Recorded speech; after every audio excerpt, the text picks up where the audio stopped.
All right, good afternoon, everyone. Welcome to the Judicial Proceedings Committee. Today is Thursday, February 8th. We have 11 bills on the docket and well over 100 witnesses.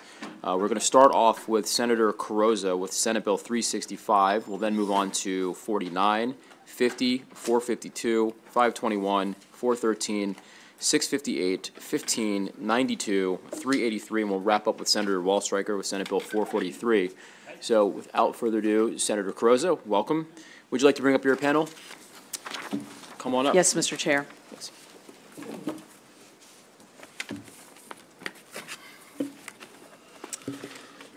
Good afternoon, colleagues. For the record, Senator Mary Beth Carrozza, representing Maryland's coast, and that's Worcester, Wycomico, and Somerset counties.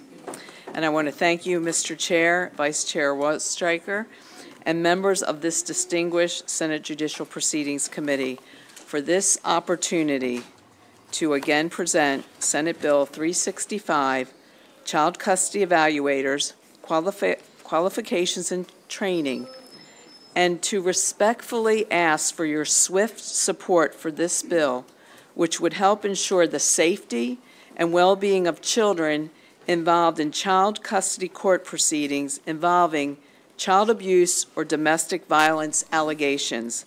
And I also want to publicly thank Vice Chair Wallstreicher and Senator Chris West, who have co-sponsored this important child protection bill. I want to start by informing you of an appalling statistic provided by the Center for Judicial Excellence. Since 2008, 21 Maryland children have been killed when divorce, separation, custody visitation, child support, or court involvement is a factor, including 5 of those children involved in a family court-related proceeding. Make no mistake, Senate Bill 365 is a child protection bill. Serving on the work group to study child custody court proceedings involving child abuse or domestic violence allegations in 2019 was one of the most important public service assignments given the magnitude of the trauma that many children and their protective parents experience when child abuse or domestic violence is alleged during the court custody proceedings.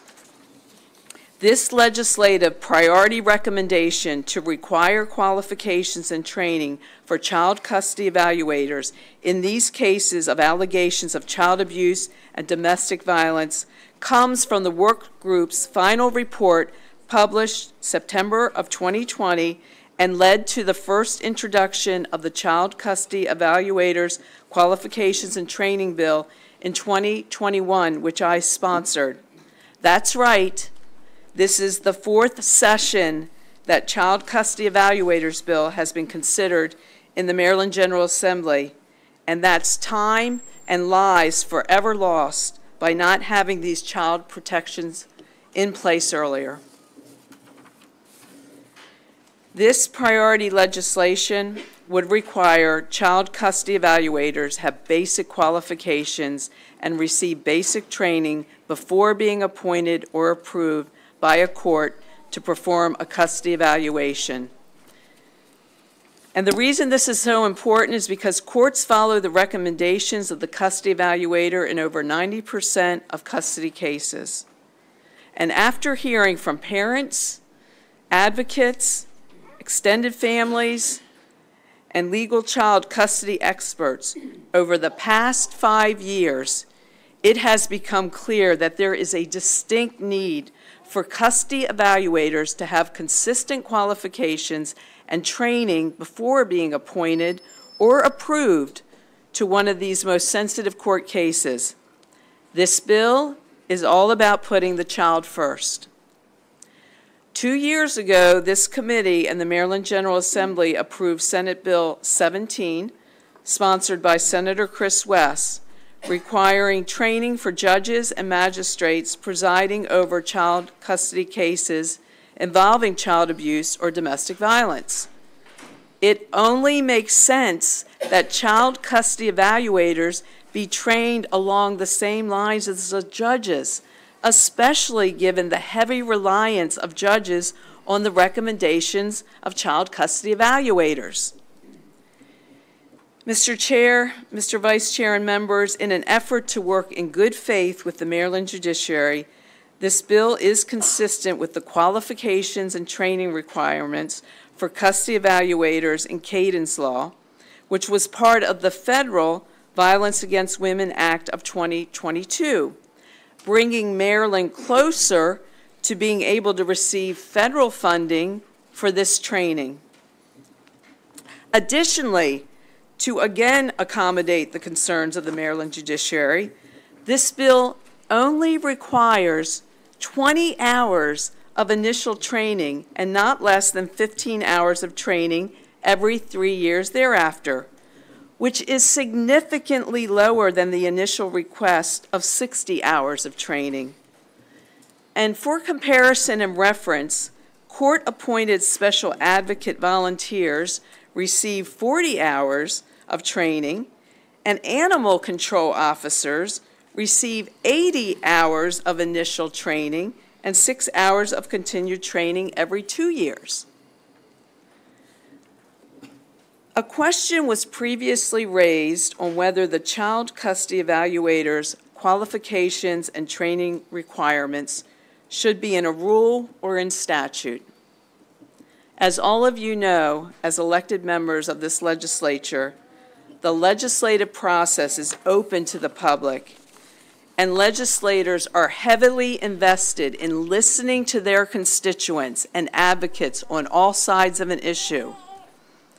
Over the course of being the lead author in sponsoring the Child Custody Evaluators Qualifications and Training Bill for the past 3 sessions, I, along with the increasing number of proponents for this legislation, have worked hard to advance this child protection bill into law. Senate Bill 365 is a child protection bill, especially when you think about those 21 Maryland children who have been killed since 2008 and the thousands of other children that have been traumatized by a parent when divorce, separation, custody visitation, child support, or court involvement is a factor. Putting in statute that Maryland's child custody evaluators will be qualified and trained helps protect children in the most sensitive and potentially dangerous child custody cases involving these allegations of domestic violence and child abuse. And my colleagues, when we think about the many qualifications and training bills that the Maryland General Assembly has passed into law over the years that impact positions not dealing with our most precious responsibility, our children, I believe we as legislators have a moral obligation to pass the Child Custody Evaluators Qualifications and Training Bill this session and ensure that it becomes law this year. It is simply long overdue. Now, I know that this committee recognizes that child custody evaluators have an important role in assisting family law courts in determining these custody outcomes, especially in these most sensitive and difficult cases. I have heard testimonials from several protected parents and children who were put in danger due to an untrained, unqualified custody evaluator, some of which are included in your bill file. And I thank so many that wanted to testify in person but have submitted written testimony for your review. I will quickly go through 3 of these cases.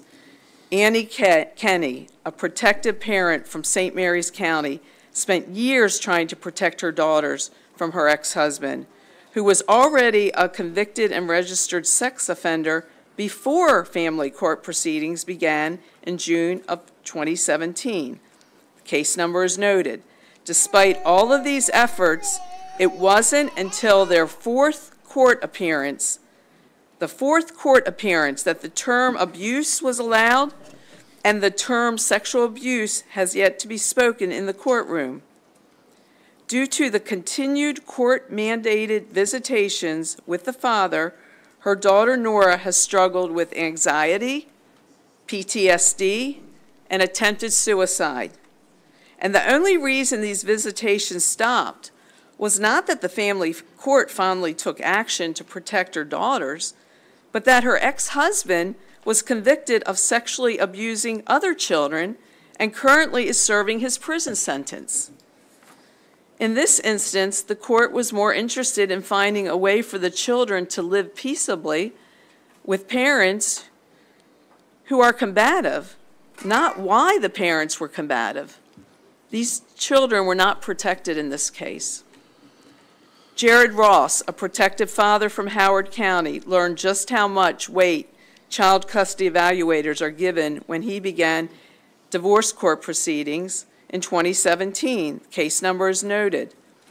Both child custody evaluators refused to take into account the wife's addiction and the well-known impact that addiction can have on children.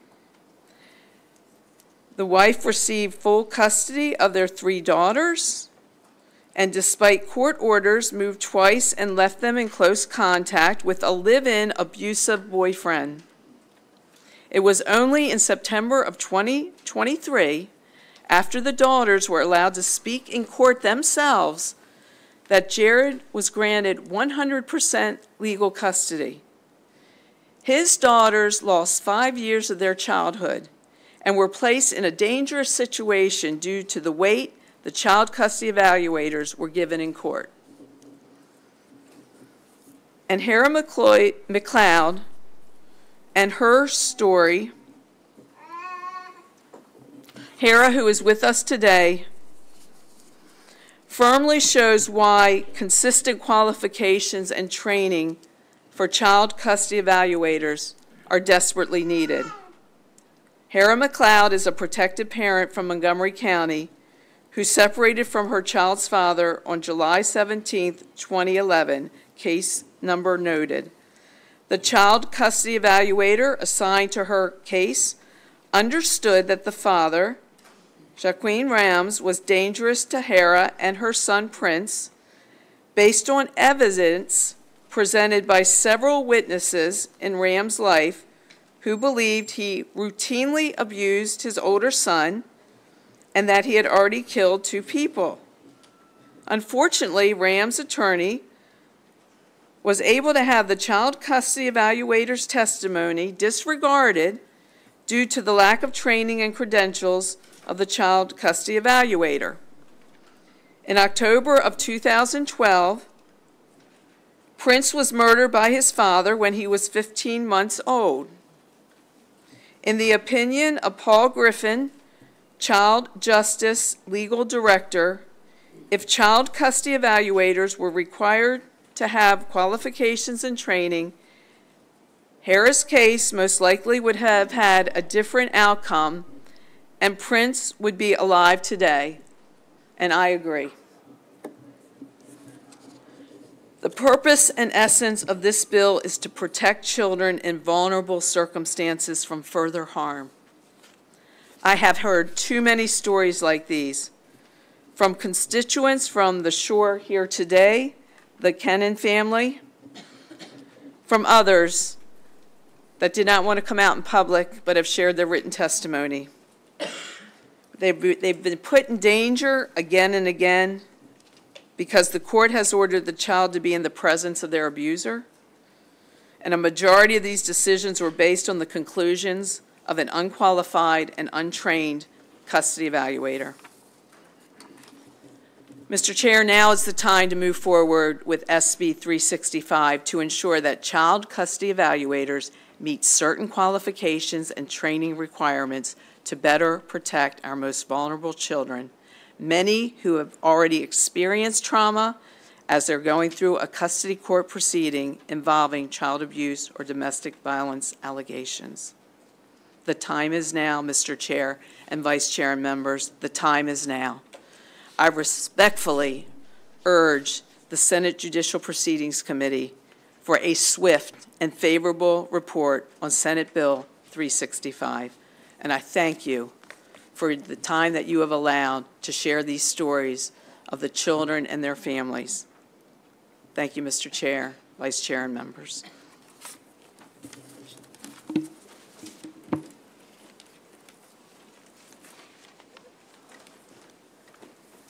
Thank you, Senator Carrozza, Chair. When the custody evaluator in my own case was asked under oath about her qualifications, did you ever take any course only focused on any type of sexual or domestic violence? No. Did you ever evaluate a child to see if he or she was a victim of any type of abuse? No. Have you ever been qualified as an expert in any type of child abuse? No. Have you ever been qualified as an expert in domestic violence or intimate partner violence? The custody evaluator answered no.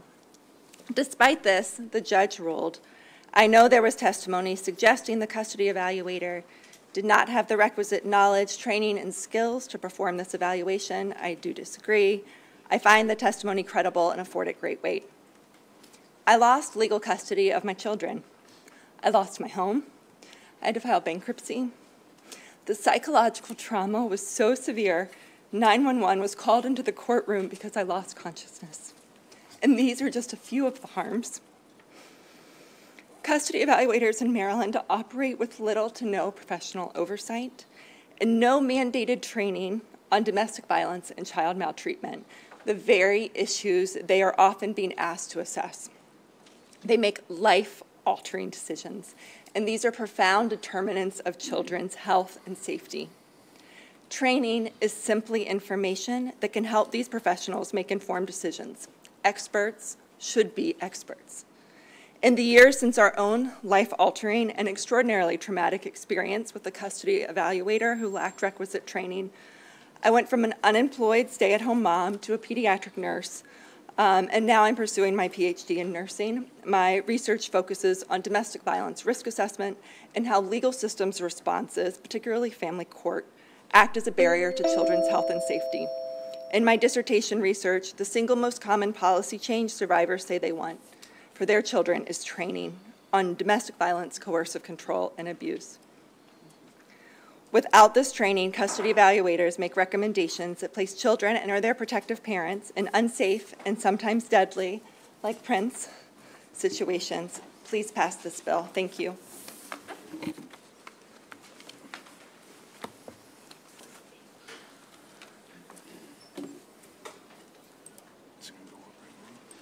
Yeah. We're going to put up a picture that is quite a graphic, so if anyone believes they may be triggered by it, they might not want to view this picture. I don't know if everybody heard that, Paul. This picture is a bit graphic, so if you think you may be triggered by it, you might not want to check it out. Mike. Oh, I'm sorry. I was to say the same. Yeah, we're putting a picture that's a bit graphic, so you may be triggered by it, so you may want to look away and not look at the monitor. My name is Paul Griffin. I'm the legal director of Child Justice. We litigate child custody cases throughout Maryland. We're one of the few, if not the only organization that focuses solely on this issue. We're sharing this picture not to get some cheap points for shock value, but to demonstrate what is happening now in Maryland with custody evaluations. This client, whom I won't name because we are still in ongoing litigation, was brutally beaten by her child's father. But the custody evaluator, with whom we shared this very photo, refused to consider the abuse because it happened prior to the current custody order and was therefore not relevant in her thinking. This view is contrary to Maryland law, the science-related domestic violence and its effect on parenting, and common sense.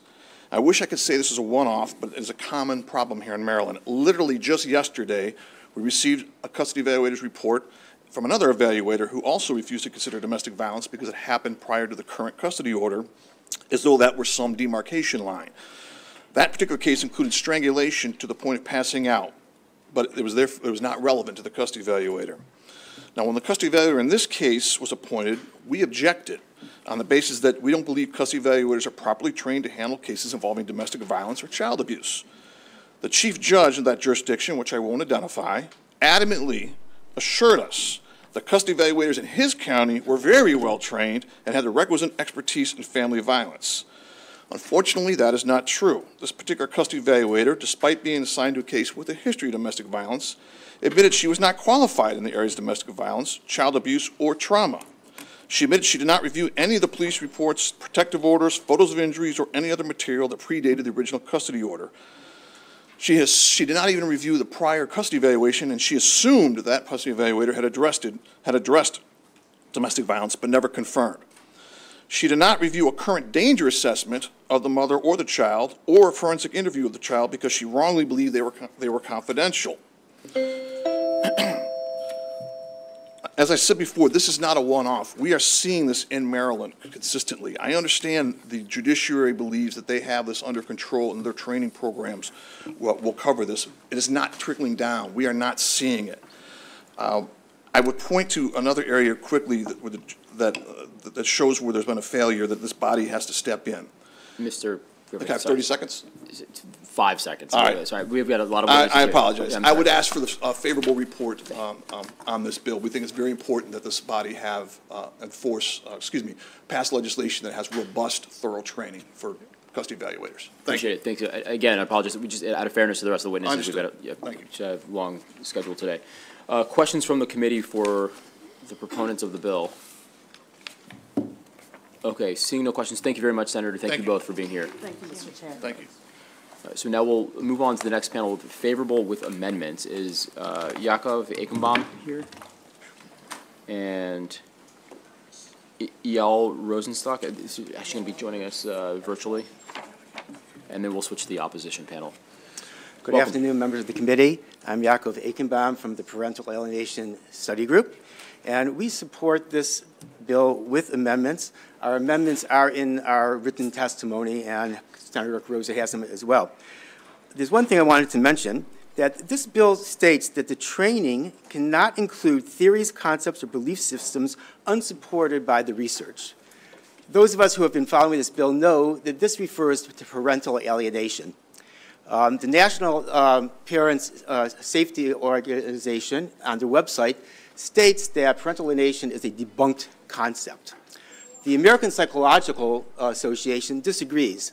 In 2022, they published their custody evaluator guidelines that say no less than 20 times that custody evaluators have to take parental alienation and false allegations into account. Likewise, the AFCC in 2022 issued a statement that says that family courts should consider parental alienation and false allegations. Let's be clear. Parental alienation is a serious form of psychological abuse. This is recognized by the mainstream scientific community. Anybody who states differently is engaging in science denial and deception. This bill, as it's written right now, will bar parental alienation claims from court. It also restricts expert witnesses who can do the training, who can design the training to a very small group amongst the domestic violence community. They have given themselves the authority to say what is science, what's not, who could be accepted. This is not training, this is indoctrination. And this is going to create a very severe public policy concerns in the future. It's time to stop this deception and to have a bill that will address all forms of abuse and get everybody on board. I think that our amendments will do that. I'd be happy to answer any questions about the science of parental alienation, our amendments, or any of the deception that's been going on about parental alienation. All right, thank you very much. Questions from the committee? All right, thank you very much. All right, we're now going to be joined virtually by Mr. Rosenstock. Mr. Rosenstock, you're up. Welcome. Thank you very much. SB 0365 is on the right track by requiring custody evaluators to be clinically trained, not forensically trained. Why? Clinicians are diagnosis and treatment oriented, which is precisely what a divorcing family needs to protect the best interest of the children and parents who are being psychologically or emotionally abused. Forensic people are not treatment and diagnosis oriented. Moreover, this bill is on the right track by requiring the clinically oriented evaluator to be trained and competent in psychological or emotional child abuse and psychological or emotional domestic violence. These are huge public health problems in divorcing families that is not being addressed by courts, and this is hurting Maryland families and children. Part 2 of the bill is absurd and can be greatly fixed to be consistent with what is good in the bill. Instead of the requirements that it now includes, it can instead include certification requirements and risk assessments for emotional and psychological child abuse and risk assessments for emotional and psychological domestic violence. I'm a licensed Maryland practicing family law attorney. I have cases like these all the time, and it's really hard to help families who are experiencing emotional and psychological domestic violence or emotional and psychological child abuse. Any questions? I welcome them right now. Thank you.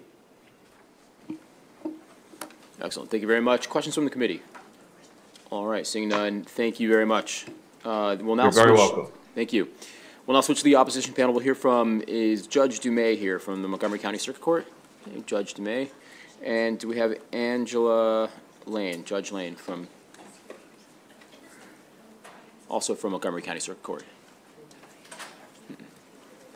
Welcome both. Good to see you both. Good afternoon. I appreciate the opportunity to testify on this bill in opposition.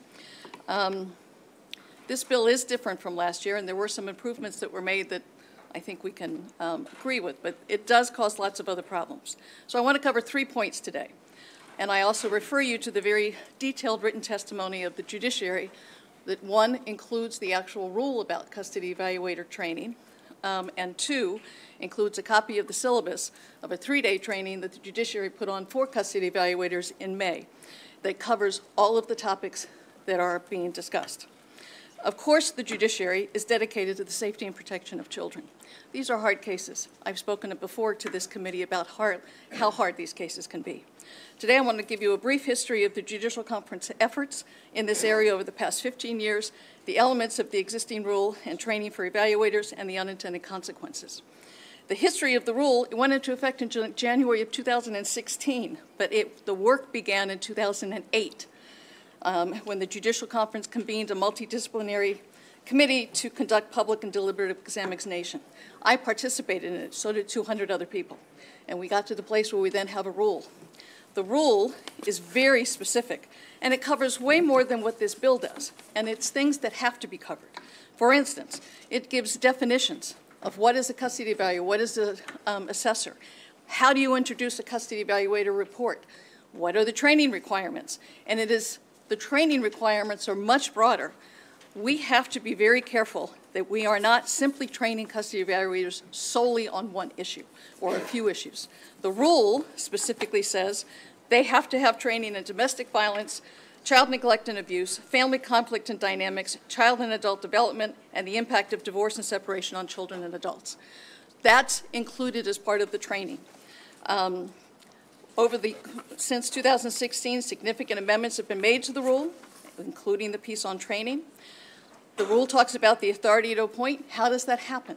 The problem with this bill is it sort of suggests that, I don't know who, but somebody is supposed to screen every single case, and in every single solitary case that abuse is alleged, there should be a custody evaluator appointed.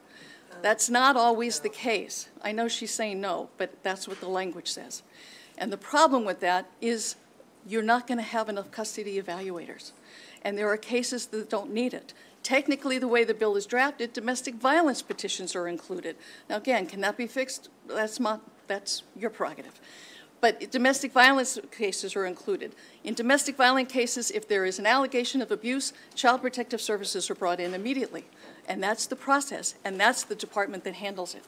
We talk about education. The rule has education and licensing, training and experience, custody evaluator lists and selections. There's a list that we can select from, and you have to be on the list in order for the court to appoint. Description of the custody evaluation. Who gets interviewed? What information should a custody evaluator review? Who are the collateral sources that should be included? All of that's listed in the bill. What is included in the order of appointment? What's the report look like? What is the court's access to the report? How do you handle the testimony? The unintended consequences, my third piece. In fiscal year 2023, there were 29,572 domestic violence petitions filed in the District Court of Maryland, and there were 5,371 filed in the Circuit Court. Given the volume of cases, the mandate by this bill is just not feasible. The mandate would prolong proceedings, increase costs to litigants and the judiciary, because we often pay for the custody evaluator. Angela Lane actually is from Montgomery County. She is the director of our custody evaluators, and I've had custody evaluations that she herself has prepared. It costs the courts, when we pay, if there's a litigant that income qualifies, at least $2,000. A custody evaluation takes about 40 hours to be done correctly. So I think we have to be very careful. There's simply not enough custody evaluators to meet this requirement. The other important piece, and then I'll close, because although I don't see a timer, I have a feeling I'm running close. Custody evaluators should absolutely have training on child abuse, domestic violence, and sexual violence, and the impact on children. And the judiciary and professional licensing organizations provide that, and all you have to do is look at the judiciary syllabus. Mandating that custody evaluators complete training that focuses solely on these topics, along with the other mandates in the bill, will increase challenges and litigation costs. There's also an important need to ensure neutrality by balancing these important topics with the more diverse trainers, family law lawyers, judges, magistrate, custody evaluators, and victim advocates absolutely are a part of the judiciary's training and should be. But we also have to include training on neutrality, legal and ethical prohibitions against interfering with child protective service mandates, and practical information about navigating the issues in a custody evaluation and in custody proceedings. This is difficult. And I understand, we had this debate last year actually with Judge Eiler, who is retired. Law, statute versus rule. They both have the force of law. Senator Carrozza suggested that this is an open that the legislature is an open process. I agree. I was here for 19 years. I also served on the Rules Committee. And the Rules Committee is very deliberative, has a long list of subcommittees, and it is also open. Where the rule generated is a work group of the judiciary that is about custody evaluations and about their qualifications. And I am actually, because Judge Eiler has actually completely stepped back, I am the new chair of that committee. I indicated last year, I've indicated it in some private meetings that we've had about this bill, I am more than willing to work with the proponents of this bill. The proper place is for it to be in the rules, because we've already established it, we've been working on it since 2008, and if we need to add things to the list of what training should be done, that's fine. If there are other things that should be included in the rule that's well developed and well put together, then let's do that. My door is open. I'm happy to work with everybody, and I appreciate the time that you've given me. Thank you very much, Judge. Just for everyone else, just a PSA, like for members of the bench and for elected officials, we don't time, and that's been the policy. That's If I why. knew that, I would have told you a whole lot more, but that's all right. Well, that's why I said it at the tail end. Okay. I understand. But anyway, I do appreciate the time. Thank you very much. All right, Ms. Lane. Good afternoon. My name is Angela Lane. I'm a licensed clinical social worker. I've worked as a custody evaluator with the Montgomery County Circuit Court for 13 years. I thank you for this opportunity to offer my testimony in opposition to House Bill 405 and Senate Bill 365. I've conducted over 350 custody evaluations. Our role as custody evaluators is to evaluate information provided to us throughout the course of an evaluation and offer non-biased clinical assessments and recommendations to the court. It is imperative that custody evaluators are well-trained and have the experience and expertise to work in this capacity. Neither myself nor any of my colleagues are disputing that, and Judge Dumais spoke to the required trainings and expertise required of custody evaluators. Custody evaluations are an important service not only to the court, but families and most importantly, children. One proposal of this bill is that custody evaluations be ordered if a court identifies one or more of several listed issues. This proposal will lead to a significant increase in custody evaluations ordered, possibly in many cases in which this service is not absolutely necessary. The unintended consequence will be that custody evaluators' offices across the state that are already dealing with a shortage of custody evaluators, challenges with staff retention, and extreme difficulties in hiring new staff, despite having the resources to do so, may become completely overwhelmed and unable to meet the high demand of cases being ordered. There is also the risk of losing current custody evaluators, which will result in limited staff available to do the work. If there are no more custody evaluators available to do the work, courts will be left without having information that would otherwise be made available during a custody evaluation. Those who will be greatly impacted by this will be the children, who benefit from having an expert, neutral third party involved to provide recommendations to the court that are in their best interest. I thank you for your time, and I also encourage you to review the testimony of Mary Stengel, who talks about a role of custody evaluators. Thank you.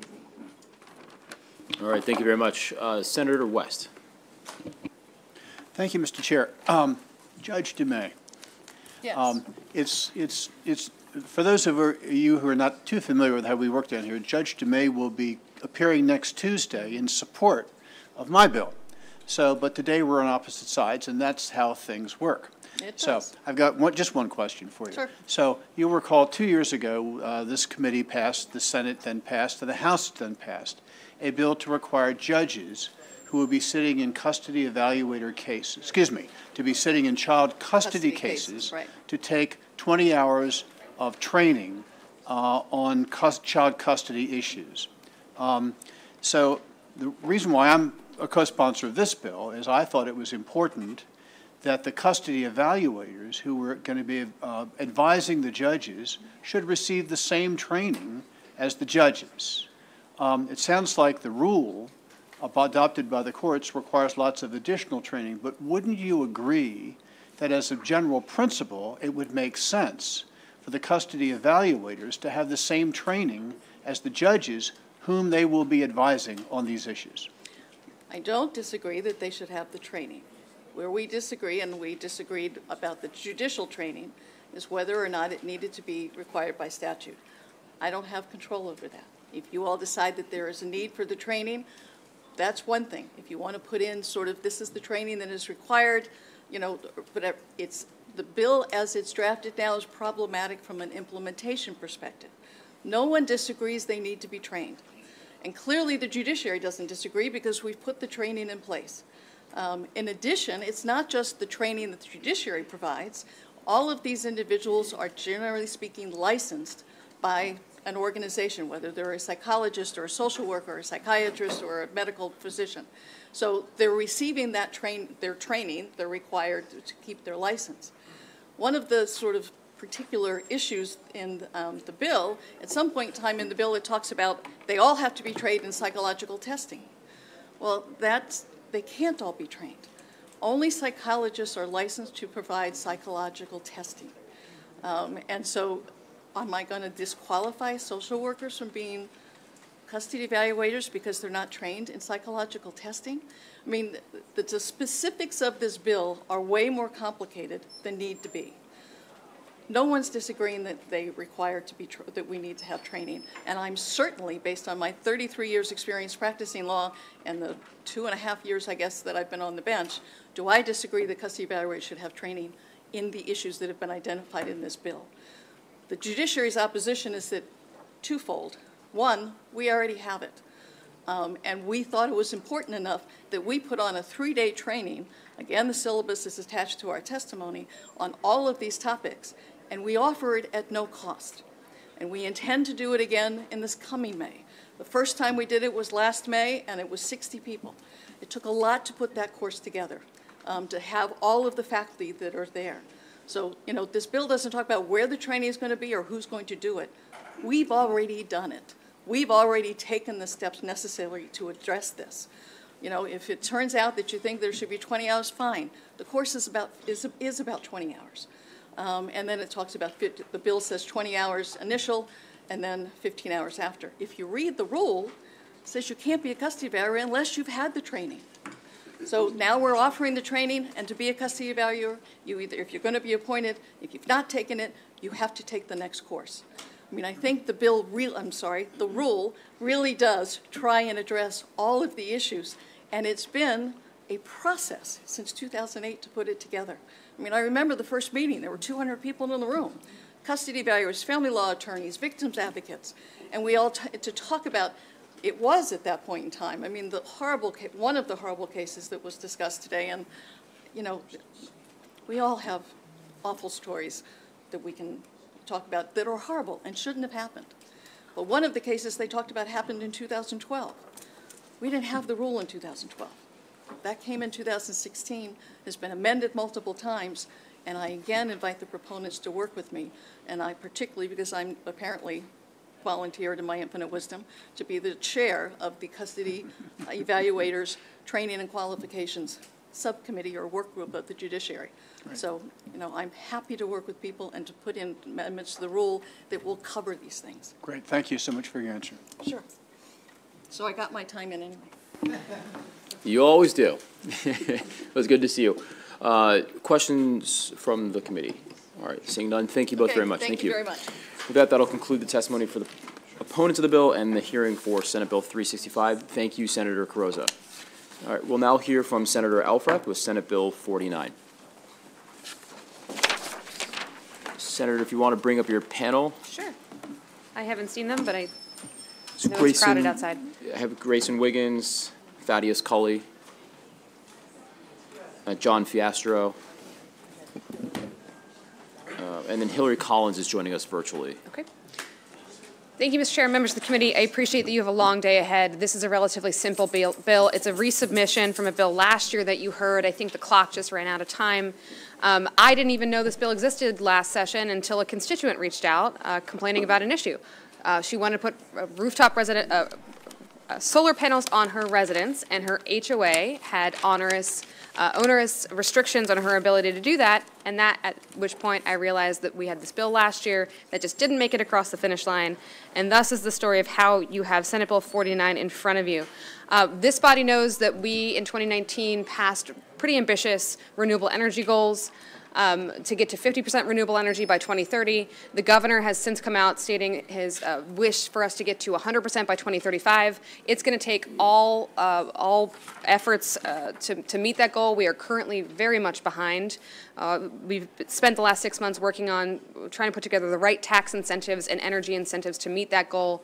And in the meantime, it doesn't make any sense that we have HOAs that are putting onerous restrictions on folks who willingly want to participate in the clean energy economy and want to be self-sustaining with residential solar. And so this is a simple bill, Mr. Chair. It just says that HOAs cannot place unnecessary obstacles to inhibit Marylanders who wish to put solar panels on their roof. That's all I have to say. It's a simple bill, and my panel can fill in any blanks I missed. I asked for a favorable report. Thanks, I appreciate it. We're having trouble with these solar panel bills lately, but we'll get it right, don't worry. All right. All right. I think I heard a motion, but... All right, yes, thank you very much, thanks. Thank you. Inside joke, it's one of the, I have a bill, so, anyway. Please, if you come to the podium, or Grayson, go ahead. Mr. Wiggins. Good afternoon, Mr. Chair, members of the committee. Grayson Wiggins here today on behalf of CAI Maryland, with the condo and HOA associations. We are, in the interest of brevity, us too. Thank you.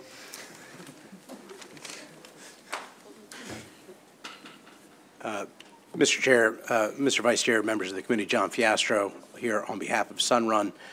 Just want to also thank the sponsor. She was very humble. She also has kind of taken the helm of the solar task force that was staffed by MEA over the interim. A lot of good work coming out of that task force. This was not necessarily one of the recommendations, but this is a good piece of legislation. I'm going to pass it off to Mr. Thad Culley from Sunrun. Good afternoon, Mr. Chairman. Thad Culley, Director of Public Policy for Sunrun. We're the nation's largest provider of residential solar and storage. And I'll also keep it very brief. We think this is a good bill. It creates objective standards so that parties can hopefully resolve their differences out of court. And with that, we hope to never be in court for this. So thank you very much, and we also request a favorable report. Thank you. Any questions for this panel or the sponsor? All right, seeing no questions, thank you, Senator. We'll go to our virtual testimony, both in favor, Hillary Collins and Lori McGilvray. Go ahead, Ms. Collins. Thank you, committee members. I am a member of the Maryland Legislative Action Committee in Maryland and also a practicing community association attorney in Maryland, Virginia, and DC. I'm here today to speak in support of Senate Bill 49. The purpose of this bill is to create an objective standard for the review and approval of applications for solar collector systems on homes in the state of Maryland. The proposed amendments to the existing law will establish a specific standard of reasonableness for restrictions on solar collector systems. As currently drafted, the statute only provides that a limitation on solar collector systems shall be unreasonable if it significantly increases the cost or significantly decreases the efficiency of the solar collector system. However, the statute does not define significant. By incorporating specific percentages, like the solar panel statutes in Virginia, New York, and other states, both the homeowner and the community association may look to a specific standard when determining if a cost increase or reduction in efficiency is significant. An example of this situation arises when an HOA prohibits solar panels on the front roof of a home. Under the proposed amendments, that restriction would be unreasonable if placement of the panels on another portion of the roof, such as the rear or side, increased the cost by more than 5% or reduced the efficiency by more than 10%.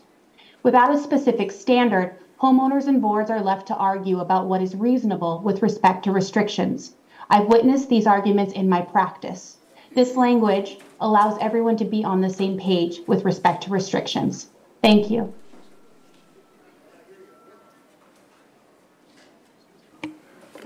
All right, questions from the committee?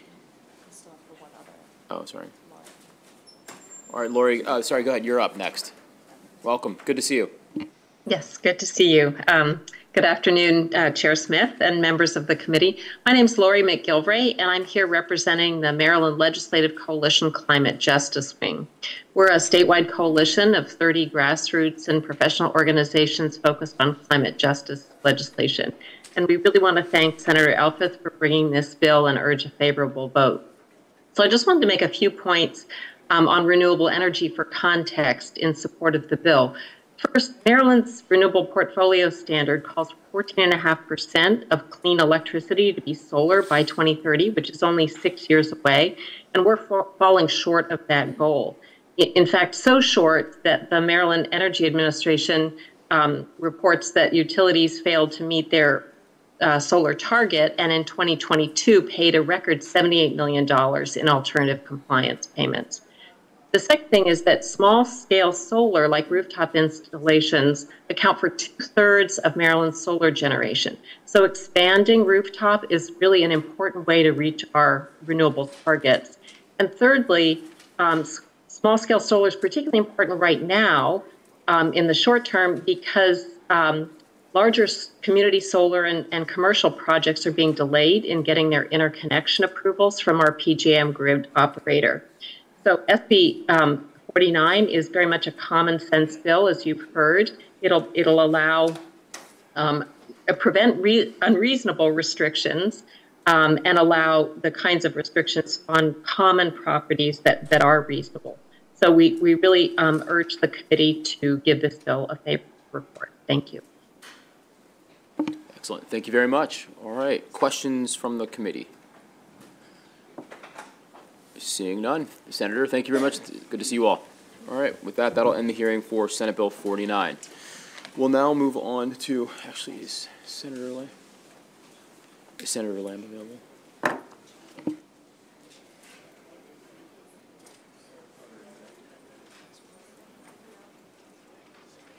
Let's go. Senator Carter with Senate Bill 452.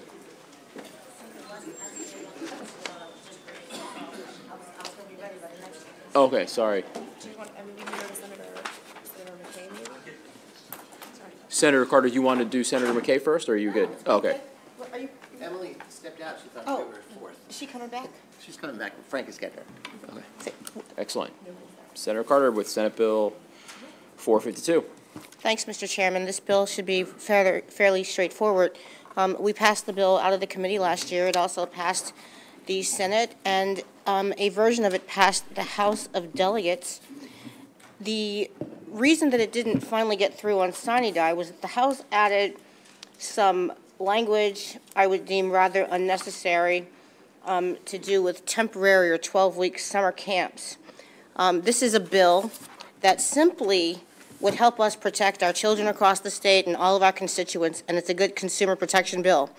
It provides that any provision in a contract or agreement relating to the use of a recreational facility that purports to release that facility from or indemnify or hold harmless from liability caused by its negligence or other wrongful act of its agents, employees, is against the public policy, null, void, and unenforceable. I'm just going to repeat in simple terms. This bill prohibits a recreational facility from avoiding liability for its own negligence. It should really be a bill that we pass, again, to protect the people across Maryland that often unwittingly sign these agreements, these waivers, not really knowing the ramifications of their actions. I'm not going to be long because I'm going to stay open for questions because everybody, I think, understands what the bill does and why we need it. I was alarmed last year to find that these agreements are enforceable in Maryland. My assumption was that they seem unconscionable. They don't seem to be balanced because it's likely taking advantage of people that want to do something. It may not fall like exactly to the level of what the law recognizes, but it is a situation where parents want to sign something for their kids to go on a trip or go to play at a facility, and they sign the agreement unwittingly not realizing that if their child is harmed, and the child is harmed and it's due to the negligence of the facility. Maybe they didn't hire enough employees. Maybe they didn't follow the manufacturer's instructions. For a myriad of reasons, they then can't recover. So with that, I'm going to turn it over to the witnesses and be available if necessary for any questions.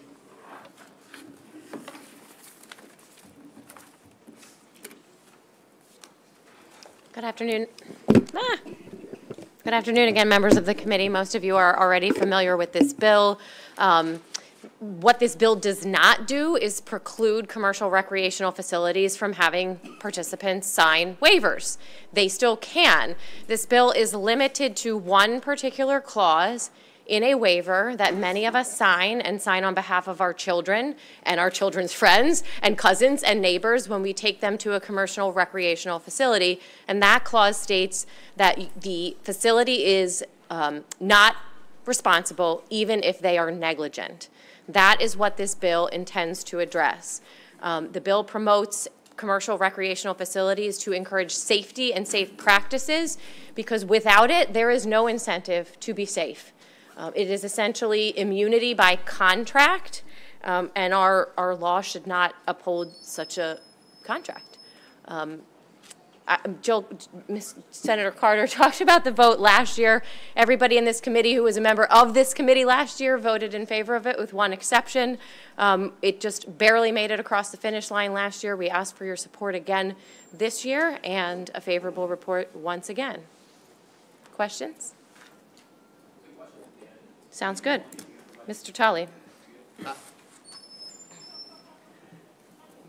I'm tempted to say me too. The only issue I'd add is it's immunity by fine print. It didn't make it across the finish line, not even barely, but it came as close to passing as a bill can come. It passed both chambers in the same form just before midnight on sine die. Our hope is it's just as uncontroversial now as it was then, and that you all see the wisdom of holding of allowing even adults.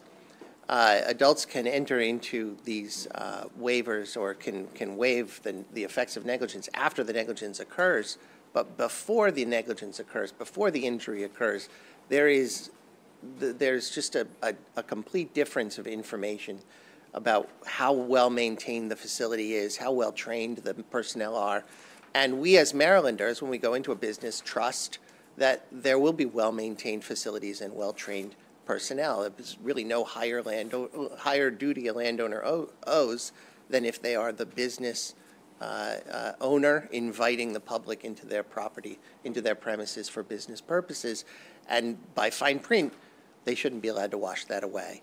I trust that if a bill to give health clubs immunity for whatever havoc they cause to their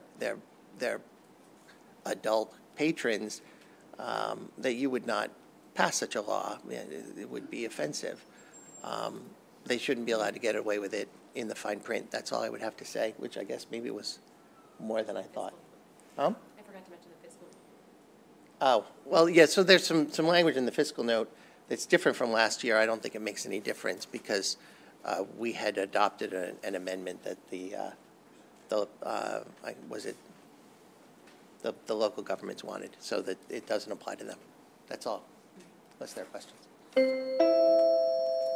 But is there an amendment, is that incorporated in this version of the bill? The bill as filed incorporates the amendment that they asked for that we agreed to. So for like local tort claim stuff, or what is that? That it does, you know, all that. So last year, we were approached by the local governments in opposition. We worked out an amendment. That amendment was adopted last year.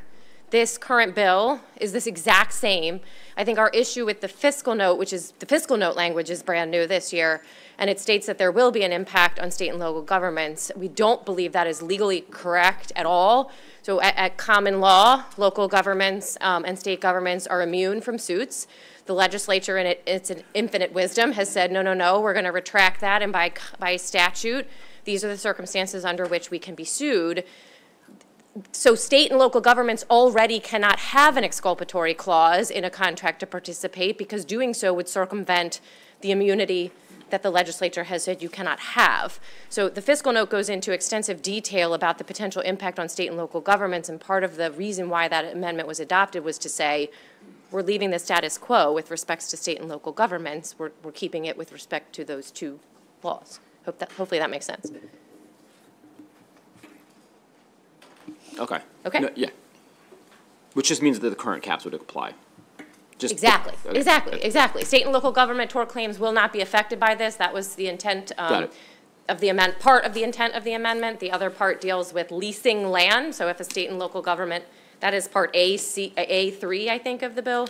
If a state and local government leases land to a commercial recreational facility, the state and local government has no effect on it. And then the second part of the amendment was part C of the bill, which basically says for all other reasons, the State and Local Government Tort Claims Act still apply the way they always have, and this bill doesn't affect it in any way, shape, or form, which is our dispute with the fiscal note. Got it. Thanks. Yep. Questions? Additional questions? All right. Senator James has a question. Yeah. Coming and talking to us about the bill, and I do remember it from last year, and I think I had questions last year, so let me just ask you, do you have data on, how many incidences occur in which people are, are not able to, protect themselves? I'm sorry, I didn't mean to interrupt you. Is that your question? Well, I didn't see anybody talking about that, so I know in theory, we're talking about this in theory, I'm trying to figure out, because obviously you can sue entities like this for a higher this is simple negligence, right? So there's higher gross negligence and things like that. So I'm just trying to figure out what problem we are solving. Okay, so here's the problem we're solving. So I don't have data for you, and the reason I don't have data, I have anecdotal data. I don't have statistics, but I've been practicing personal injury law in this state for almost 20 years. I have clients that come to us on a regular basis. Their kid was injured at the trampoline park. They were injured at a climbing facility. People who have come to us with cases injured by faulty equipment in a gym or a health club that literally has collapsed on them and shattered their knee. And well, faulty equipment, I would suggest is not under this bill. No, it would be. So in those cases, if the gym member has signed a contract that has an exculpatory clause, they have no case. And we repeatedly tell potential clients over and over again, you've signed a waiver, we can't help you. There's nothing we can do because the courts have said you can contract to do anything. You can contract away your right to file a civil claim if you were injured, even as a result of negligence if you've signed that deal and you've signed that contract. That is the current Maryland law that we're trying to change with this bill. And so oftentimes we have to tell, I'm calling them would-be clients, because we tell them, look, you signed this, it's enforceable, we cannot help you. Gross negligence is different, but faulty equipment is simple negligence. Well, since I do defense work, to me you would read this, you do a simple negligence count, you do a gross negligence count, and you would do every other count you could possibly think of, so that you would certainly survive a motion to dismiss, and then you could get into the issue, on the entire complaint, because you have many other counts against them. And then you would get into the facts of the case. So I'm just struggling that you just literally turn people away and don't try to come up with additional and creative pleading, which I've seen routinely. Well, respectfully, I'm an officer of the court, and I have to have a basis for what I put in a lawsuit. Yes. And so I didn't say frivolous. I said creative and alternative theories of liability. But our courts of appeal, and this has been tested repeatedly in our courts of appeal, and they are repeatedly and consistently struck down. Gross negligence is an almost unachievable standard. We essentially have to prove a want or will to harm, which quite doesn't exist. We're talking here, and what this bill is intended to address is simple negligence. Gross negligence is, like I said, almost an unachievable standard, and unless we have some unusual fact pattern going into the case, we can't and don't plead it because we don't have the support to back it up. Most of the time, we're not talking about landowners or business owners who want to hurt people. We're talking about landowners and business owners who don't take care of their equipment, who don't properly train their staff, and things like that. Okay, thank you. Thank you. Was there not a case before our Supreme Court with, I think it was BJ's? Yes. Yes. Because the senator was asking for. Yeah. So, I mean, we had the case right there. We did. We did. That was about, I don't know, 10 or so years ago, and it was a child that was injured in a ball pit in BJ's. And the court held that because the parents had signed a waiver when they dropped their kids off at the entertainment ball pit area in BJ's to go do their shopping, that was enforceable, and the case was dismissed. Mr. Tully's reminding me they signed the... That's right. He's reminding me of the facts. They signed the waiver 2 weeks earlier, and it wasn't even the child's parents. It was some other caretaker who had signed it on behalf of them. But yes, I will certainly send it to you. Yeah, my law firm just had a case. It's an unreported case of the Court of Special Appeals recently where we had a similar injury, tried to, as you suggested, come up with some type of creative theory. This case was dismissed, took it up on appeal, dismissed again. Sure. Happy to. Thank you. And wasn't there another case, I believe it was in Columbia, dealing with a soccer goal post or something? The parents were, I believe, did the parents waive that child's right when they were injured? When I think they somebody hit their heads on the soccer goal post or something? There is, the facts of that case are ringing a bell, but my gut tells me it's a different issue. Okay. It's the Columbia Association case. There could be another case. Yeah, there could be. If there is, I'll find it and I will send it to the senator. So I mean, this is a real problem. This is a real problem. It is a real problem that closes the courthouse doors to real people who are really hurt. Thank you. Yeah, and last year he's pointing out that when we were allowed more than 2 of us, we did have some individuals come and testify who were the would-be. Compelling witnesses who persuaded the committee. Well, ever since we read this bill last year, we're in the season of birthdays for my 5-year-old, and we're going to all these new facilities and ball pit this and ball. And I read it, and I'm like, oh my god. Yeah. I read one for a trampoline park that was not only exculpating the trampoline park, but everyone who supplied them their equipment and who came to service their equipment, and I mean the layers upon layers. Yep. I had that experience like 2 weekends ago. So what do you do? Well, guess what? We signed it, and we, prayed to God. I was like, we're going to change the law next year. So I mean, the alternative is you walk away and you don't participate in the activity. But when you're standing there next to a 5-year-old who wants to go to his best friend's birthday party, you don't have that choice. And it used to be when my children were first very little, I used to, when it was a paper, take my pen and cross out that line and initial it because you can do that. But now everything's on an iPad or a computer screen, and you have no ability to change it. You just touch your finger and you've signed it. And there are some of them that say this is valid forever. So every single time you come back to our facility from now until perpetuity, you've made this agreement and you can't revoke it. No pizza, cotton candy, and trampolines today. All right. Thank you very much. I appreciate it. Thank you. All right, we're now going to hear, we have one witness joining us virtually who is favorable with amendments. Michael, you're up. Welcome. Thank you, Mr. Chairman, members of the committee. Thank you for the opportunity to testify today. My name is Mike Kaczynski, and I'm the Vice President of Government Affairs for IRSA, the Health and Fitness Association. IHRSA is the leading trade association representing health and fitness facilities, gyms, sports studios, sports and aquatic facilities, and industry partners.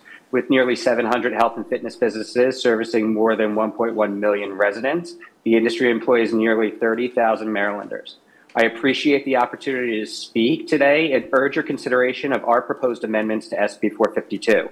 If enacted as written, the bill would significantly increase risk of frivolous, fraudulent, or suicidal litigation targeting health and fitness facilities, increase liability insurance and staffing costs, and make the ability to operate nearly impossible for many small businesses in the industry in the state of Maryland.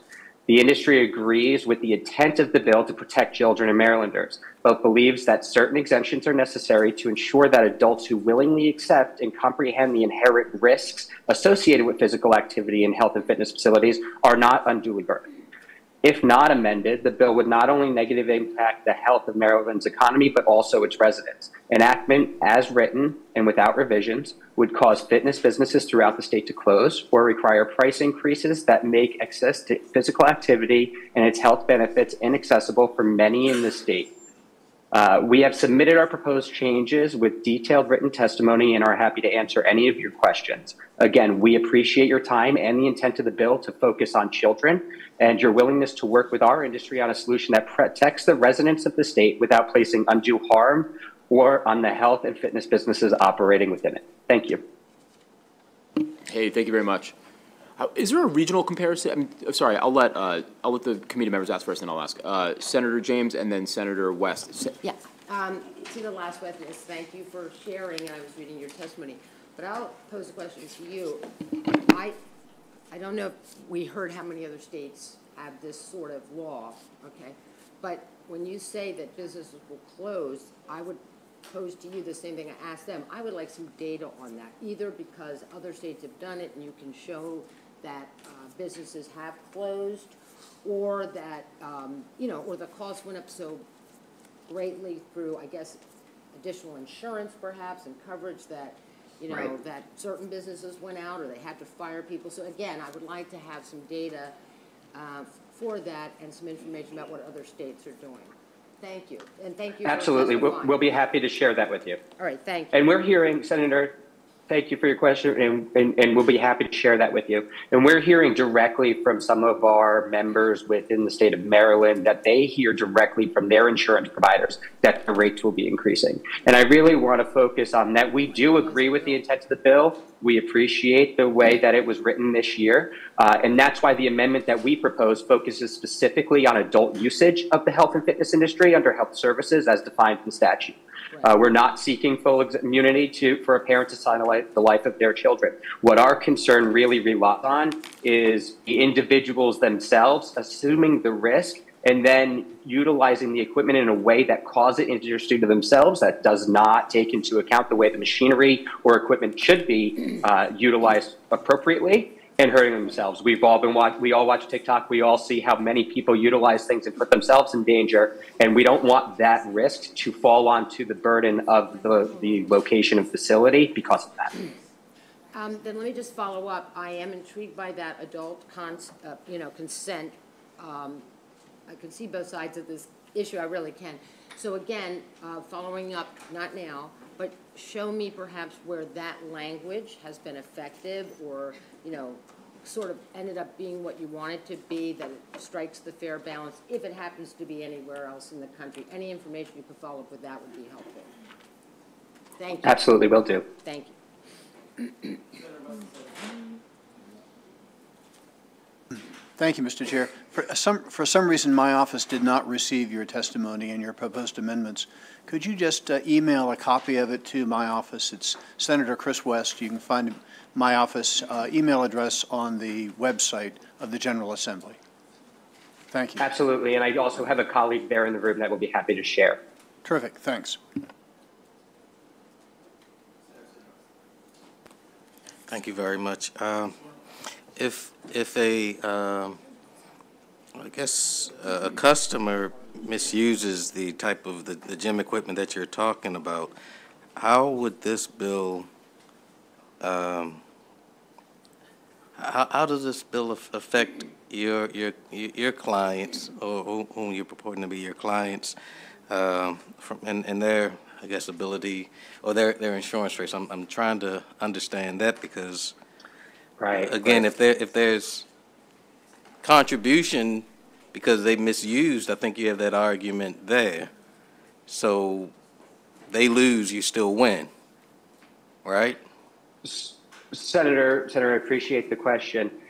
The risk comes at the interpretation of the law itself, right? So the assumed increased costs of liability insurance that the club will have to maintain on the front end, it followed by the legal costs that it would have to take to defend that position that you just stated against the lawsuit when taken against them. What we fear is that without the exemption in place for adult uses of health services, that the lawsuits will be brought, and our member companies themselves will be the ones that will have to make the determination and prove the point that negligence was in fact on the part of the consumer, even though they agreed to the risks and the inherent risks of physical activity, of lifting weights or performing exercise activities that are well known and explained before agreeing to a membership term and contract. So how do we ensure that your gym equipment is kept up to snuff and isn't dangerous for the clients? Sure. Because right now, the only solution that we have is to allow you all to put these contractual provisions in so that they never recover.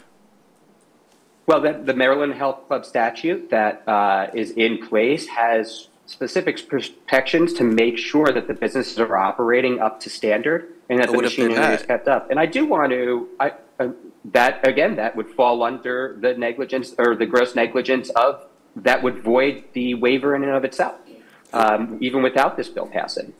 So let me make sure I understand. So some Club X, they have their gym equipment. I come in, I want to use it.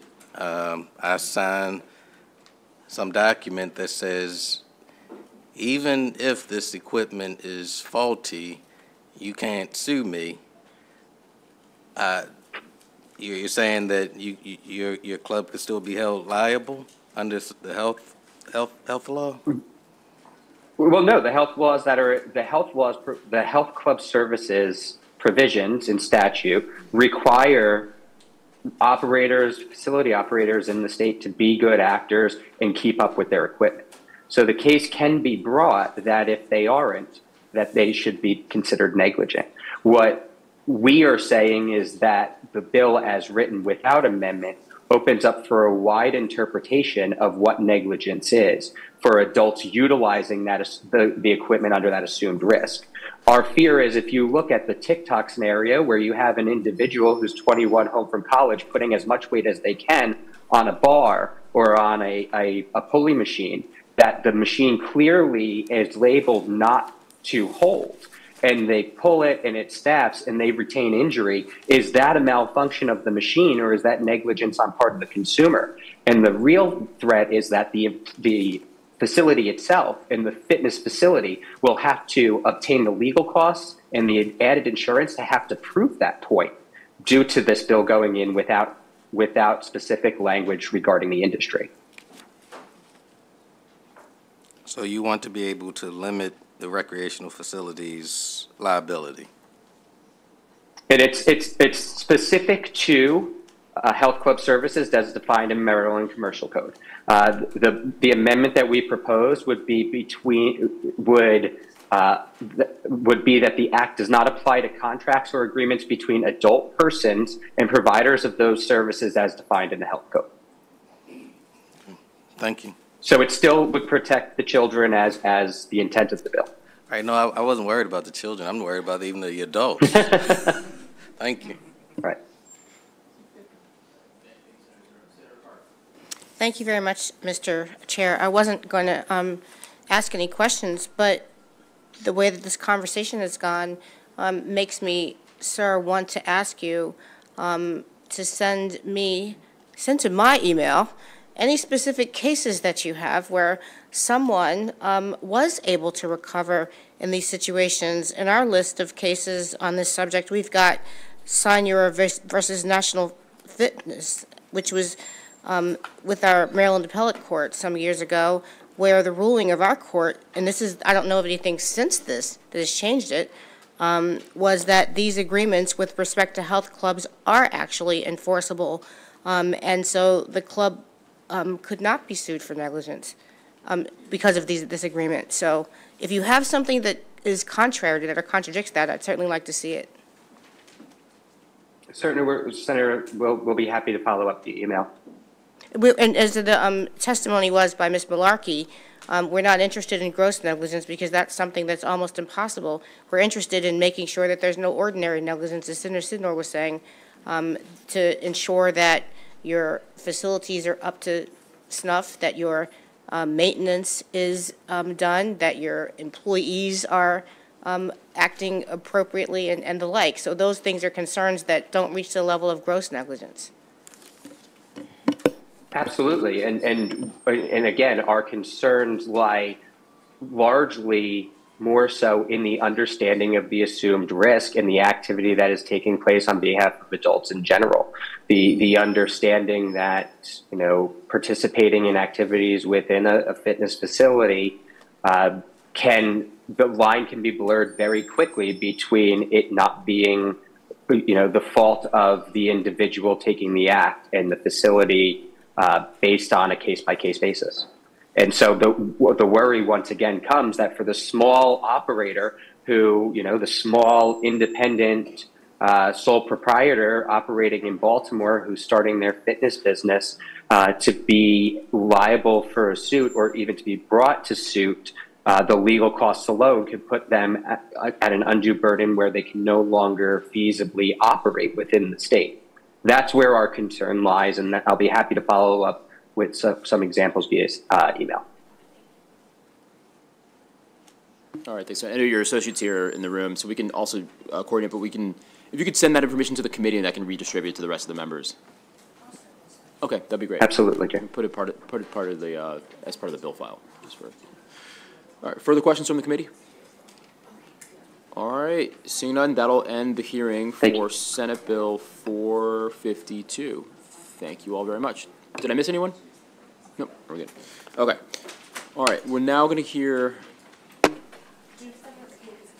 okay, we're going to hear from Senator McKay with Senate Bill 521.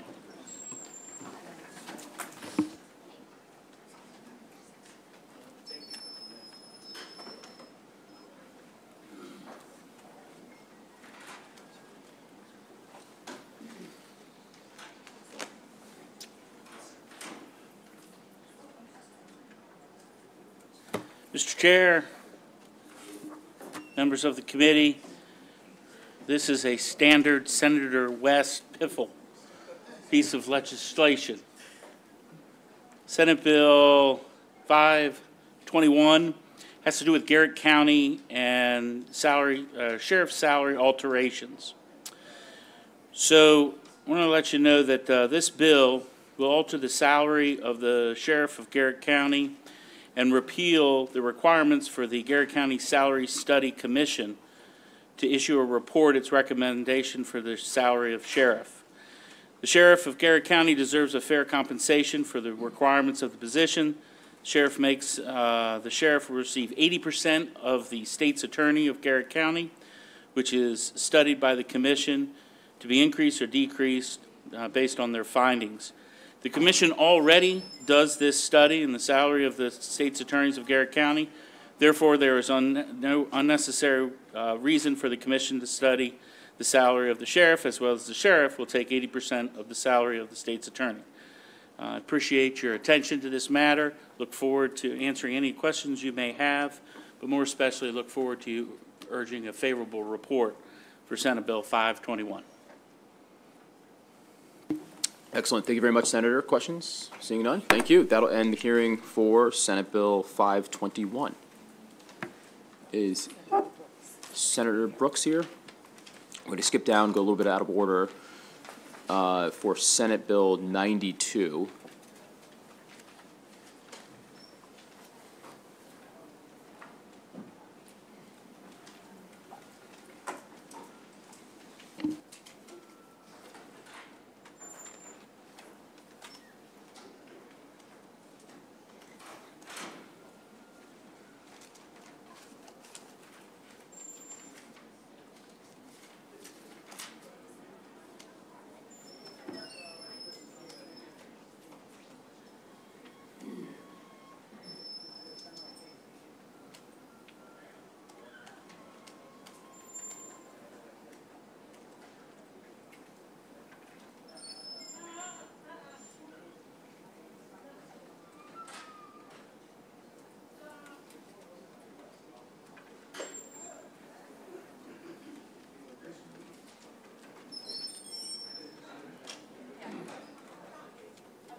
All right, we're going to go ahead and go on to Senator West with Senate Bill 15.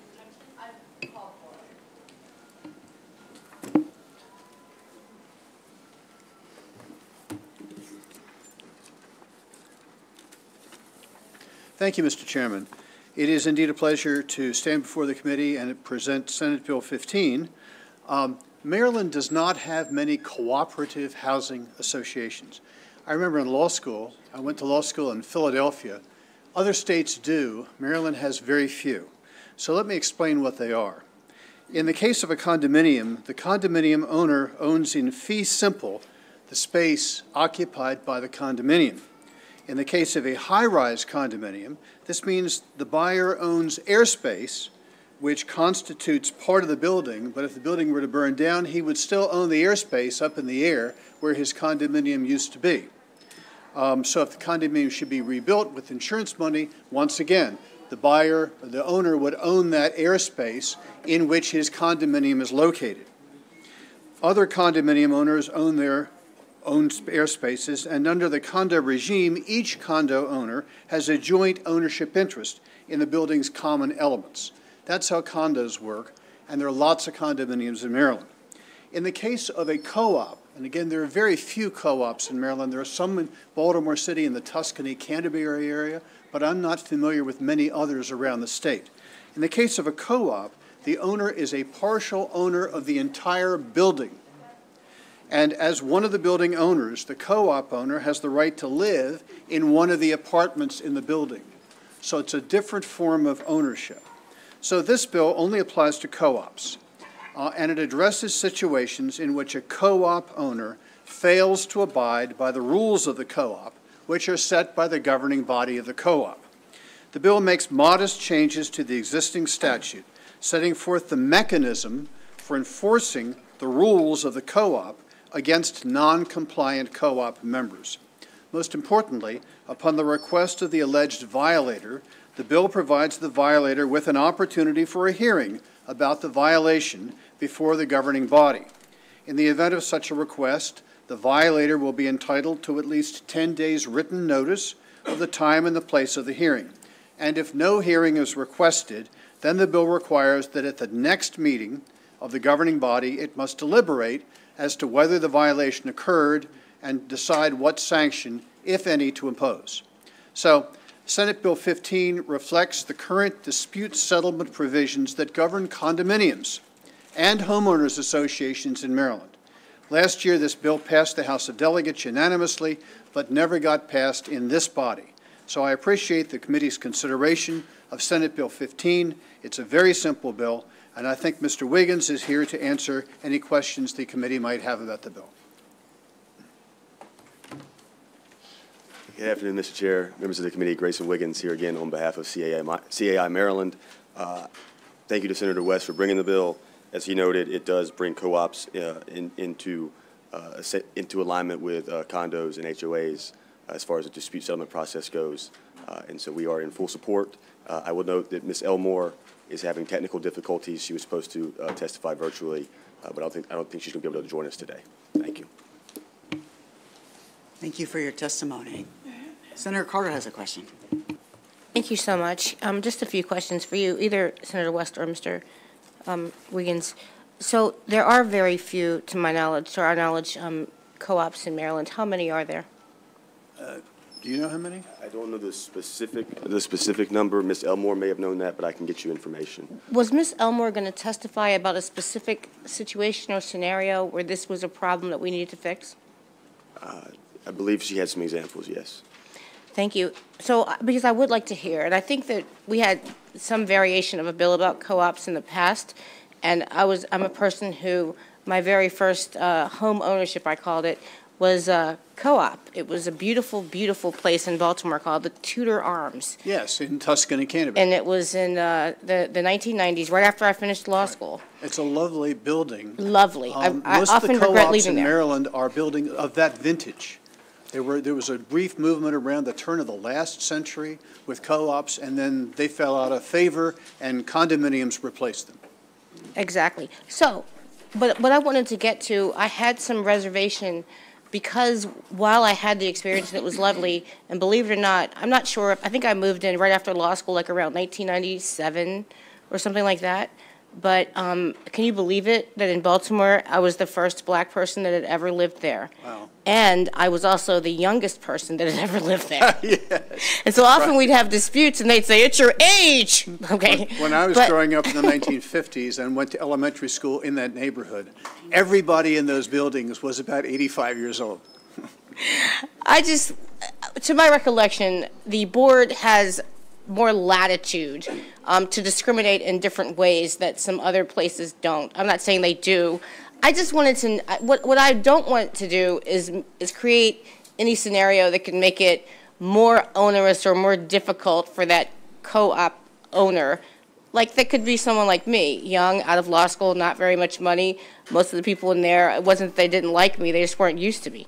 So yeah. I had some difficulties. I think this bill makes things better for the people living, for the co-op owner, the people who have apartments, because it gives them more rights.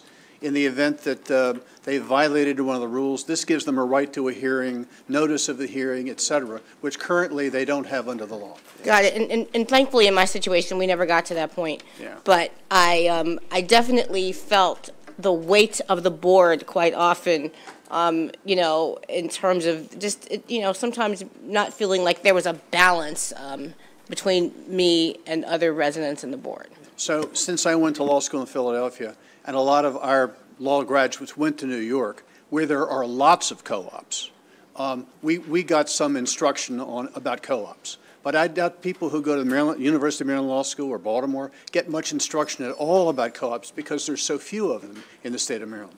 And you happen to be in one of them.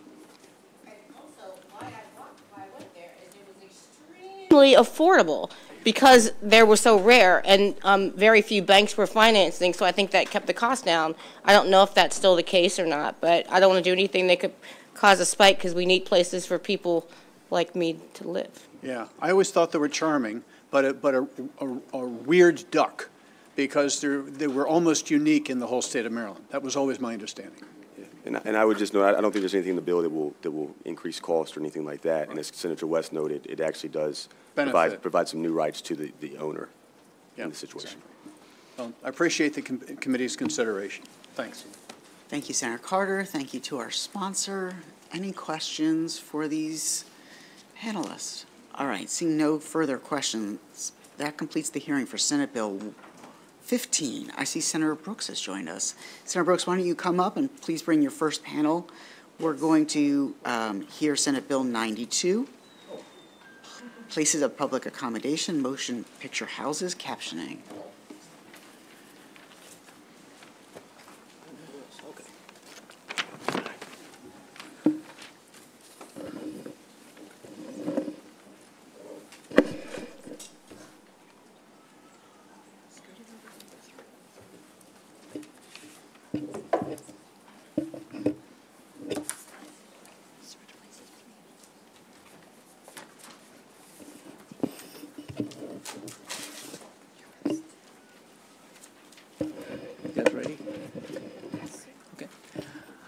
Vice Chair Wall, Stryker, and members of the committee, thanks for letting me introduce SB 92 before you.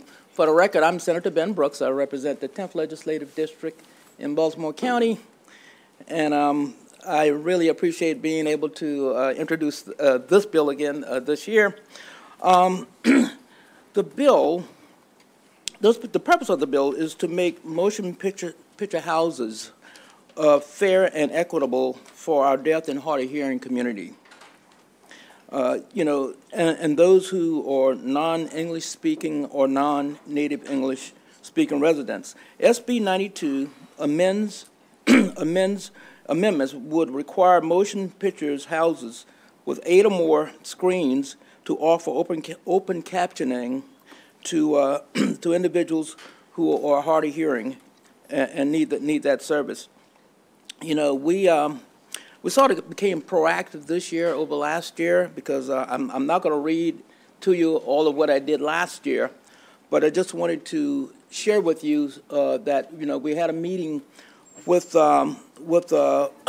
NATO during the summer. This was back on October 24th, and then we had some conversation about what they had concerns with, and we tried to make amendments to address those particular concerns, and we negotiated up until yesterday, and we did as much, you know.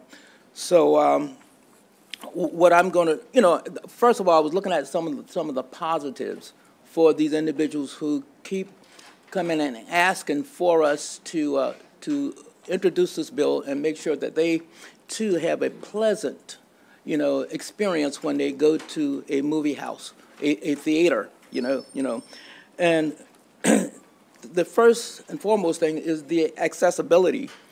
Open captioning provides immediate access to movie dialogues and sound for those who are deaf or hard of hearing, and without the need of additional devices or equipment.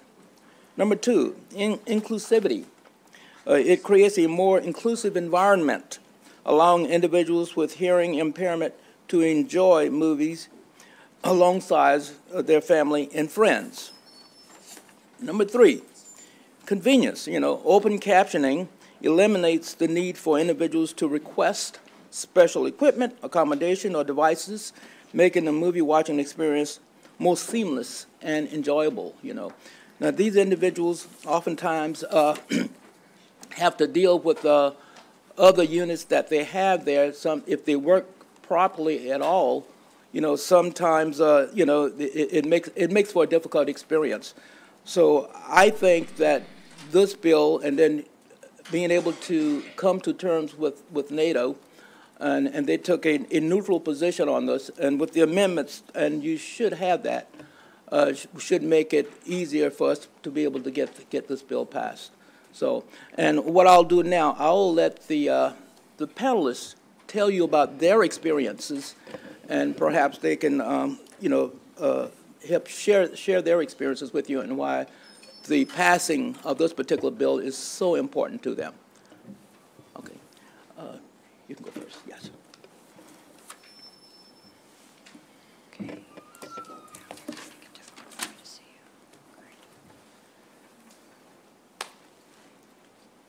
Nice to see you, committee. It's wonderful to be here to talk about the open captioning movie bill, SB 92. I want to thank Senator Brooke for his tireless work in the introduction of this bill alongside of us in the deaf community.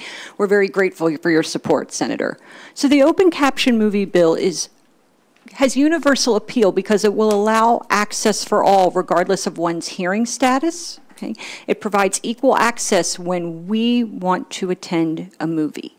The captions themselves is beneficial, like I said, not just for the deaf and hard of hearing community, but for individuals who are neurodiverse, as well as our veteran community, people who are late deafened. And I'm sure a variety of you might know someone who struggles with background noise or accents in movies or dialogue that is not clear. The captions will allow you to access that movie with ease. Currently, our experience is that we have to use a device that either sits in the cup holder and has a small screen, or we use large cumbersome glasses, which, for example, are not something that is accessible for young children who are deaf and hard of hearing. Oftentimes the devices that we are given are broken, which makes the movie theater out of compliance with the Americans with Disabilities Act, the ADA. Open captions solves for that and mitigates all of those problems that we currently face. Bear with me as I look at my notes. I also want to speak to the fact that the Governor's Office of the Deaf and Hard of Hearing supports this bill. And Governor Moore has voiced his support for this bill. We would like to see the state of Maryland take the lead in efforts of this kind and provide open movie caption access for all. In addition, I want to remind everyone that our baby boomer generation continues to grow. We have a lot of folks who are continuing to experience hearing loss as they age, and we want them to be able to age with dignity and continue to afford themselves of the entertainment options that they had previously. So we ask the committee to vote in favor of support of this bill.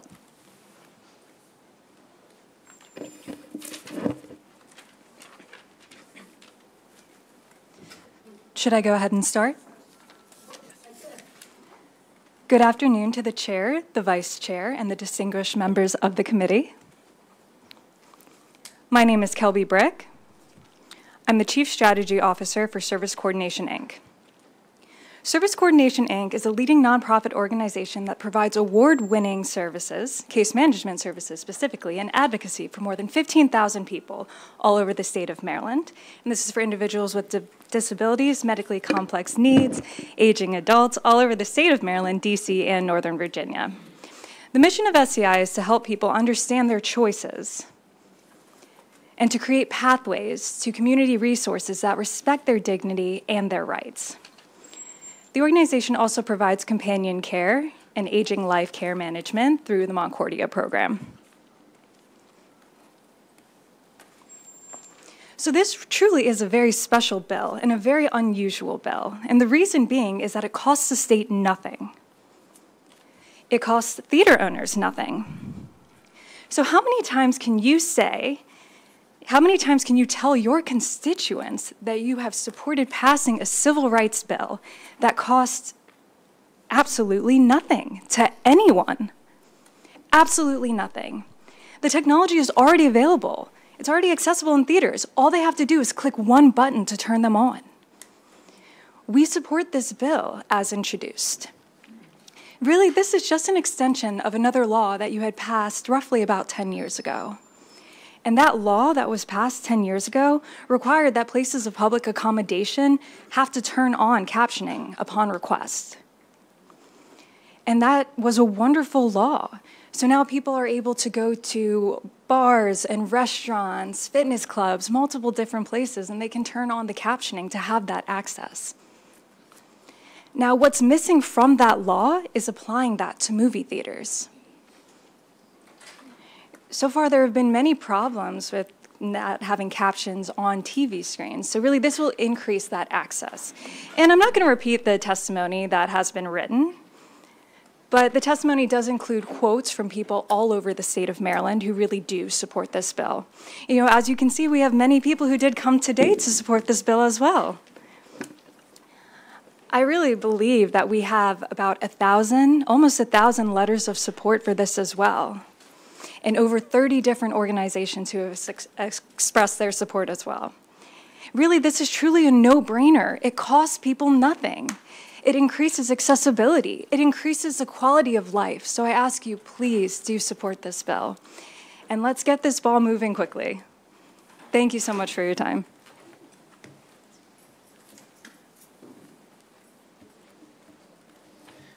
And here again, I'll close by saying that we did come to agreement with NATO on several parts of the bill, and there is an amendment. You should have that already.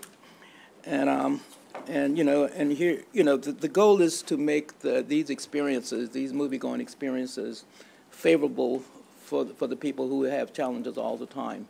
So it's a small sacrifice on our part, but it's a major benefit for them.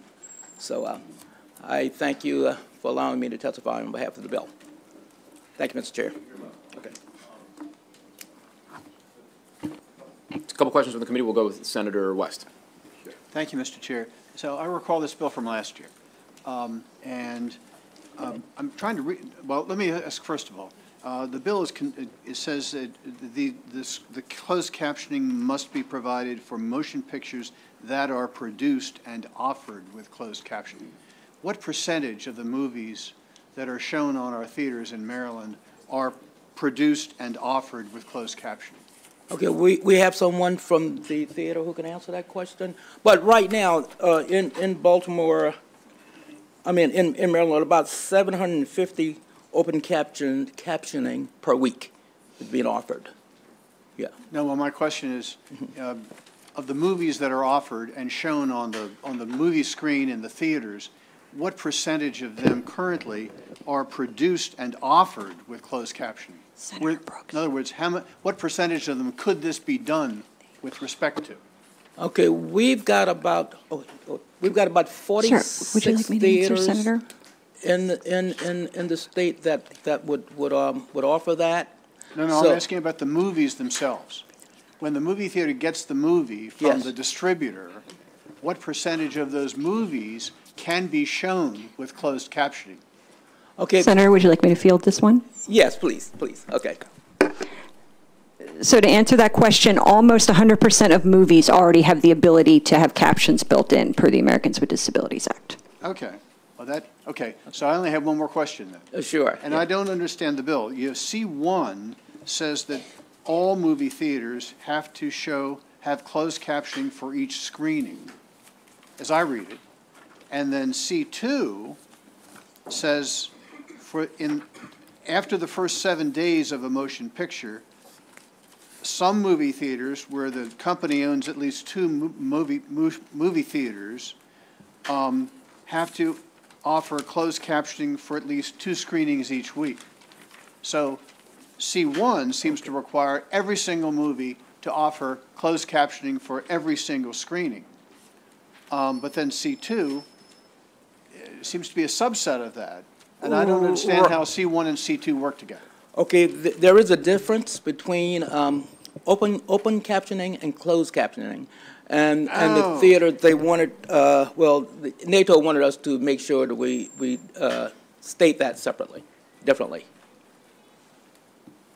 I see. Yeah, your opening.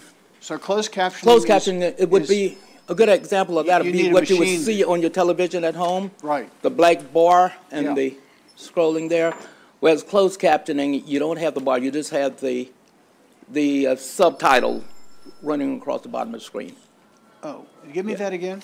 So open captioning is? Open captioning was where you would just have the subtitle on the screen. You won't have the black bar behind it, like what you would experience on your television. Okay. Yes. So open captioning, the words are seen over top of the movie that's spooling underneath them? Open captioning would be the words that are at the bottom of the screen scrolling across. Senator, we're happy to add to that if you'd like. Okay, sure. Good. Yeah. Okay. So what is currently available in theaters under the Americans with Disabilities Act is called closed caption, which requires specialized dollars and costs Maryland constituents specialized devices and costs Maryland constituents thousands of dollars to be able to provide. And that is done on an individual basis, typically in a format of a very small mini screen that is connected to a stand that sits in your cup holder, if you can imagine this in your mind, and then that is projected from the back of the theater onto that screen. So you have to navigate between looking at this small mini screen that has the words and what's taking place on the larger theater screen, okay?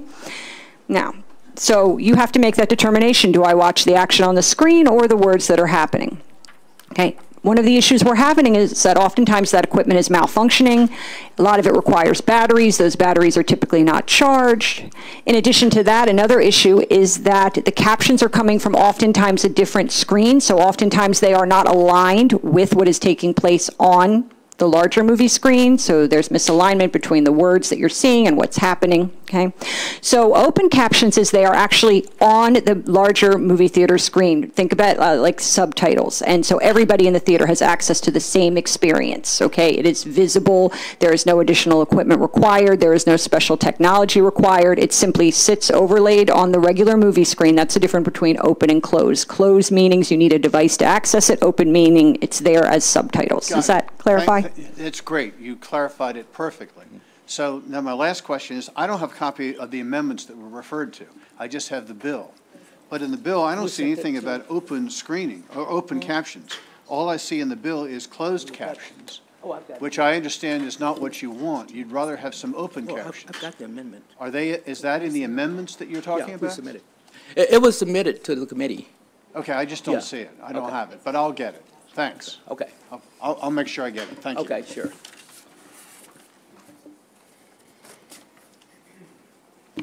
All right, additional questions from the committee? All right, seeing none, thank you all very much. Thank you, sir. All right, now we're going to switch over to a different panel. Signed up for informational purposes, we have Jenna Sublett and Doug Murdoch, and that's it.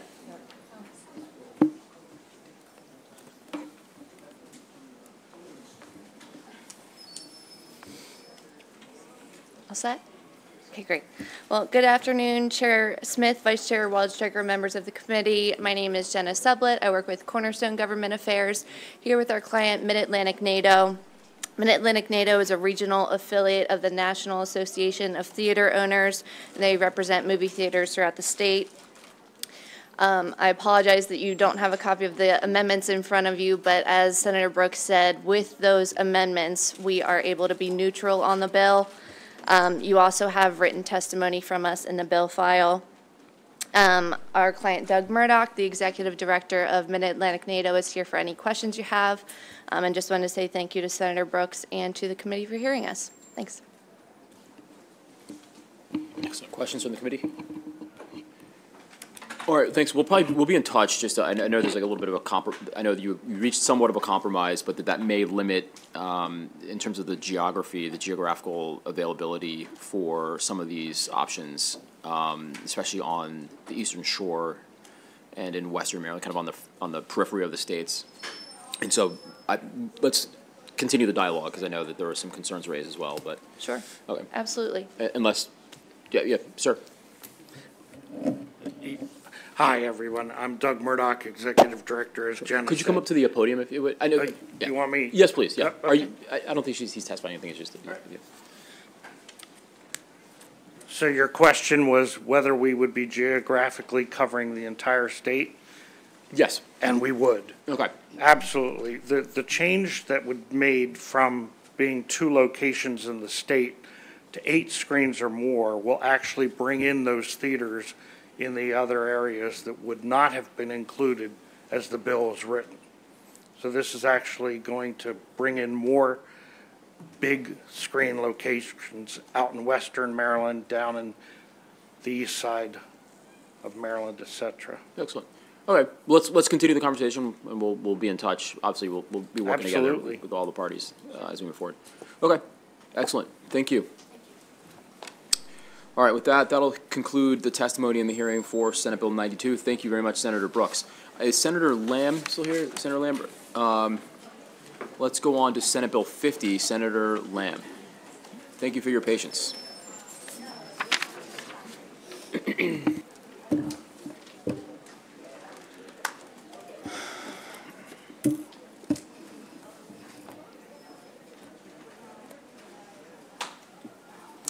Good afternoon, members of the Judicial Proceedings Committee. For the record, Clarence Lamb, Senator District 12.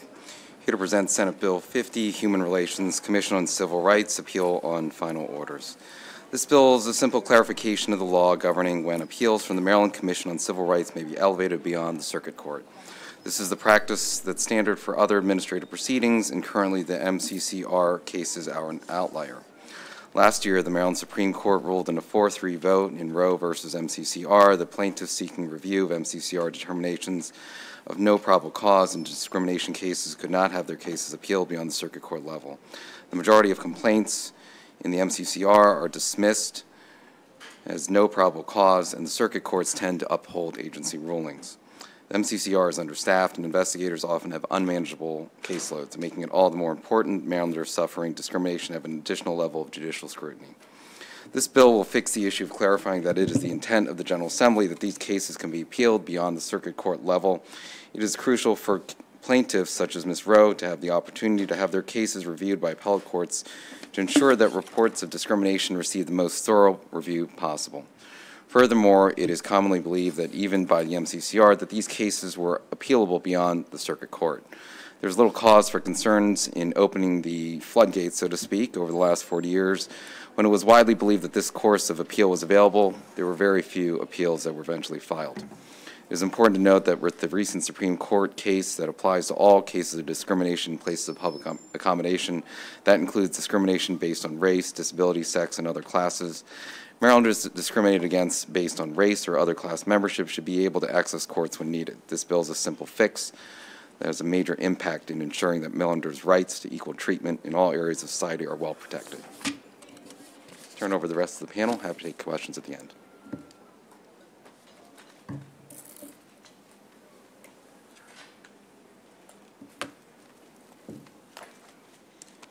Thank you very much, Mr. Chairman. Thank you, Senator Lamb.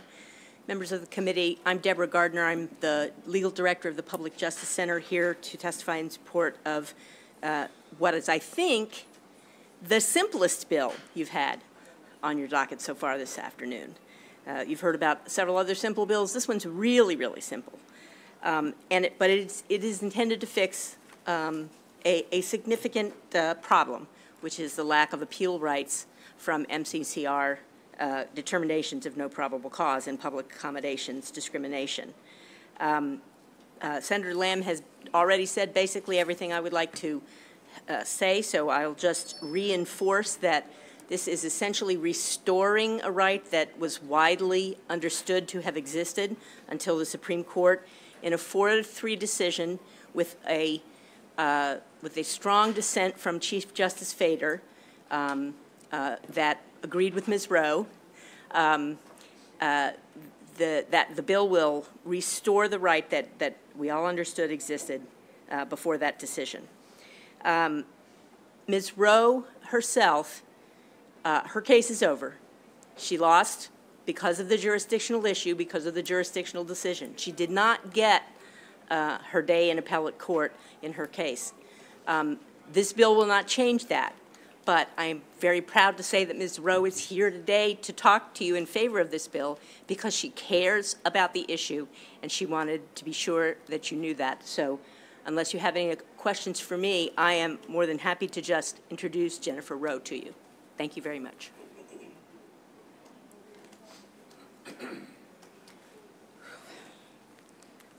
Okay, first time testifying, very nervous, bear with me.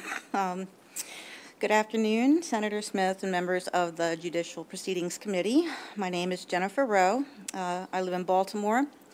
As a resident of Maryland and a person with a disability, I am writing to support Senate Bill 50, testifying to support Senate Bill 50. From 2016 to 2019, I was a member of Krav Maga, Maryland, a self-defense school in Columbia. In 2019, my membership was canceled in retaliation for complaining about discrimination I had experienced there. I immediately reported the incident to the Maryland Commission on Civil Rights in the hope of holding the school accountable. Unfortunately, my experience with the commission was deeply disappointing. First, the intake supervisor incorrectly stated that the commission did not handle retaliation claims and required me to remove that part of my complaint.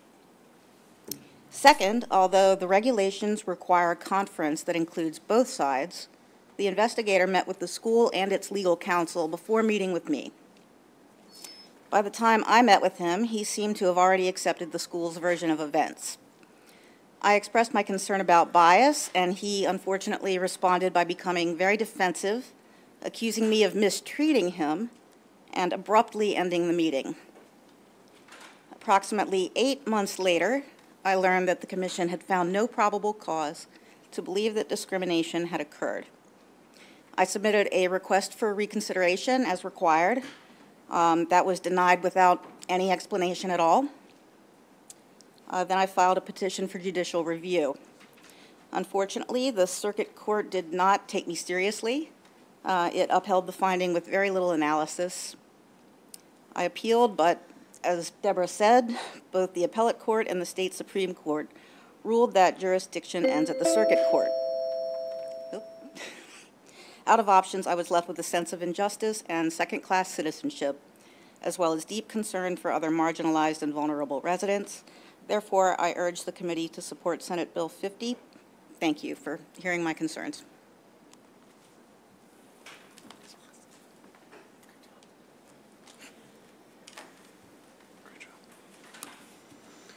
Members of the committee, my name is Michael Abrams. I'm a civil rights attorney based in Baltimore with Brown, Goldstein, and Levy.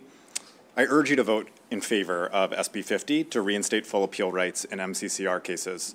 My written testimony describes the history of the commission and Maryland's historic leadership in the civil rights space. Before the Federal Civil Rights Act was passed, this legislature passed the nation's first public accommodations law in a southern state. It was a brave vote, and it was called stunning at the time. That is the same law that today the commission is charged with enforcing. The Supreme Court's recent decision in Jennifer Rowe's case is a step backwards. This bill would help make sure that Maryland does not fall behind. Full appeal rights are a fundamental protection in the civil rights space and the administrative law space. Appeals help ensure that victims of discrimination receive a proper decision and that the Commission follows its rules and treats claimants fairly. The full range of appellate review is essential. Review in the appellate court and Supreme Court will address arguments about the Commission's process and create clearer standards moving forward, serving as a check on how the Commission exercises its authority. Given how critical the Commission's mission is, the Marylanders who appear before it should receive the same standard protections as in most other agencies. The General Assembly should not let the Civil Rights Agency fall behind. For these reasons, I urge the committee to vote in favor of SB 50. I'm happy to answer any questions. Thank you.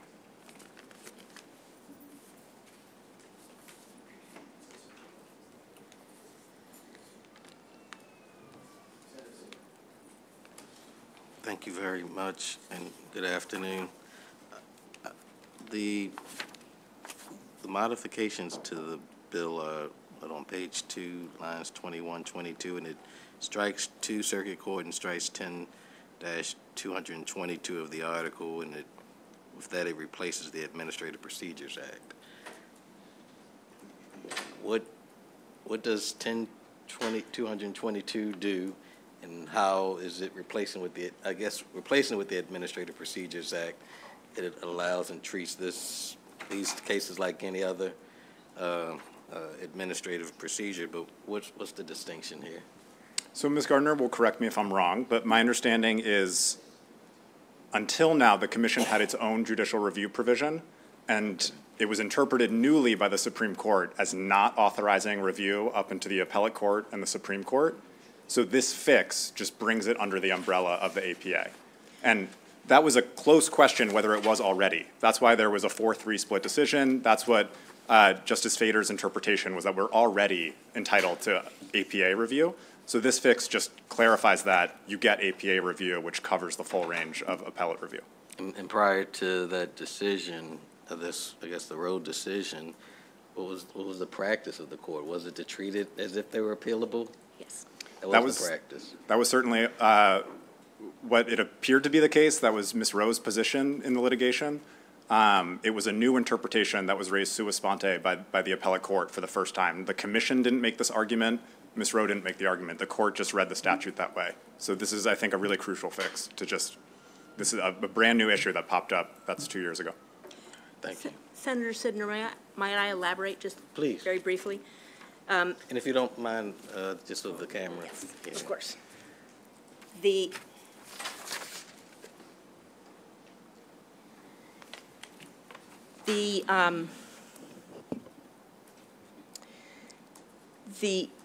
current law referencing Section 10-222 of the Administrative Procedures Act, that's in the Commission's statute itself, and that provision provides for judicial review in the circuit court. Section 10-223 provides for further review in the appellate courts, and until the Supreme Court ruled otherwise last year, the interpretation was that access to the circuit court then gave you access to go on further under the Administrative Procedures Act. The court has ruled otherwise in that 4-3 decision, and so the fix then is to provide for appellate review per the entire Administrative Procedure Act, so making super explicit all the levels of appellate review that are available under the Administrative Procedure Act. Your other question was about what had been the history prior about jurisdiction. There's a 1984 decision of the appellate court called Vavasori versus the Commission. Long sort of tortured history of that case, up and down, up and down. As it happened, when the courts ruled that there wasn't jurisdiction even in the circuit court, just days before the 1985 legislative session started, a fix was put through immediately that gave us the language we have now. Everyone thought that that meant all the appellate rights until a court then decided no, and I'm sorry. So then there was an appeal based on the change in the language, I'm getting this a little confused, and I apologize. The appellate court decided in 1985 to review a circuit court decision that had been granted for the first time by the legislature then, exercised appellate jurisdiction, ruled in the case on the merits rather than on the jurisdictional issues. So it exercised appellate jurisdiction, and ever since then, everyone thought that court had appellate jurisdiction because the commission didn't say otherwise in that case. Nobody did. It exercised it. It went from there. It's rarely exercised, but it was understood to have existed. And now, because of the Supreme Court has said we don't see it, four members of the court said we don't see it, we're here asking for that to be made crystal clear. And just to make sure that I heard the argument correctly, no party brought this up, the court just... That's correct. One of the judges on the panel in the appellate court raised the question during oral argument. I didn't know they could do that. I mean, that's why I didn't know that. You know, sua sponte. I thought you decided what was before you, but okay. Mr. Abrams? I mean, as a technical matter, jurisdiction is always a matter that any court can address bring it up and should. I appreciate that. Thank you for letting me know. I just wanted to say I appreciate your testimony. I've been looking at the history behind the public accommodations law and how it was founded here in the state of Maryland, and if I just may. Robert Bell and a number of Morgan students, just the history is fascinating because a lot of times when we talk about the public accommodations and sit-ins and things, everyone wants to go to Greensboro. And I think what I realized this weekend, I was watching Eyes on the Prize, and they talk about John Lewis in Greensboro, but rarely do they ever come back to Baltimore and Morgan State University and those students who were probably the first in the country to start sit-ins by university students and force Reed's drug stores and everyone to do this. And what was so fascinating, this became an international issue where you had John F. Kennedy, Robert Kennedy, and all those getting involved because they were being embarrassed because of the racial discrimination happening along Route 40 and African diplomats being discriminated against. And at the time, of course, the United States was attempting to woo those countries onto the side of their side rather than communism. And so they had to kind of put a thumb on Maryland in the General Assembly to kind of say, you need to do this. But so anyway, I can go on, but it's fascinating, so thank you. It's also amazing that our great former Chief Justice, Robert Bell, was in high school when he sat in Hooper's restaurant. I just had a conversation with him this weekend about this. You should. So we're way off the beaten path now. But C. Fraser Smith from passed away a couple of years ago. He wrote a book called Here Lies Jim Crow. Yes. Encapsulates a lot of this history, which is pretty fascinating. So here's a little plug for Here Lies Jim Crow. Pick up the book. All right. So this 1980, the legislature came back in 1985-86, tightened it up, gave under the APA, gave appellate jurisdiction, circuit court. Everyone assumes, hey, you can go on from there. I'm assuming that cases were going up to the appellate court in the interim before this decision came down. I mean, hundreds of cases had to have been going up. So I would love to hear the rationale as to why that was interpreted to foreclose the ability to access the appellate court once you're given under the APA access to the circuit court. In the rationale for assuming there had been jurisdiction? Yeah, I have not read the opinion, obviously, but I mean, I'm just interested to hear what the argument was. I'm sorry, our argument that there was jurisdiction, or their not argument Fader's that there wasn't? minority argument, the majority opinion. What was the logic there? That the plain language says to the circuit court under section 10222, and it doesn't say it doesn't explicitly provide for further appeal under section 10223 to a higher court. Cool. Thank you for bringing the bill. That's a fascinating issue. Thank you, Senator. Thank you for your flexibility. I know there was a little bit of a mix-up with the scheduling here. So, seeing no further questions, thank you all very much, and thank you, Ms. Rowe. Thank you. All right. With that, that'll conclude the hearing for Senate Bill 50. I think Senator Guile is here. Senator Guile, here you go. Hi. Welcome. We're now going to move on to Senate Bill 413. 413.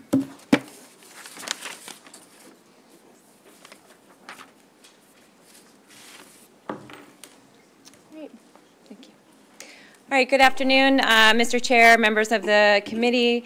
Senate Bill 413 would add military and military dependent status as a protected class from discrimination with respect to public accommodation, housing, employment, financial transactions, education, insurance, the provision of public utility services, and state personnel actions. Members of the committee, Senate Bill 413 would add military and military dependent status as a protected class from discrimination with respect to public accommodation, housing.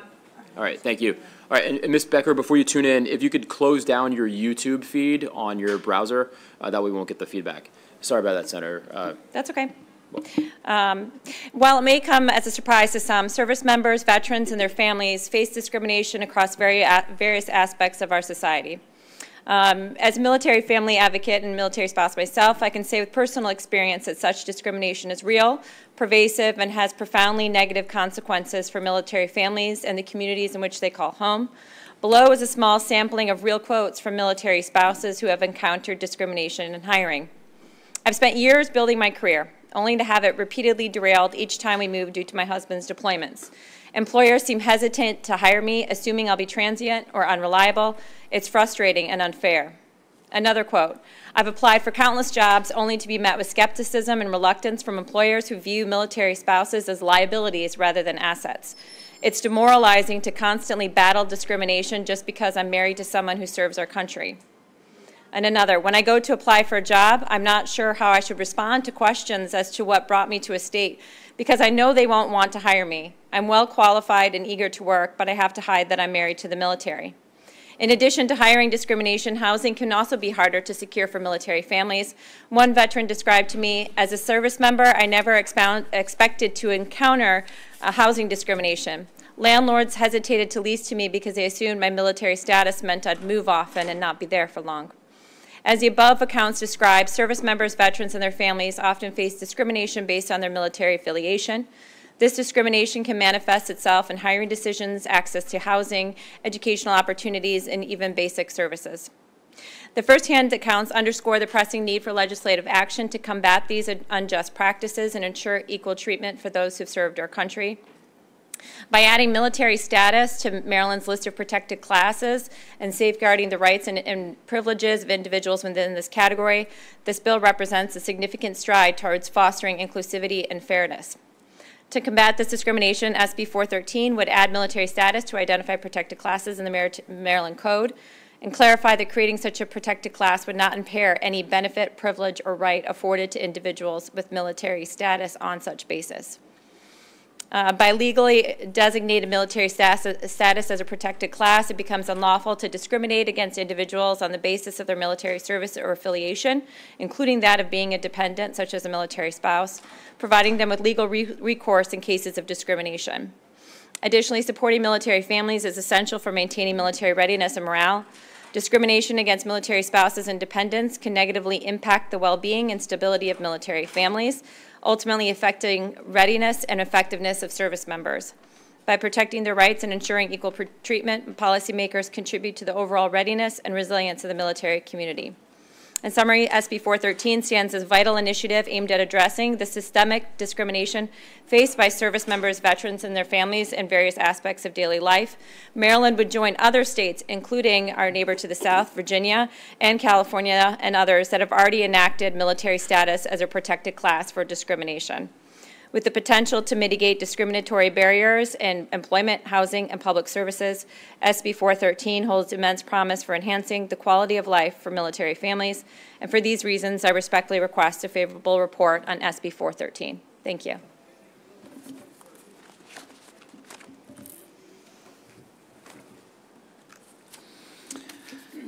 Chair Smith, members of this committee, thank you for the opportunity to testify in favor of Senator Guile's bill. I'm Dave Dragics, a retired Army colonel and legislative director of the Maryland Military Coalition, representing over 150,000 uniformed services-connected individuals. This legislation will align the Maryland Code with the Department of Defense's goal of ensuring that service members and families are protected through a state's anti-discrimination measures that protect against bias and discrimination in such matters as employment, housing, education, public utilities, and civil rights laws to supplement employment protections under the Uniformed Services Employment and Reemployment Acts of 1994, or USERRA. Adding military status as a protected class protected in these and other areas is also a major 2024 legislative objective of the DoD's military state policy program. And as Senator Guile mentioned, it supports the Year of the Military Family. Of particular note, this legislation and amending the various sections of the state code sets the standard for the definition of military status in the code through the use of the definition of uniformed services in 10 U.S. Code Section 101. The reserves is defined in 10 U.S. Code Section 10101. A veteran is defined in 30 U.S. Code Section 101, Parent 2, and a dependent is defined in 50 U.S. Code Section 3911, Parent 4. The Coalition encourages and endorses the use of these definitions in all related legislation for the sake of consistency and the benefit of all Maryland residents who are either members of the Uniformed Services or the Reserves or a veteran or a dependent. The Maryland Military Coalition strongly supports Senate Bill 413 and asks for a favorable report from the committee, and we would like to thank Senator Guile for sponsoring this legislation and appreciate her leadership on this issue.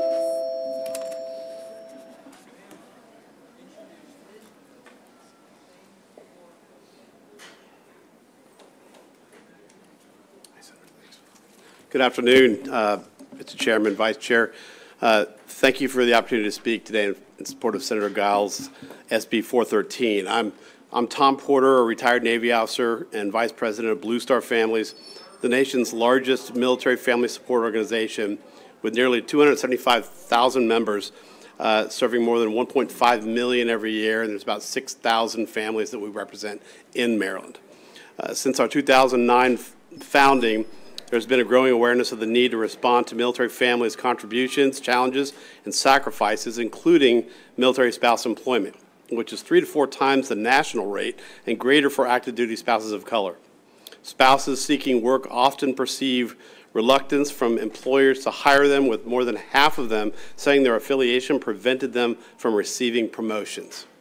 Active duty spouses are also least likely to disclose their military affiliation in interviews compared to other groups, with 23% not at all likely to disclose their affiliation. Half of spouses who had disclosed their military affiliation in an interview reported that the employer expressed concerns about their ability to stay at the position long term. One Army spouse reported to us that she was told after she was passed over for employment that, quote, "We see a future for you here, but not until you know for sure if you'll stay in the area for more than a year. Come back when your husband leaves the service." Recognition of these employment challenges can prompt improved data collection, foster greater dialogue with military spouses, and encourage development of programs to assist with this group. Supporting military spouses acknowledges their important role in our national defense by providing stability for their families and contributing to military readiness. Adding military status as a protected class will help ensure that our veteran and military families are not discriminated against. Again, thank you for allowing me to testify, and thank you, Senator Guile, for offering this bill. Excellent. Any questions? So for the, I do a lot of USERRA cases when we're not here in Annapolis. So just for the members, why is USERRA not enough? Why is this necessary? Right. Yeah. Yeah, thank you, Mr. Chair. USERRA provides protections, including for, reservists who if you get called up and you have to go on a deployment and then you need to come back to your job, they still have to keep that job open to you. So that would protect, the applicability to USERRA wouldn't protect, let's say, discrimination of military spouses when they go to apply for a job. So there's some protections that are even under the Service Member Civil Relief Act for things like, breaking a lease if you're going to have to move, but that doesn't protect against discrimination when you go enter into that lease. Thank you. Thank you very much for the clarification. All right, questions from the committee? All right, we're going to switch to the panelists joining us virtually, and we're going to hear from Ms. Becker. Is she still with us? Yep. All right, Ms. Becker, you're up, and then we'll move on to Great, Mr. thank you. Arnold. Thank you to the Judicial Proceedings Committee for allowing my testimony. My name is Leslie Becker. I am the spouse to an active duty service member. We currently reside in the state of Maryland. I am testifying in favor of Senator Giles' bill to prohibit discrimination of military families. As a military spouse, I have experienced firsthand some of the hurdles spouses encounter as it relates to employment and compensation. Military spouses are disproportionately women. Statistics indicate over 90%. That disparately impacts a currently protected class, women. Military spouses get unfairly questioned about gaps in their work history, short stays of employment, or are simply overlooked when applying for employment, assuming they will not be long-term employees. Even if they are hired, this can limit the amount of mental and financial investment a company is willing to put into us. I am fortunate enough to be employed by one of the most military-friendly companies in the U.S. Despite this, I have still experienced a lack of support due to my status as a military spouse. When inquiring about reinstating a policy that adversely impacted pay for military spouses, a senior executive at this company told me, quote, "I don't care that you are a military spouse. Spouses are not a protected class, and so I won't do anything for you." Sadly, he is correct. And if this can happen at a company who puts in so much effort to offer us opportunities, imagine what is happening everywhere else. Without legislation that mandates companies will offer special considerations for military spouses, we will continue to see my population struggle to find the same equal opportunities for success as other protected classes. My ask is that we show solidarity and protect the people willing to protect our freedom. Please consider supporting this bill and protecting military spouses and family members from discrimination. I'm happy to answer any questions and be a resource for any insights I may be able to provide you in order to better understand our community's unique needs. Thank you for your time today. Please feel free to reach out. Thank you very much, Ms. Becker. Now, Mr. Arnold, good to see you. Welcome back. Good afternoon, Chairman. Christopher Arnold, Mid-Atlantic Region Liaison, United States Department of Defense State Liaison Office. We thank Senator Giles for her leadership on this national security issue. In our parlance, the Secretary of Defense has big plays, strategic priorities to change the culture, promote the health and well-being of our families, and advance strategic readiness. Protecting our military families from discrimination has been a big play since 2023. As an Army combat veteran, I've had the privilege of witnessing the incredible sacrifices made by my fellow service members and their families. The least we can do is ensure that they and their loved ones are treated with dignity and respect in their own communities. Our spouse survey paints a stark picture. Military spouses face an average unemployment duration of 19 weeks. That's not just a number, it represents the faces of spouses struggling to support their families, putting their dreams on hold, and frustrations of feeling undervalued. The most effective way to address such bias in the hiring process is to remove military spousal status as a legitimate reason not to hire. I think of one of my colleagues who is an accomplished attorney and military spouse who struggled to maintain consistent employment. She applied for one job after another, only to repeatedly face denial because hiring managers saw her as a risky short-term prospect. This story is far too common among military families in Maryland and across the country. Discrimination, subtle or overt, denies military families access to housing, education, financial services, and even basic public accommodations. Imagine the humiliation of a veteran turned away from a cab because of their PTSD, or a military child with special needs facing discrimination due to their military affiliation. These are not just isolated incidents, but daily realities that chip away at their sense of belonging and purpose. The policies in this bill send a clear message. Maryland values its military families and will not tolerate discrimination against them. To the extent that a distinction or deferential treatment on the basis of military status is allowed by state or federal law or regulation, it is not an unfair or discriminatory practice. Thank you, and I'm happy to answer any questions you may have.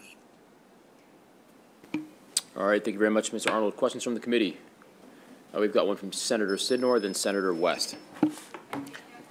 Thank you, and I hope someone could clarify something for me.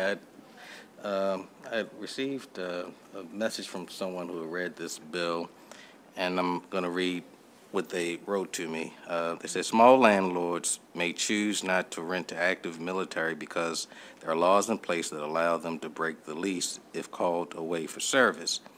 So I get 100%, but this can be very costly to poor landlords who rely on rent to pay mortgage. Additionally, even if they are not called away, they are given deference and failure to pay rent proceedings. So they can choose not to pay for pay rent for whatever reason, and the reality is it will take longer to evict them. Some judges, maybe not all, require a lot of something to obtain information before they will entertain an eviction of active military. Would someone address that? I'd be happy to respond to that, Senator. So it sounds as if the individual who's reaching out to you is a landlord who's upset with the Service Member Civil Relief Act protections, and those protections would protect a veteran that's able to break a lease if they need to. That's a policy that's a federal policy that's implemented to recognize that our service members can't say no to orders and have to deploy, and that's what it's just a matter of public policy we believe in.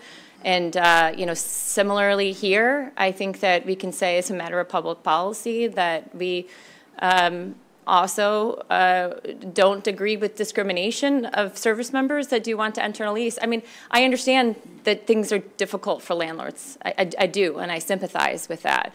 But I think at least for us and for our body, I think that when we're setting policy, I think we have to look at what we're prioritizing. And in this instance, I think that the prioritizing, the service members that, do, and their families that, have to deploy, have to leave. And I think that those it demands protection. So thank you. Appreciate Thank you for that question. Thank you, Mr. Chair. So, Senator Guile, the Maryland Realtors have provided a letter of information. They say they denounce discrimination against the men and women of our military and their families. However, they say we do see instances where making military status a protected class could result in the loss of certain preferential treatment currently provided to members of the military in housing. They say currently our members have noted that they often provided favorable treatment of military applicants by waiving rental application fees or by loosening credit or deposit requirements for members of the military.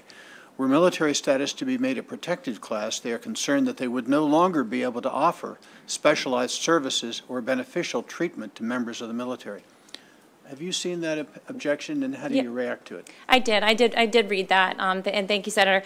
So to be clear, though, the SB 413 does clarify that creating such a protected class would not impair any existing benefit, privilege, or right afforded to individuals with military status on such basis. So certainly we applaud anybody in housing, a landlord, whatever the case may be, to offer such benefit to service members and their families. So we wouldn't want to impede that or impair that. So we've got that clarification to the extent this committee needs to make any more specific clarity with the language that we already have. Be happy to. Sure, okay, we'll take a look at the bill. As a lawyer, you know that this testimony becomes legislative history, which the courts will take a look at in case of a question about ambiguity. So I think this colloquy between us will be helpful. Thank you. Thank you, Senator. I appreciate that. All right, further questions from the committee? All right, seeing none, thank you all very much. Go Navy. Did you notice how timely they were, too? Both of them, military men, like right at the 2-minute mark. and the right branch for the chairman here, so yeah, that's right. More importantly. I believe I have another That's right. bill here. Yes, Mr. so Chair. that'll conclude the hearing for Senate Bill 413. We'll now move on to Senate Bill 658. Senator Guile. Thank you, Mr. Chair. I have coming up with me is my very patient, wonderful sheriff from Anne Arundel County. This bill is Senate Bill 658. I'm presenting this bill as the chair of the Anne Arundel County Senate delegation. This bill would require Anne Arundel County to set the salary of the sheriff of Anne Arundel County equal to the salary of a captain at the Anne Arundel County Police Department at step 20 in the pay scale. Under existing law, the sheriff's salary is set at a static level that has not changed since 2015. The current salary level is long outdated and is lower than other members of the sheriff's team. Starting in 2027, SB 658 would provide a salary increase for the first time in 12 years and set the salary moving forward to the salary of a captain in the Anne Arundel County Police Department at step 20 in the pay scale, removing the need for future legislative action to increase the sheriff's salary. Please note that this salary adjustment would not effectively change until after the 2026 election. Despite what Section 1 of the bill says, per the fiscal note, it would not have a state or fiscal impact. In addition to this testimony, members will find a letter attached from the Anne Arundel County Senate delegation affirming its support for this bill. And for these reasons, I respectfully request a favorable report on SB 658. Thank you. Thank you, Mr. Chair. Okay.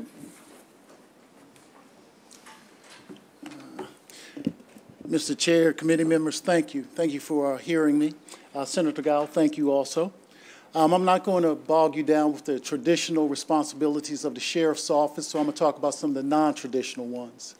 I want to talk about, as I was entering Anne Arundel County, coming from a business meeting on Route 50, and there was an individual, young lady who was broke down on the side of the road. Her tire was flat. I took the time to change her tire. She did not live in Anne Arundel County. She was in Prince George's County. But I look at myself as a servant of the state. Although I work here in Anne Arundel County, I represent the state of Maryland. So I took my time to do that. I also take the time, and I find it necessary, to visit those and work for those who have needs. I got a call from a person who lives in Carroll County. Their elderly parents were snowed in.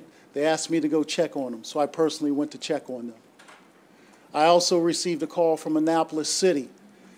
There was a woman in distress right off of West Street, and she requested that the sheriff come out there. She had barricaded herself in her vehicle. I went out there to see her. I went out there to speak with her. The Anne Arundel County Police was there, the Annapolis City Police, everybody was there. I was able to get her out of her vehicle without the use of force. I also want to tell you about an individual you may not know, Deputy McCardle. Deputy McCardle died in the line of duty, but you don't know him because Anne Arundel County does not recognize his death. But I fought the good fight for my men and women, and what I did was I was able to secure him a place on the wall with the National Police Memorial that will take place in this May. I do the things that I do not for myself, but I want to inspire the people that work for me so they can go above and beyond the traditional duties and do things that are unexpected. Thank you again, and let me just say you will be doing something for me and also for those who come after me, which has not been done since, as the Senator said, since 2015. Thank you. Excellent. Excellent. Questions from the committee? Well, it's good to see you again, and thank you very much, Senator. Oh, actually, I'm sorry.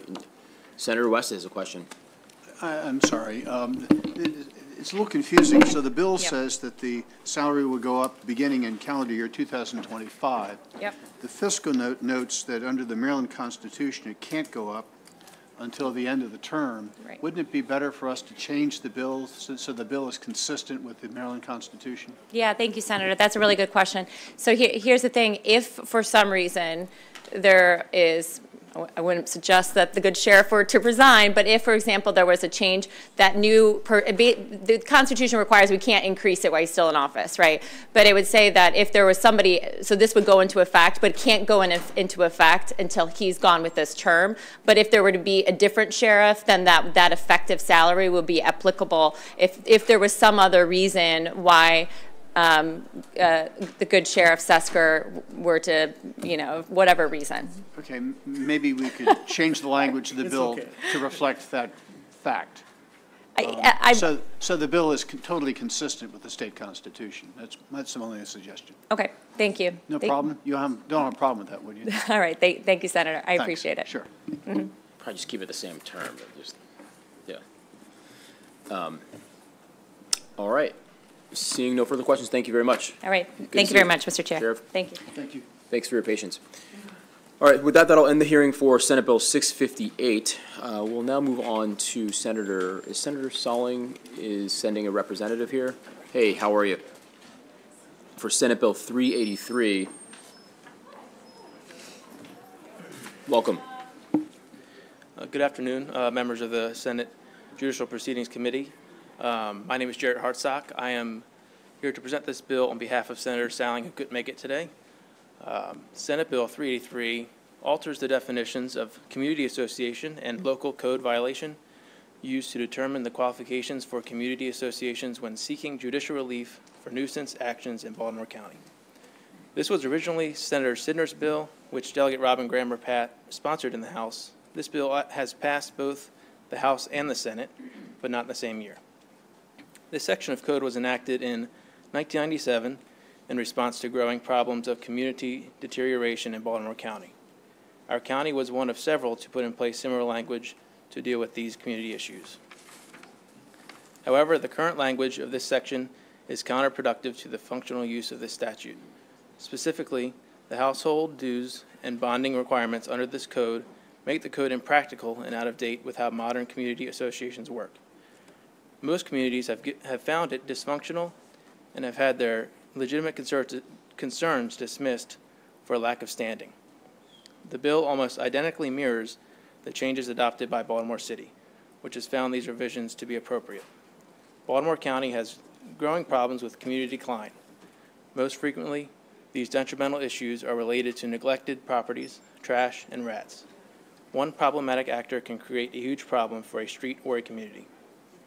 This bill passed the full House in 2018, full House in 2019, full Senate in 2020, and is in the same posture. Thank you for the opportunity to present Senate Bill 383. I would ask for a favorable report on this bill. And you can please forward any questions you have to our office about this bill. Thank you. Okay, thank you very much. All right, Senator West, given the last parenthetical there, go ahead.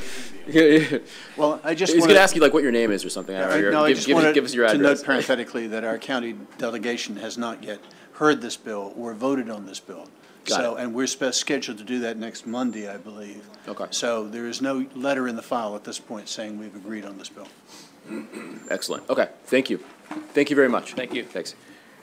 All right. So that'll conclude the testimony for the proponents of the bill. Now switch to the opposition panel. We'll hear from is Mr. Greenfield here, Mr. Enton, and Mr. Ballantyne.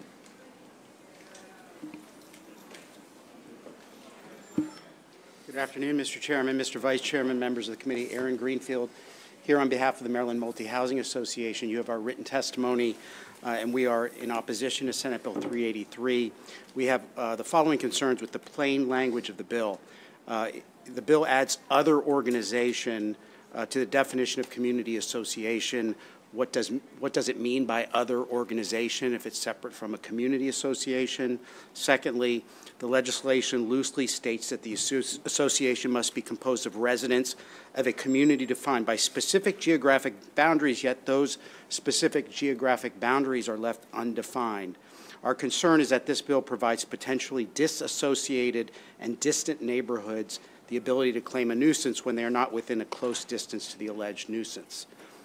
Third is this bill repeals specific criteria defining a community association. If such a serious action is taken by a community association or other organization, we should make sure that these are bona fide entities, that they've been in existence for more than 1 year, that they have a membership that pays into monetary dues. And then the bill also repeals the requirement that a bond is necessary to move forward in the Circuit Court of Baltimore County. We are also concerned that this repeal could result in additional and needless litigation, and as drafted, undefined community organizations are given unchecked and excessive power by repealing the bond requirement. For those reasons and many more, we respectfully request an unfavorable report. Thank you.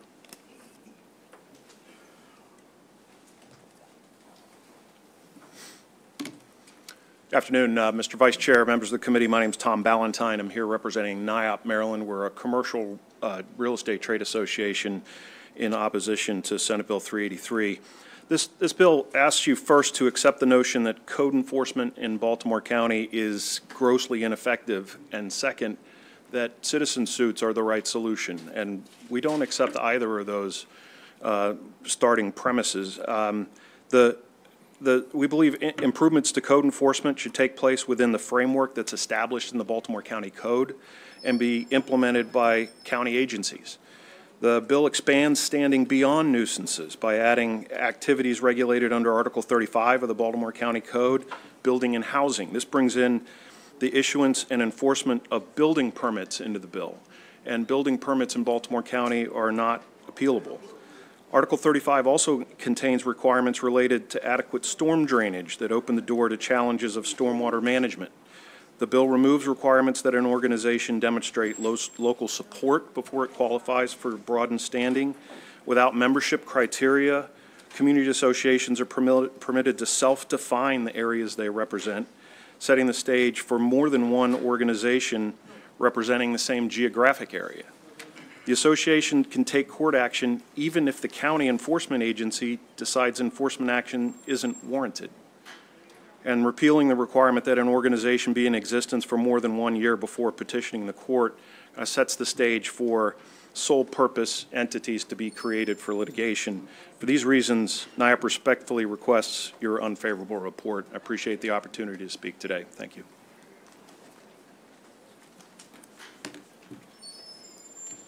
Mr. Chairman, members of the committee, Robert Enton on behalf of the Maryland Building Industry Association. You know, when this bill passed many years ago, it was a really revolutionary change in Maryland law, because for the first time ever, you took a group of people, part of an association, and you gave them standing to sue someone else. You can't sue someone under Maryland common law, and the lawyers in the room I'm sure know this, unless you have standing to sue, unless you're the injured party. And what the bill did was the bill made a community association the injured party, and the community association could bring the lawsuit. This was a negotiated compromise with landlords and with builders when it originally passed, and what this bill does is it removes all of the protections that were added to the bill to make sure that the community association was defined. It was a community association. It wasn't an association that decided that was 20 miles away from whatever they wanted to try to go after, whether it was a development or a building or whatever. It was a community association within a geographic area close to whatever the nuisance was, and that it was a real community association. So the bill removes, furthermore, it takes away the fact that has to be a nonprofit. It takes away the fact that it could be that you had to have at least 20% of the households of a local community had to be dues payers. It had to be a real community association, and it had to have a real interest in whatever they were going after. So when you look at the bill, all the protections that were added in the bill as it passed many years ago have been removed, and it completely undoes the compromise that was reached. And for those reasons, we'd ask the committee for an unfavorable report. Thank you.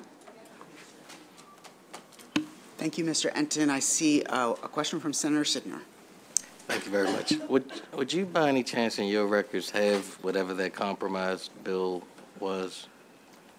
So, you know, I remember when Senator Sidnor had this bill many years ago. I looked up. You know, he's been here for a few years now, and he had this bill in the House, and then he had it when he was here in the Senate. And we actually sat down and worked out, I thought, what was a compromise back then, but he couldn't get the bill out of the Real Property Subcommittee on the House side. I mean, that's just what happened. I think this bill is the same way that it was introduced. There was no discussion whatsoever with any of the industry people about this bill and what would be acceptable, what wouldn't be acceptable. We're happy to, I stopped by Senator Salling's office today to chat with him about the bill, but he's out sick, having a medical procedure today. We're happy to sit down with him and anyone else who's interested and see if we could work out some compromise. But you can't remove the very basis of the bill, which is it has to be a group of people, a nonprofit that has an interest in the property. Neighbors, that's what this is about. Real community associations and a community made up of people that are going to be impacted by this particular project. It can't be one person. It can't be two people. It's got to be a real community association. Well, if you can help us with that language, because I know I probably have gotten rid of the language, but if you have it, please feel free to share it with me.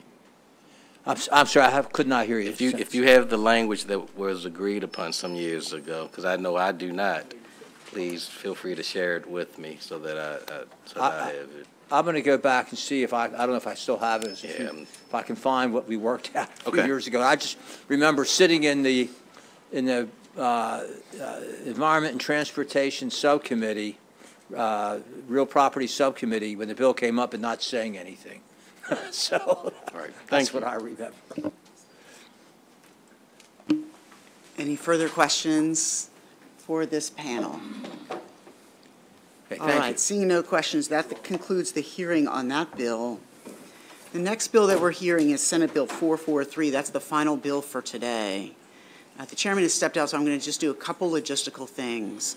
We're not going to adjourn, but I think we're going to take a 2-minute break here just to allow everyone to settle.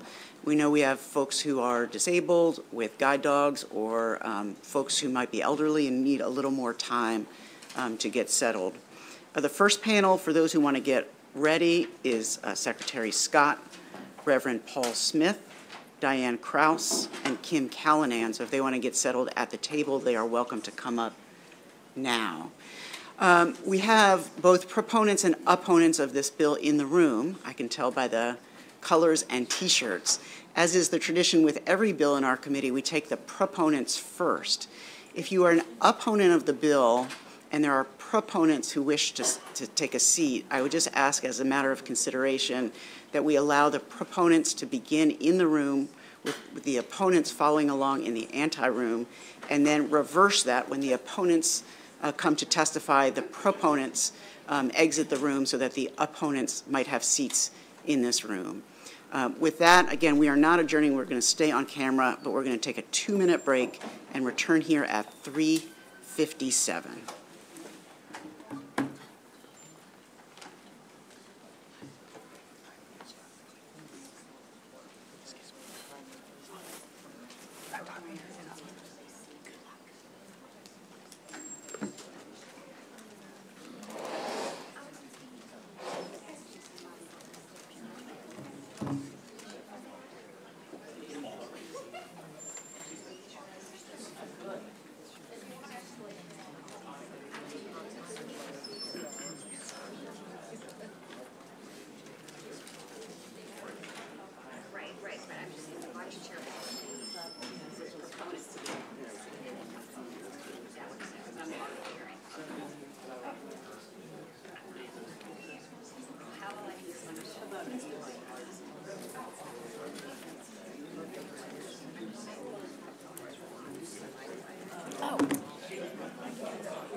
Right here.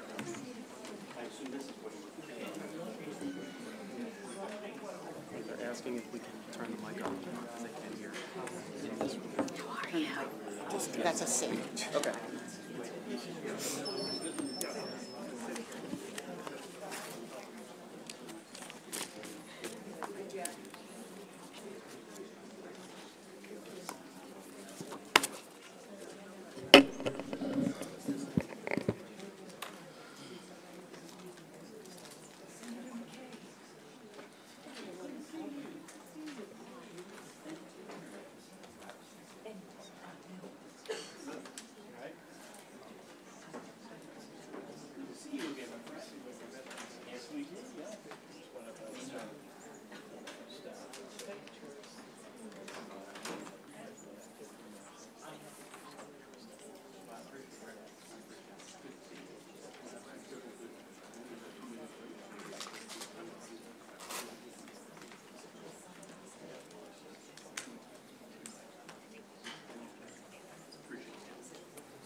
That's what's saying.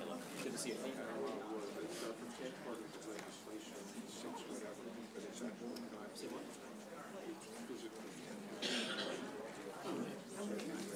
Time? Come on. Good. Thank you very much for asking. Yeah.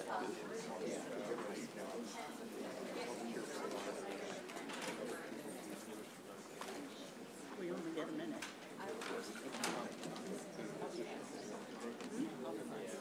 I'm just saying, I have so much trouble getting it down. It's terrible. Here's my email. I am. I'm going to read the yellow. It's a minute and 6 seconds. I'm not an attorney. Oh, yes, I find that. Thank you, sir. Although the one thing, they had a budget that was louder than I don't know if that's the house, but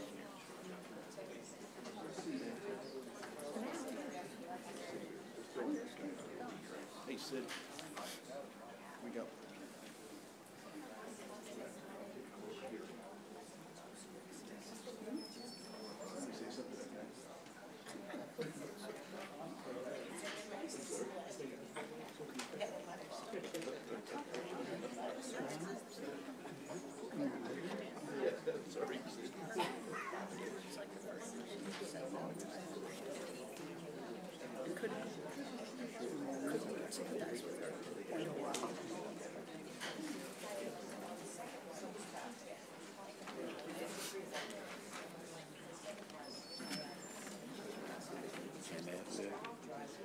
Yes, I mean, I don't know how much time did they give you extra time?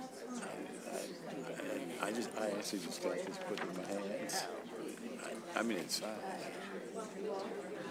I need enough my hand to stay right with the paper.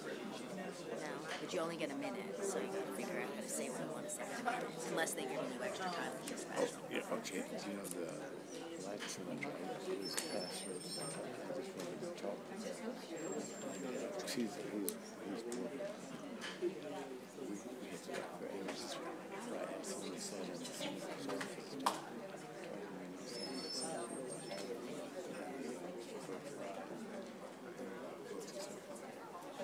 He was telling me some of the problems he's had with his black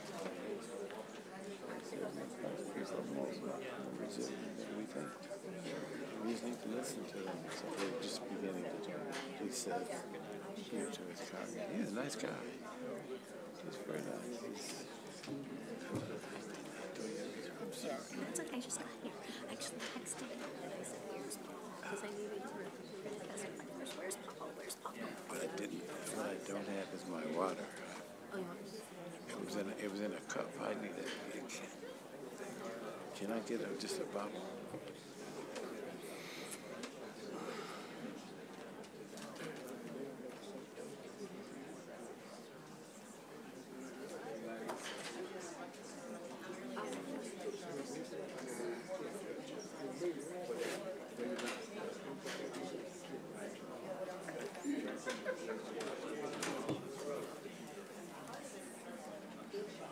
How do I pronounce his name?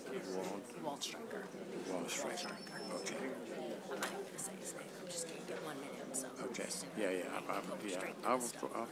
I don't mind following the script. It's a good script. Oh, it is? It's very good. Yeah. Good. I got my major quote in here, which I love. Which one's your vote? Death isn't the worst thing that can happen to Yeah. you. Wherever God is, that's where I want to be. Fuss about this, that. If God is there, I'm okay. And I will be with God. Whoever wrote it, that was what I was thinking.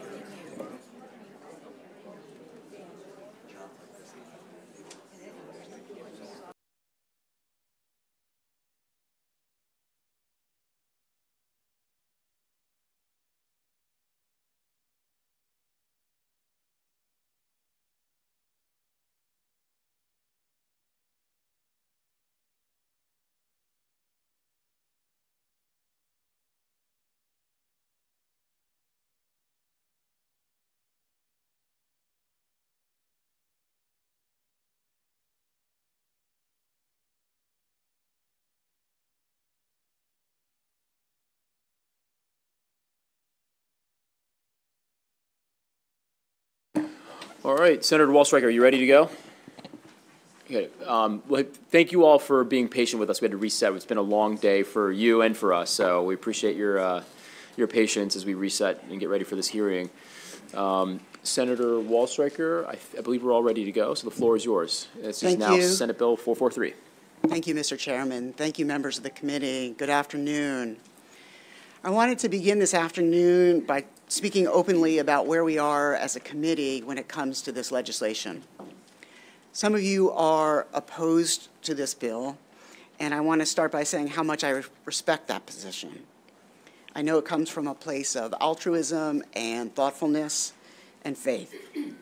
This will be a vote of conscience, and I will not lobby you or try to convince you that you are wrong, because I genuinely don't believe that you are wrong, even as we may disagree. Some of you support this legislation, and I want to say thank you for that. Nobody gets to yes easily on this bill, so I respect the journey that you took to get here. I was once a no on this legislation, and now I am its sponsor, so I honor your path. Some of you are undecided, but are perhaps trying to find a way to get to yes. And it's to you I'd like to speak to this afternoon. I'm going to tell you a little bit about my faith, and then we'll take a walk together, step by step, through the logistics of the bill. Let's start with faith. My Jewish faith doesn't have a lot to say when it comes to 21st century end-of-life care, but it has a whole bunch to say when it comes to religious pluralism. The embrace of religious diversity and the acceptance of differing practices is core to Jewish life. And of course, it's central to Jewish history. Whether it was the Greeks, the Romans, Christians, or Muslims, Jews have always believed that the practices we choose to observe or are commanded to observe are not the obligations of others. This belief has been repeated from generation to generation in different forms. But it was Rabbi Nathaniel ben Fayumi, who lived in Arabia in the time after Muhammad, who said it most succinctly: God forbade to some that which he permitted to others, and he sends a prophet to every people according to their own language.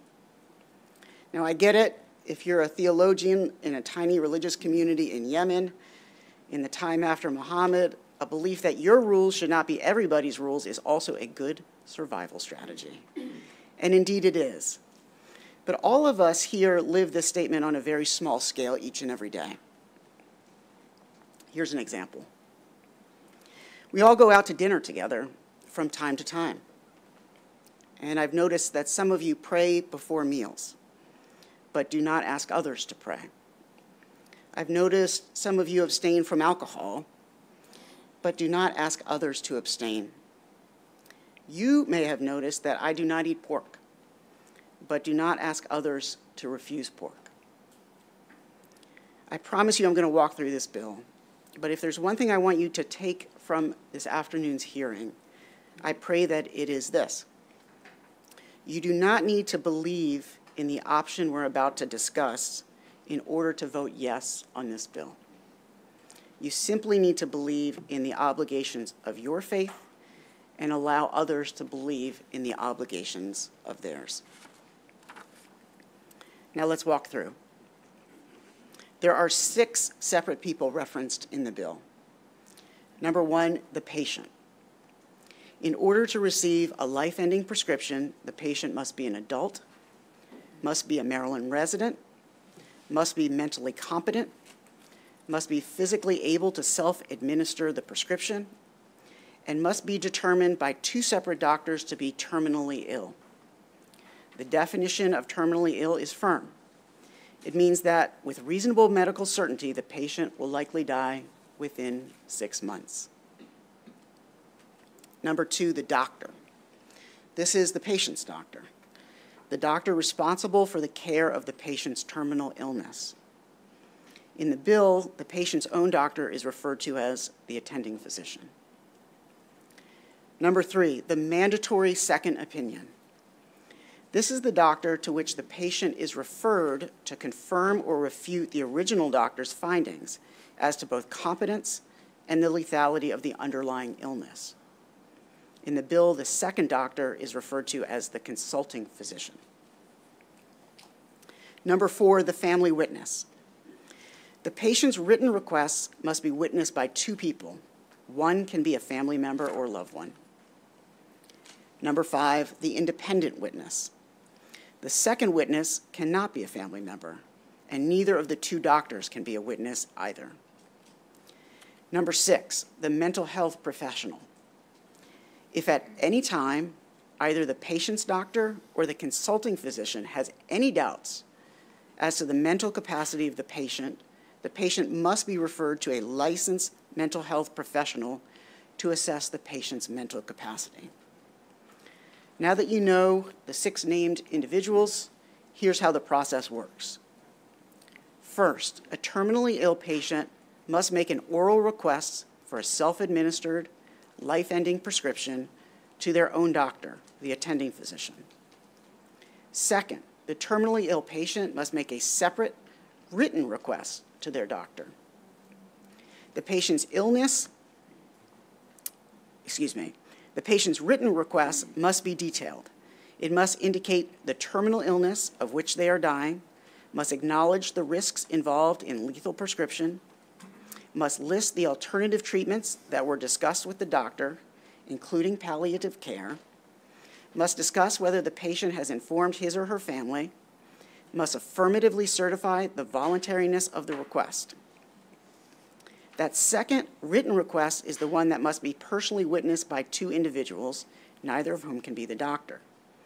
The witnesses must themselves then legally certify that the patient is mentally competent and requesting the self-administered life-ending prescription voluntarily.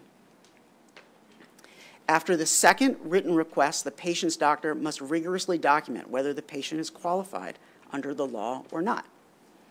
Again, that means the person is an adult, is mentally competent, will die within 6 months, and can physically self-administer the prescription. If the patient is not qualified, the process stops.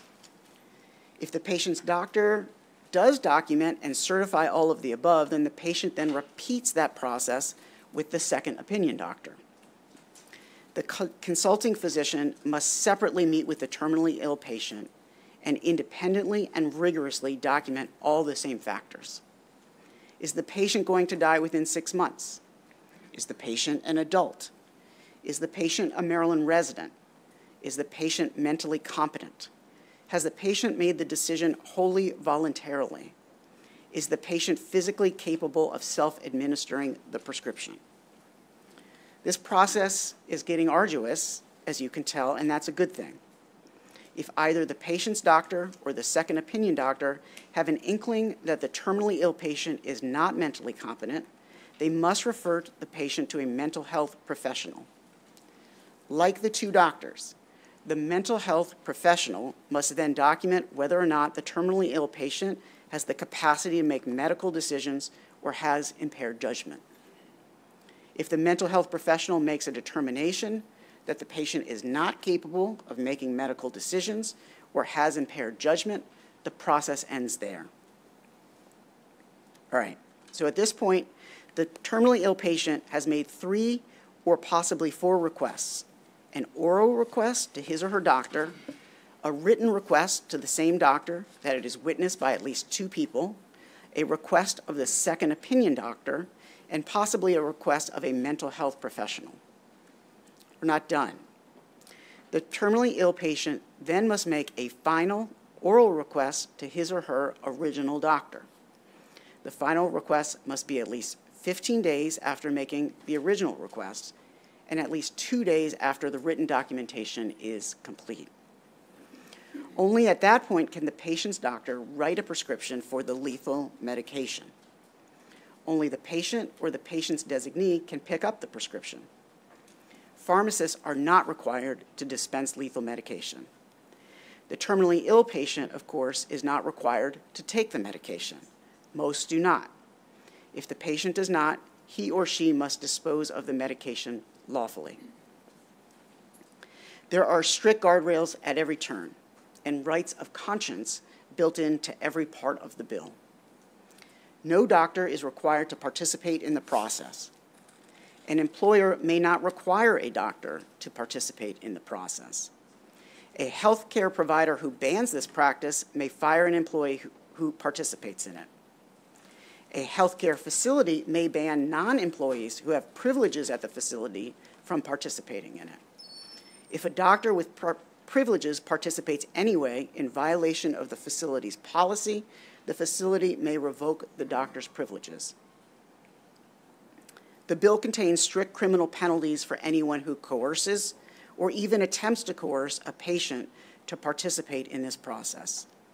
It also includes strict criminal penalties for anyone who forges a document related to this process. The bill specifically disallows and criminalizes anyone other than the patient who administers the medication, and it criminalizes doctor-assisted euthanasia and mercy killing. The process is onerous, as it should be. The guardrails are towering, as they must be. Let me end where we began this afternoon.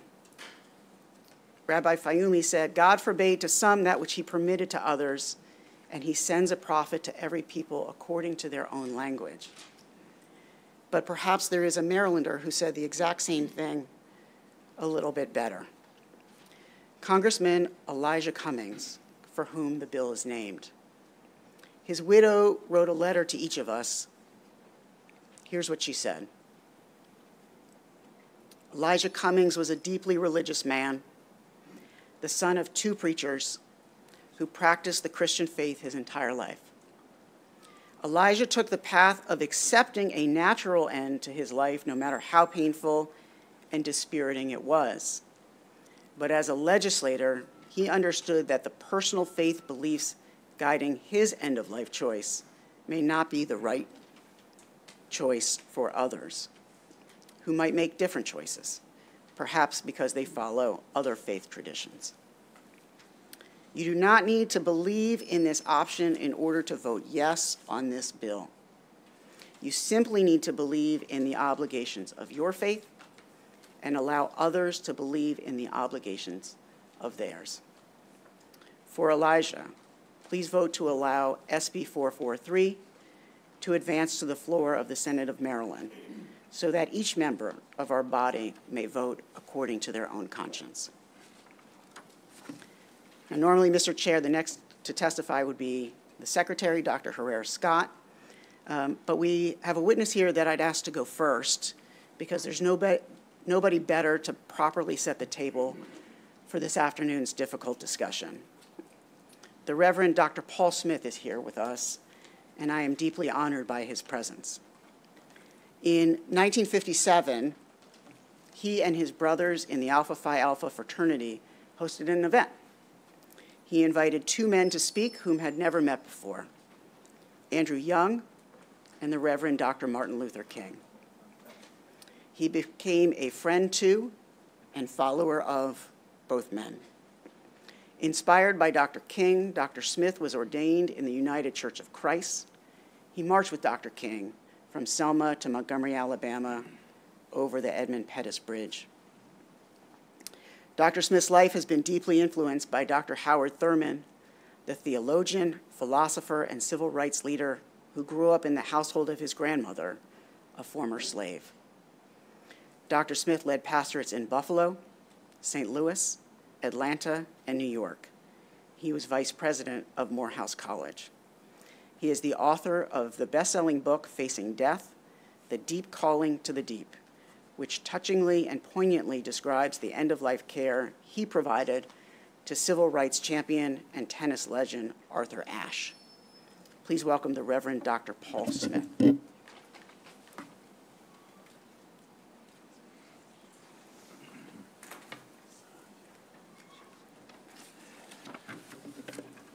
Thank you so very much.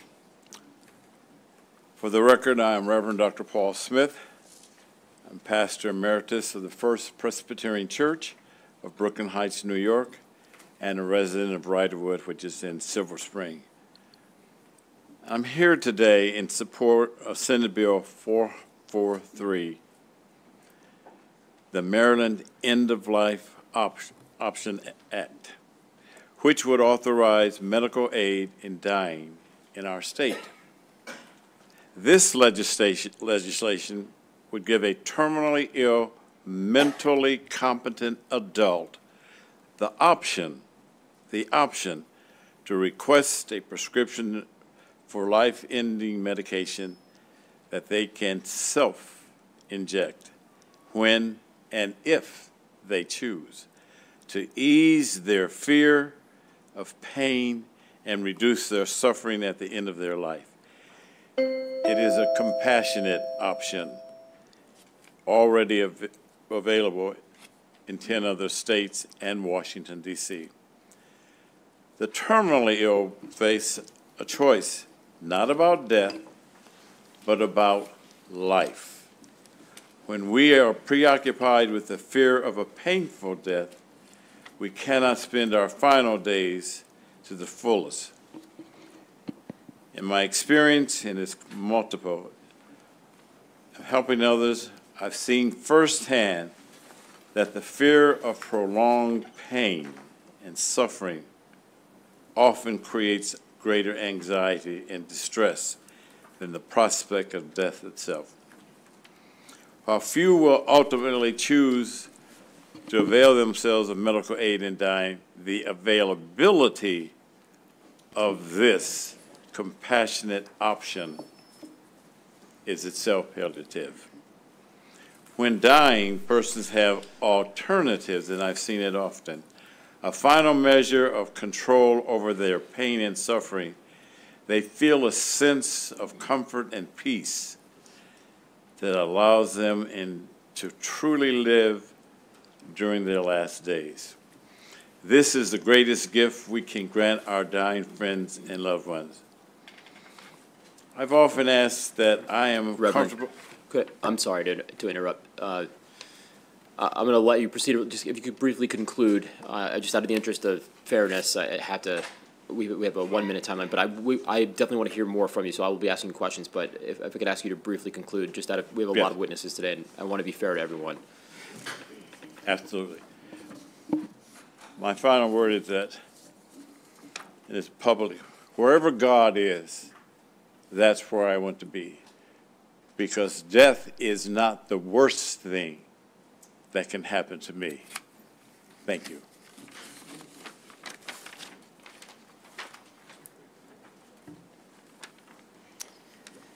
Good afternoon, Mr. Chair, members of the committee. Thank you for the opportunity to testify today. My name is Laura Herrera-Scott. I'm Secretary of Health in support of Senate Bill 443 with amendments. The bill would establish a process for an individual suffering from a terminal illness to request aid in dying with protections to ensure that the individual has the capacity to make the decision. The bill also requires the Department of Health to establish regulations regarding the collection of data around the option and publish an annual statistical report surrounding the process. The Department supports this important legislation. In recent years, more states have adopted this option in recognition of an individual's rights to bodily autonomy. On a personal note, my mother was diagnosed at age 54 with a terminal illness. It was the exact opposite of what she would have wanted in her death. And given her cognitive decline, she never got the option, and nor was it allowed at the time that she was suffering, but she suffered greatly. The legislation contains numerous protections to ensure that individuals suffering from a terminal illness electing an end-of-life option have the capacity to make the decision. The department will submit to the bill as introduced does have a fiscal impact, and we will provide and submit to the committee proposed amendments around the reporting language to ensure the reporting complies with best practice. Thank you, and we recommend a favorable report with amendments.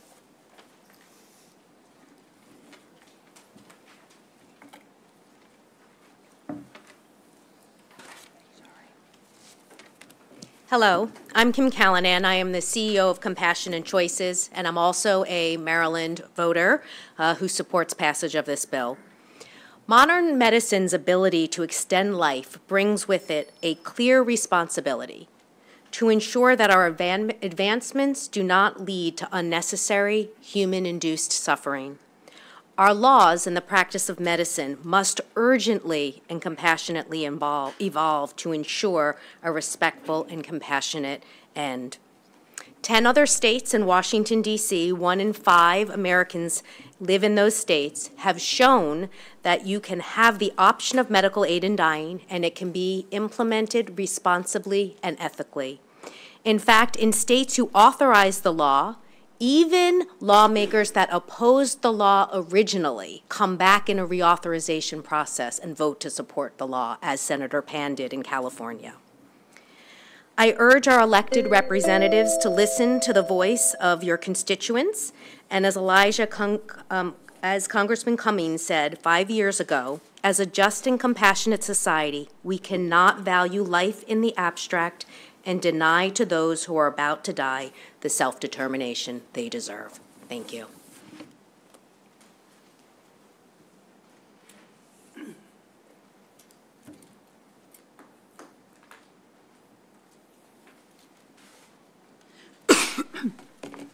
Hi, I'm Diane Krause from Baltimore. One of the worst parts about my metastatic cancer is not just the cancer and all the damage it has done to my body, but the treatment itself. Now on chemo number 4, this miracle drug has kept me alive well past any expectations. Last month, though, I had a brain scan and they found 2 new tumors. I'm a chemo lifer. I will need to be on chemo every 3 weeks until I die or my body rejects it. In my life with chemo, though, the first 10 days are highly symptomatic and limiting. But I persevere because, in spite of all, I like life and choose to continue to fight until I can't anymore. Life is a declining struggle. Having been a therapist, a caregiver, and a patient, I know what to expect. I don't want to suffer in pain the way my mother or my patients did near the end of their lives. I don't choose to put my family through the taking care of me, because I only have 2 of them, and the suffering of the near the end pain and dying process. Thank you. I choose medical aid in dying. Thank you very much for being here. We have a couple of questions from the committee members for this panel. I know it's been a long day, and I know a lot of you have waited a long time to testify, and I understand the difficulty of doing that in a minute. I just want to say I really appreciate you all being here, and we are listening to every single word you say, and it's extremely beneficial for the members to hear everything you have to say, so I really do appreciate it, and thank you for working with us on that timeline. First we have Senator McKay and then Senator West. Who's sponsor? Senator, please.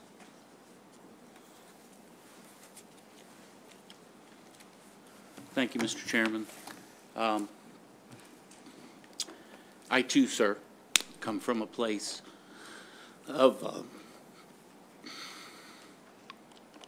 true respect. And I believe that our relationship through the years has been back and forth. We may disagree on places, but it's always been respectful. And so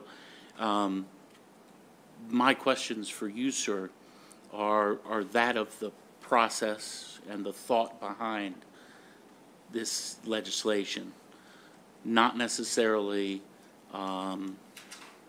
motive, not necessarily evil will. So there will be times for, with all due respect, we will disagree to disagree. So as you well know, I'm a simple man. I'm not an attorney. I'm somebody who's got a blue-collar background. I've got a high school education. I am a man of faith. But this line of question is not going to be coming from a man of faith, but in respect of all others. And what I mean by that is I represent Appalachia, Maryland. And in Appalachia, we have generational poverty. I have a high percentage of elderly, and the Western Maryland winters are tough. However, I think that some of the same concerns that I have in Appalachia are some of the same concerns that some of our urban communities that may have high poverty and that, unfortunately, disproportionately, have a large representation by Black and brown Marylanders. So these questions are coming back from articles that I've done some research on, whether it be Oregon's Death with Dignity Act, their data summary, whether it be stuff that I looked up that talked about people fear of homelessness and then choosing end-of-life options, fearing that in Canada, facing homelessness and poverty, they're feeling compelled to end their lives to rather not to be a burden of authority. Credit card debt, lack of housing, difficulties, those are now seeking assisted suicide. Other economic pressures and, unfortunately, coercion. Some of my articles have been from the veterans, educational, insurance, poverty statistics, and then one that I was very, very thankful to learn about was truly the difference. This is written by William McDonald, the difference between blacks and whites' attitude toward voluntary euthanasia. So that being the case, my questions, as I said, are from a common person. Maybe somebody, which I believe most Marylanders are, that may not understand or have the privilege to be able to sit in this committee and be able to have the background and have all the knowledge that we get. And so with that, if we look at the bill, page 6, line 7,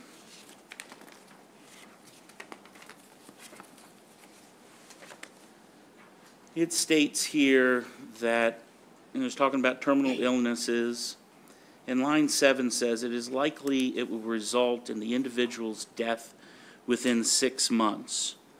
My question is, why 6 months? What is the thought process behind that? And was there why was level of pain not considered? Sure. Let's start with the second question first. Someone can have a tremendous amount of pain, but not be terminally ill. Whether you define it as 6 months or some other term of time, pain is not necessarily indicia of death. There are plenty of diseases that involve a tremendous amount of pain that will not result in death. And so pain is not the appropriate measurement by which we should measure whether someone is terminally ill. The proximity to death is the appropriate measurement. 6 months is the standard that most states have utilized in making this determination. Because the further out you get, the less sure you are. But medical judgment can get close when you're coming up on 6 months. And so we get that any number here is to a certain extent arbitrary. We could do 5 months, we could do 7 months. But 6 months, the medical profession believes, is the appropriate period to measure whether someone will likely, within a medical certainty, die or not. Of course, there will be outliers. And you know that, and I know that. Yeah, and if I could just add to what the senator said. Oh, sorry. I think you, can you? Oh, can I come up there? If I can just add to what the senator said, 6 months was selected in order to coordinate with the eligibility criteria around hospice care. So about 40 years ago, federally hospice care was put into place. And hospice care allows any person who is near death with a 6-month prognosis the ability to access a set of guaranteed benefits that support you at the end of life. So the medical aid in dying laws were designed to make sure that someone didn't have to choose between care to support them at the end of life. Like hospice care includes everything from, people coming into your home to provide services, palliative care, comfort care. So those two things are aligned. So it's a combination of, years and years and years of doctors understanding how to evaluate a 6-month prognosis and also wanting to be sure that the additional supports are available to someone so that they have a choice to relieve their comfort. So when with hospice, aren't those already addressed in hospice care? So in hospice, you're addressing like pain and symptom control and grief. Yes, but unfortunately, even the best hospice care, and we have some really, really tremendous hospice care, does not guarantee that somebody's pain and suffering will go away. As an example, about 25% of patients with cancer have what's called breakthrough pain. And with breakthrough pain, you are just in excruciating pain. Doesn't matter how much medication you get, you suffer. There was a very well-known palliative care doctor who started the Buffalo, Dr. Pratt, who started the Buffalo palliative care, who advocated for the option of medical aid in dying. New York did not pass it in time, and he suffered exactly the way it did because he, as a palliative care doctor, knew pain medication doesn't relieve all suffering. But I just thought the answer for why 6 months and why the level of pain wasn't being considered, we didn't felt that pain was a measurement that could. Yeah. So which one is it? No, it's both. So the 6-month criteria is a doctor's evaluating a patient to say, I believe this patient is going to die within 6 months. And then if you are going to die within 6 months and you are ready to forego those treatments, you have the option, and it's optional, to enroll in hospice care. When you enroll in hospice care, you're eligible for a whole host of supports at the end of your life. You can get nurses to come to your home, you get people that help to alleviate your pain and suffering, but you have to be near death, and there's not other options that are going to allow you to live. So we're tying the two together because if somebody is on hospice care, what doctors are saying is there's really not a lot left that I can do. You are going to die. And now the question becomes, how do you die? And so the patient at that point is able to choose the manner they die, how much suffering they want to go through, and that's the connection between the two. Okay. Senator, page 6, line 6. Page 6, line 6 talks about medical judgment. Why are we as a legislature interjecting medical judgment and not, to me, we're interjecting from a legislative standpoint, not from a doctor's standpoint. And a doctor has the fundamental incompatible with physician's role to be a healer. So I don't see how those two can work in the same. Fair enough. So I'm not a doctor. And behind us, we will hear from many doctors who will testify on behalf of the bill, and many who will testify, as you indicate, against the bill for the reason you reference. I think, Mr. Chairman, if it's okay, Dr. Scott would like to address that question. So as was just explained, there are many conditions where medical judgment is, your prognosis is you only have X months to live. And so, as was already shared, it's just a choice for patients that know that they are terminally ill of how they would like to die. And it's not only just about pain, it's also about suffering. So you can, I don't know how familiar you are with ALS, it's prognosis is pretty poor once you get diagnosed, and it's a pretty horrible way to die. Exactly. So the prognosis, we've gotten better and better at estimating how terminal an illness is. And so we use our medical judgment based on all the facts and what we know about the disease and the progression of diseases, and that's how we come up with whether or not someone meets the criteria. Now, there are exceptions, as was already mentioned, but for the most part, the medical community, based on certain diagnoses, has gotten pretty good at estimating time to death. Would you say that medical science changes, evolves? My point is it would seem to me that having to be able to talk to somebody who is in a situation that is terminally and is going to die, we as a society could learn more about said disease that they may have, and ending their life. Would it not be beneficial for society in general to get better, to maybe address ALS and how we can work to find a cure of that? Unfortunately, cures don't happen that quickly, and it takes time as we learn more about different conditions and how to treat them, and new drugs come online. They generally, at the time that your diagnosis is being terminally, the prognosis is the prognosis because we've exhausted other clinical options. Okay, so the medical field doesn't learn from that, and unfortunately somebody's given 6 months to live?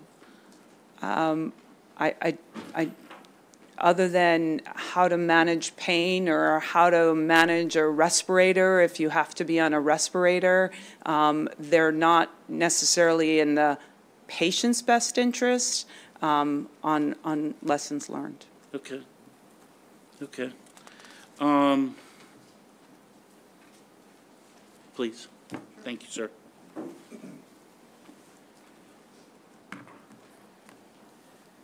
On page 8,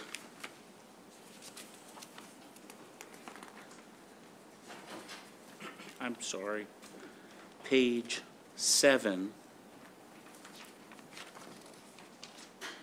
line 8.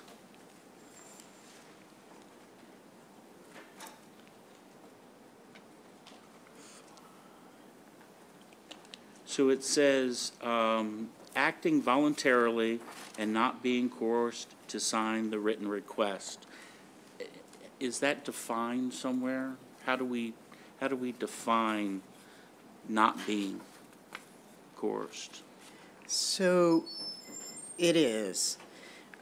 So if you are to look at page 3 under the definitions, there is a series of definitions about the capacity to make a medical decision. And that's the numbered line here. So that's line 15 through line 24. The patient must understand the nature and consequences of a healthcare decision, understand the significant benefits, risks, and alternatives of a healthcare decision, and make and communicate an informed decision to healthcare providers, including communication through another individual familiar with the individual's manner of communicating, if the other individual is available. And then on the following page, on page 4, line 8, informed decision is defined. It means a decision by an individual that is based on an understanding and acknowledgement of the relevant facts and made after receiving the information required under subsection 5(6)A 04C of this subtitle, which is the information about risks associated with lethal prescription. And so the short answer to your question is yes. Okay. So with that, back on page 7, line 8, it goes down to line 12, and it talks about that the section, we've got 2 different options here. It's one of 2. The one of 2 witnesses don't have to necessarily know the alleged terminally ill person. And so if this person is a stranger, how do we determine between compassion, emotion, and determine that not being coerced? So just to be clear, the bill as written does not require someone to be a stranger. The idea is to have two witnesses from different perspectives. Loved ones are likely the most appropriate people to witness this. They know the person who is terminally ill. They loved the person who is terminally ill, and they respect their decision and would like to be part of that by witnessing this important document certifying the person's capability to make this decision. The flip side of that is that loved ones often benefit from the will of the decedent. And so it's important to have an independent witness who does not benefit from the will of the decedent also. And so there are two bases that you need to cover. To have a loved one who knows the person well, but also to have someone who is independent and not in the terminally ill person's will. And that's why you have both. Okay.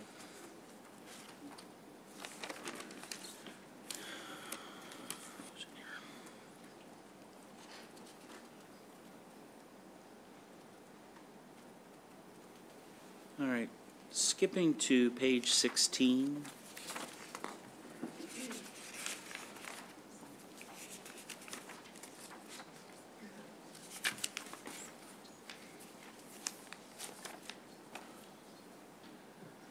So, on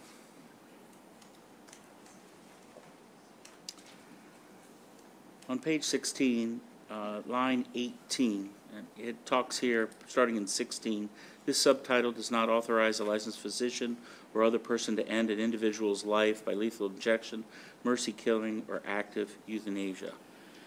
So, can you define that for me? Sure. It's defined in contrast to the procedure laid out in the bill. In the bill, only the terminally ill patient may self-administer the lethal dose of medication. That is in contrast to what other countries to which you refer have legalized, either in Canada or in Northern Europe, or that you saw in the 1990s with some doctors who are now in prison who made a decision to utilize active euthanasia. And that is not only disallowed under the bill, it is affirmatively criminalized under the bill. Okay.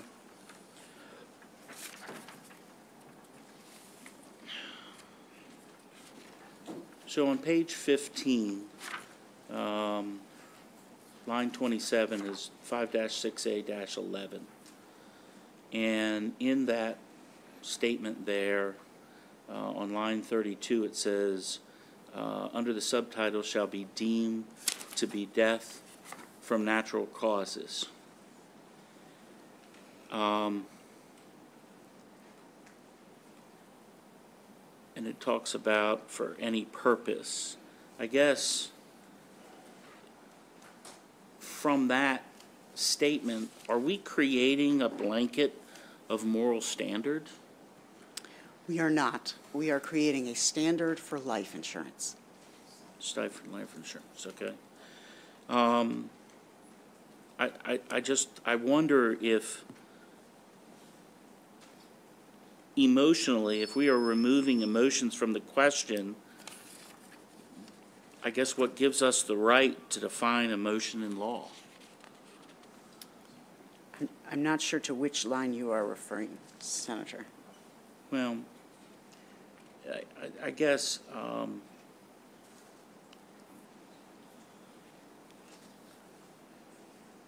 think I'm repeating to on 16, line 20. But obviously, I'm not being very clear, so I apologize. No, I can No, just... you're good. Okay.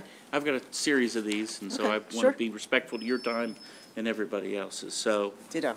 No, I was just say, Senator, take your time. And look, this is extremely important, and I appreciate the quality of the questions and the civility. So this is important stuff. So take your time. We'll get through this. So,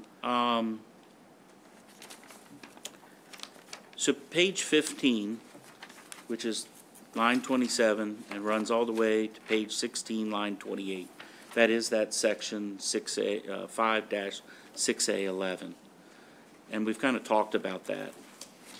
And in line 32, it said death from natural causes. Yesterday, we heard a bill here in this committee, Senate Bill 36, and that bill had to do with Maryland Deaths in Custody Oversight Board. And during that, there was strong testimony that said we needed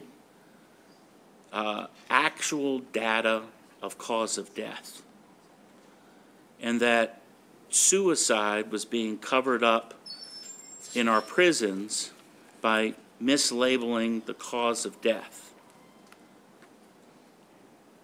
I just noticed, I'm sure there were maybe thoughts by people, but there was no questions by this committee about mislabeling of the cause of death. And that subsection 5-6811 says that we're not going to say that this, we will say that the death, basically the death certificate is going to be of natural causes. But yet, technically, it was by assisted suicide. So how can we, as the state of Maryland, I'm going to vote for Senate Bill 36 because I think it's important for us to know that data. I don't understand where, as I see this bill, we are not going to label the death certificates of assisted suicide, but of natural causes. How can it be How can we track legitimate data one way and not legitimate data the other way? So I'm going to defer to Dr. Scott, Dr. Herrera-Scott on this, who is not only a physician, but obviously in charge of the department that keeps medical records. But let me just kind of give a top line on that and then defer to the doctor on the nuance here. As I indicated earlier, this portion is specifically to allow for life insurance benefits. And that is its purpose and its sole purpose. The indication on the death certificate does not prevent the data required, the public data, that it will be available to the press, to the public, and to the legislature about how frequently this is used. So, for example, there was an article written in Maryland Matters just the other day about how frequently it was used in D.C. In the D.C. law, this portion is there for the same reason, life insurance. But we know that since D.C. passed its law in, I believe, 2016, I think the number is 22 individuals have taken advantage of the right that they provided. And so the data is being kept. The death certificate indication for the purpose of life insurance does not prevent us from recording accurate data as to the frequency and nature of the people who are utilizing this option. And with that, Mr. Chairman, if it's okay to hand it over to Dr. Herrera-Scott. Well, I just want to mention, I had said that we support with amendments, and to your point, that's actually one of our amendments. So under our Vital Statistics Administration, where we record birth and death data, we agree with the comment that you're making, and so we're going to propose some language on how to qualify aid in dying a little bit different than natural. Well, on the same thread of life, it would be an interesting engagement of the three of us to talk about when it comes to abortions and Medicaid abortions. We in Maryland don't keep track of that. We've tried to put in legislation in the past to actually quantify that. So I only bring that up as a example that I'm not exactly sure we're being I think it's almost to the point where, depending on the situation, we're going to call it an apple, an orange, or a banana. So,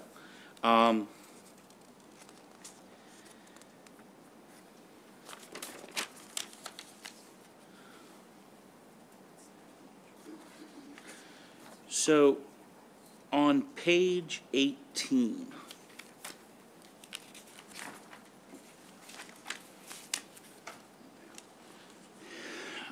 page 18, line 13, line 17, line 18, line 24, line 27, line 34, and continued on page 19, there is some wording changed from previous version of this bill in years past. And that wording now was healthcare provider, and now it is healthcare facility. I'd like to know kind of what the reasoning behind changing that. And I'm very concerned that the practice, which looked in previous iterations of the bill, was on the individual setting, and now seems to be moving towards a more corporate structure. And what I mean is, are facilities nursing homes? So let me start at the beginning of your question, which is, I have not sponsored the bill under the previous wording, so I can't answer the question. This has been the wording for the past few years, and my understanding is that this was the wording. Yeah, Okay. it is changed. So It's gone the from, definition of healthcare facility is found on page 3, line 28. And does include a nursing home, as Okay. defined by subsection 19-1401 of the healthcare article. Okay. Well, thank you for that. So Healthcare, just to be clear. Yes, sir, please. Right underneath, I apologize, healthcare provider, which is also part of the bill, is also defined. Okay. So, I mean, what prevents a nursing home that, especially if it's a county nursing home, that is struggling to keep up with costs, from encouraging someone's loved one who their assets maybe have already exhausted and become a burden, which you'll hear from other people talking about, burden from their loved ones, but being a burden in the place where they're at?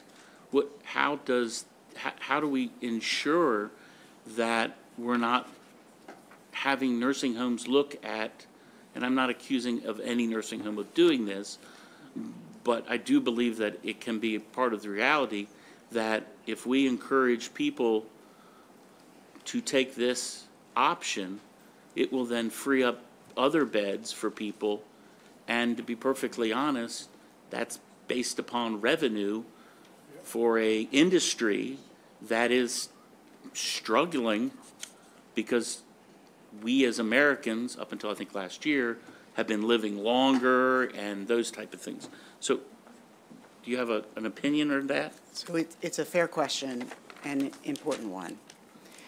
The short answer is that the guardrail against a nursing home encouraging, coercing, or otherwise forcing someone to take advantage of the option here is that there are criminal charges in the bill that would subject someone to a 10-year felony if they were to do so. And I'll let Ms. Callanan talk about other states. I appreciate that we are going to talk about various hypotheticals, and that's important to our process here, and I encourage it. But we should also speak about what is happening in the 10, 11 other jurisdictions that have passed this. And what we've seen is that this option is patient-initiated. It's not initiated by medical doctors. It's not initiated by healthcare facilities.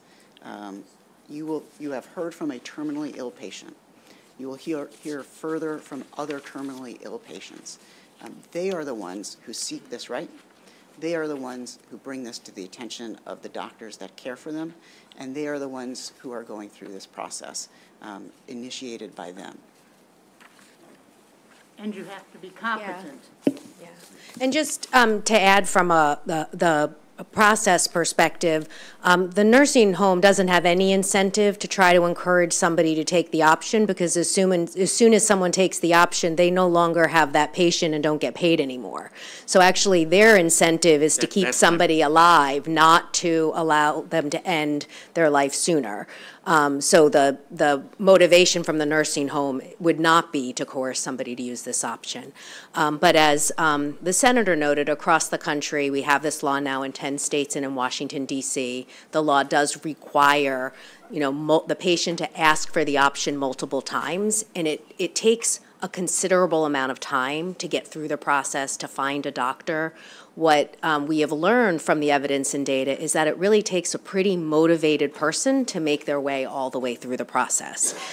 Somebody who, the idea that you could coerce somebody into it is just not a reality. If you look at the way end-of-life care works, hospice, the amount of pain medication that's out there that's just routine around someone, there's far easier ways that are far less regulated that if somebody had an ill motive, they can already take advantage of, given the amount of, you get shipped boxes of medication when you're at the end of life. So this practice is so highly regulated that there really is not a way for someone to be coerced into the option.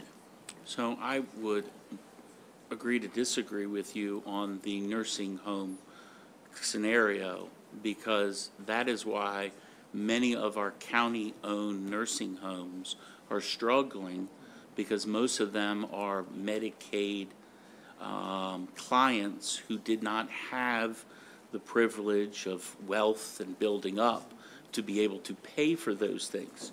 So while that person knows that we're spending X amount of dollars more than what they have actually put into the system, I tend to believe that that would change. Matter of fact, I'm glad that the senator brought up that we need to learn from other places. In Oregon and California, there's data stating about denying coverage of treatments by insurance providers, and instead are being told that doctor prescribed suicide would be covered. Yeah, so that data that came out is not accurate. It hasn't been verified. When reporters and the Department of Health went and tried to verify those accusations, they've never been able to be substantiated. Very early on, 25 years ago, when the Oregon law was first put in place, there was one letter that went out from the Department of Health or from an insurance company that said, you're not eligible for this, but here are the full breadth of options you are eligible for, and this was one of the options. That has since been removed, but there's just no, what you're saying is just, it's fabricated. There's no truth to it. Okay. So I guess similar claims in Canada would also not be. Yeah, so the Canada law is entirely different than the law in the United States, and so it's like comparing apples and oranges, the same way Canada has universal health care and we don't. So I can't speak to what's happening in Canada, but we don't allow euthanasia. We have it tied to the 6-month hospice prognosis, so it's really narrow just for people that are going to die, and that's why I think this body here has been so careful to make sure, like your first question, that it's not about how much pain somebody's in, but it's about making sure the person's already going to die. Would you agree that somebody who, as myself, is a simple man, I'm having a hard time struggling with understanding the benefit of not being a burden to my family or being burdened to the nursing home that I'm in, and many, many, many people in Appalachia are in that position where they don't have the privilege to know this. Yeah. And so how does one struggle to be able to say, and I mean with all due respect, yeah, it's okay, I know better. Yeah. And I take you for your word. I firmly believe your testimony is 100%. Yeah. But at some point, how does the common man wrap themselves upon something that, to be perfectly honest, seems to be more for the privileged than the working poor. Yeah. And I use that document or that statement coming from Oregon's 2015 data survey or summary, where 70% of the people who actually took their lives had either some college or higher education. Yeah. 93% of it was white, and 62% of it was on Medicaid. Yeah. And so what I'm trying to get at is how does one who comes to their decision, who doesn't have, for lack of better words, I'll call it privilege, because that's what people talk to nowadays, have the privilege to understand, and how are they then not coerced by saying, in a lovely way, okay, concerning way, I know best. Yeah. That it's very hard for me to not say. Yeah. Yeah. So. Do you want me to go next, or do you want me to answer the question? So thank you for your question, and Reverend Smith is going to answer the racial justice piece of it. But just to be really clear about it, the data that you've pointed to demonstrates that there is no abuse or coercion that's taking place among the population. And the reason that that's not happening is because it has to be entirely self-directed. So the person has to be making the request themselves multiple times throughout the process. The challenge comes in that there's so many criteria within it that it makes it really hard for someone to get through. So I think that's why you see the data. But what we know is it's not just an issue that those people who are privileged want. When you look at all of the polling data for years that has been done, 7 out of 10 Marylanders want the option of medical aid in dying, and that's true across the board. So it's not an option that is only wanted by people of privilege. But it's definitely right now, from an access perspective, you're right, that those that are more in the know and know how to get through the healthcare system are the ones that are getting through the option, and that's something that you can address. But it's demonstrating that the coercion you're concerned about isn't taking place. Well, there again, agree to disagree. The good senator brought up that we need to learn from other places that are doing this, and the 2015 data summary in Oregon supports my concerns. And in that, the percentage of people, 62% Medicaid. So anyhow, I've got others. How do we, I'm sorry, Senator.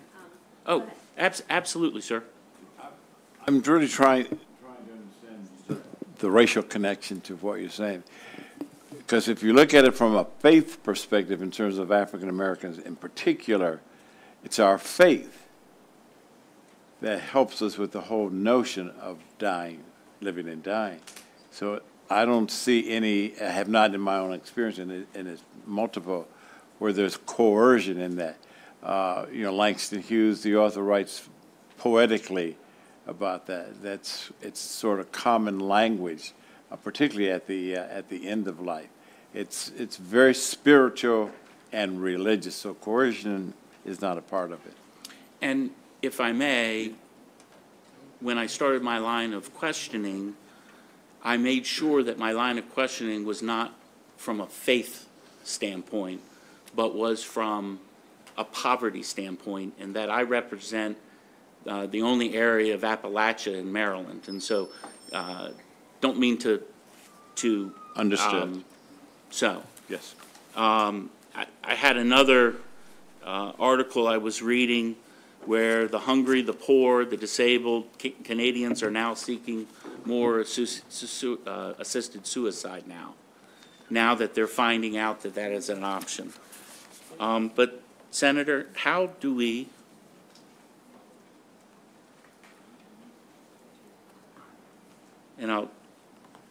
Take your time. I'll end with this line of it. So,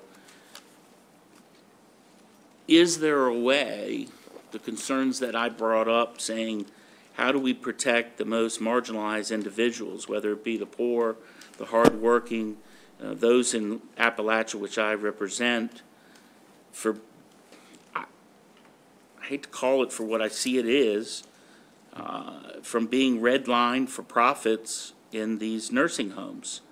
I firmly believe there's some financial gain there, and so maybe there's an amendment or something that we can work on, that we can have bumpers that we wouldn't have to do that.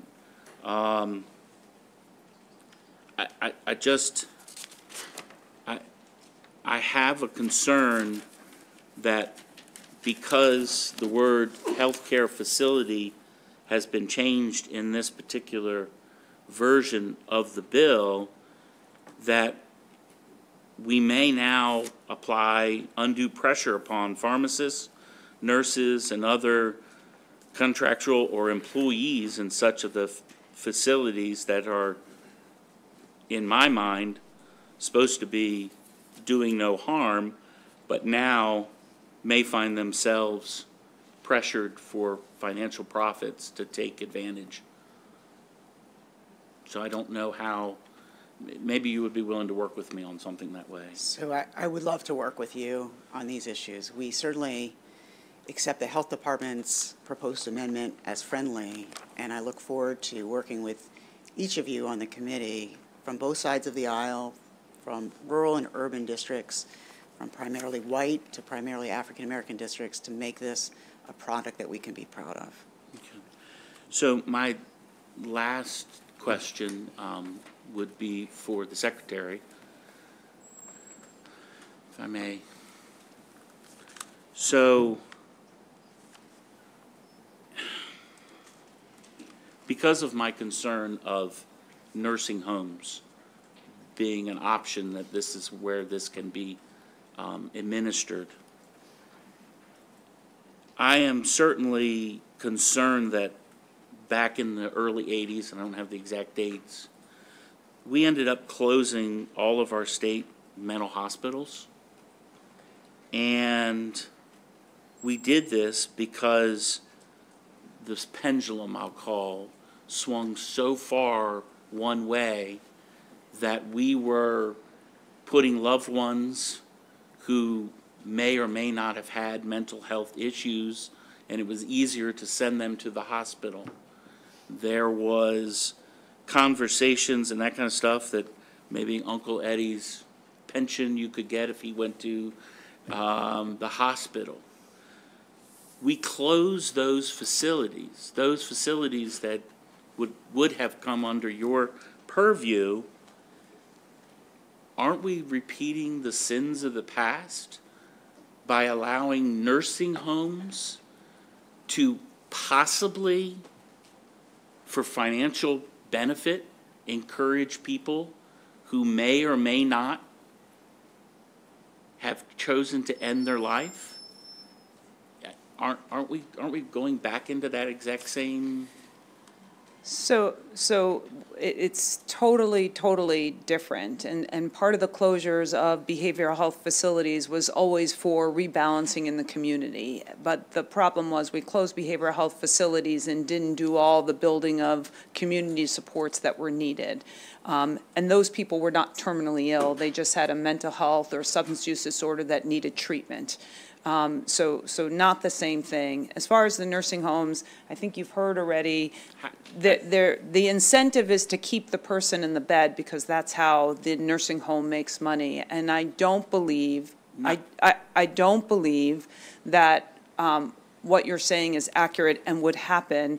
And as already been mentioned by the senator, there are controls in place that would be punitive if something outside of the protocol that's been described were to happen. They would be criminally charged. So no, I don't believe that would happen in a nursing home.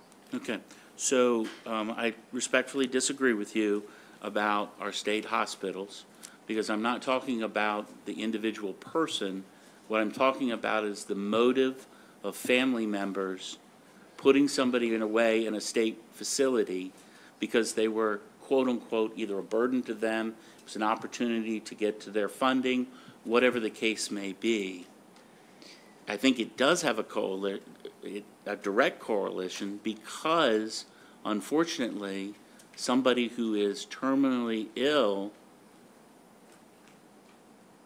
some of their decision-making is not to be a burden to their family, to have what life they have left is a quality of life. And so I'm very concerned that these facilities, and there again, I still got to do some research and find out why that language was changed from last year's bill.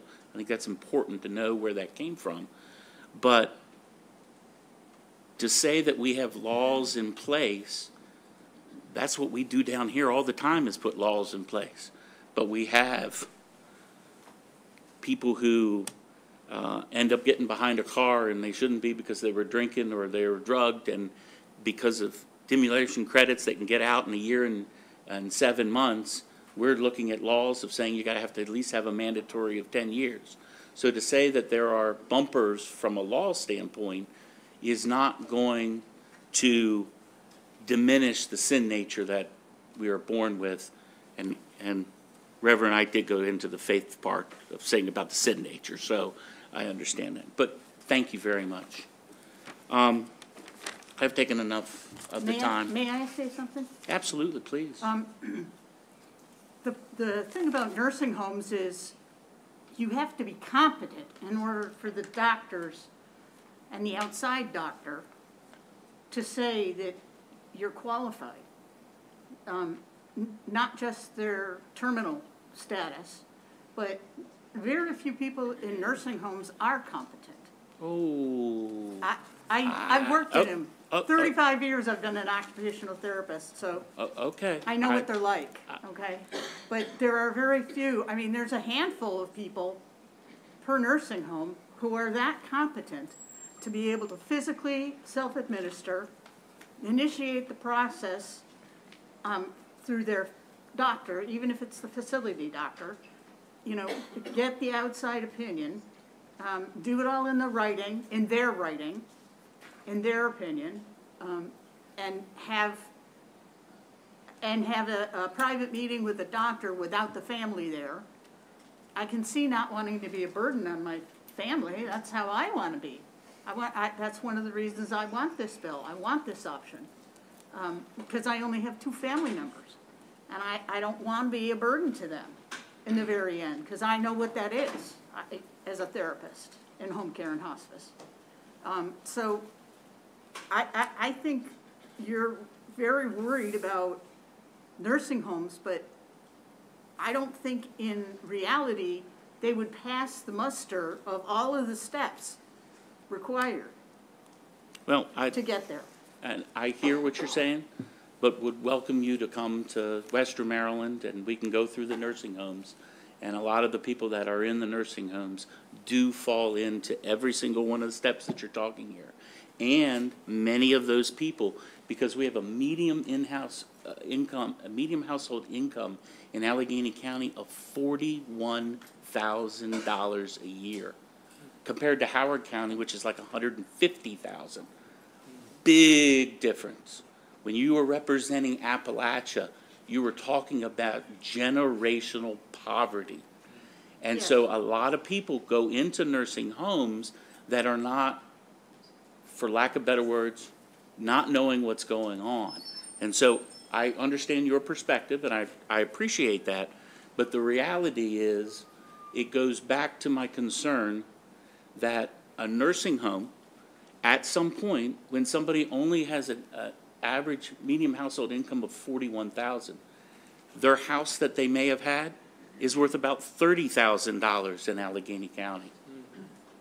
There aren't a lot of assets for that nursing home to be able to acquire, to be able to do the talent or to do the talented care that it's needed.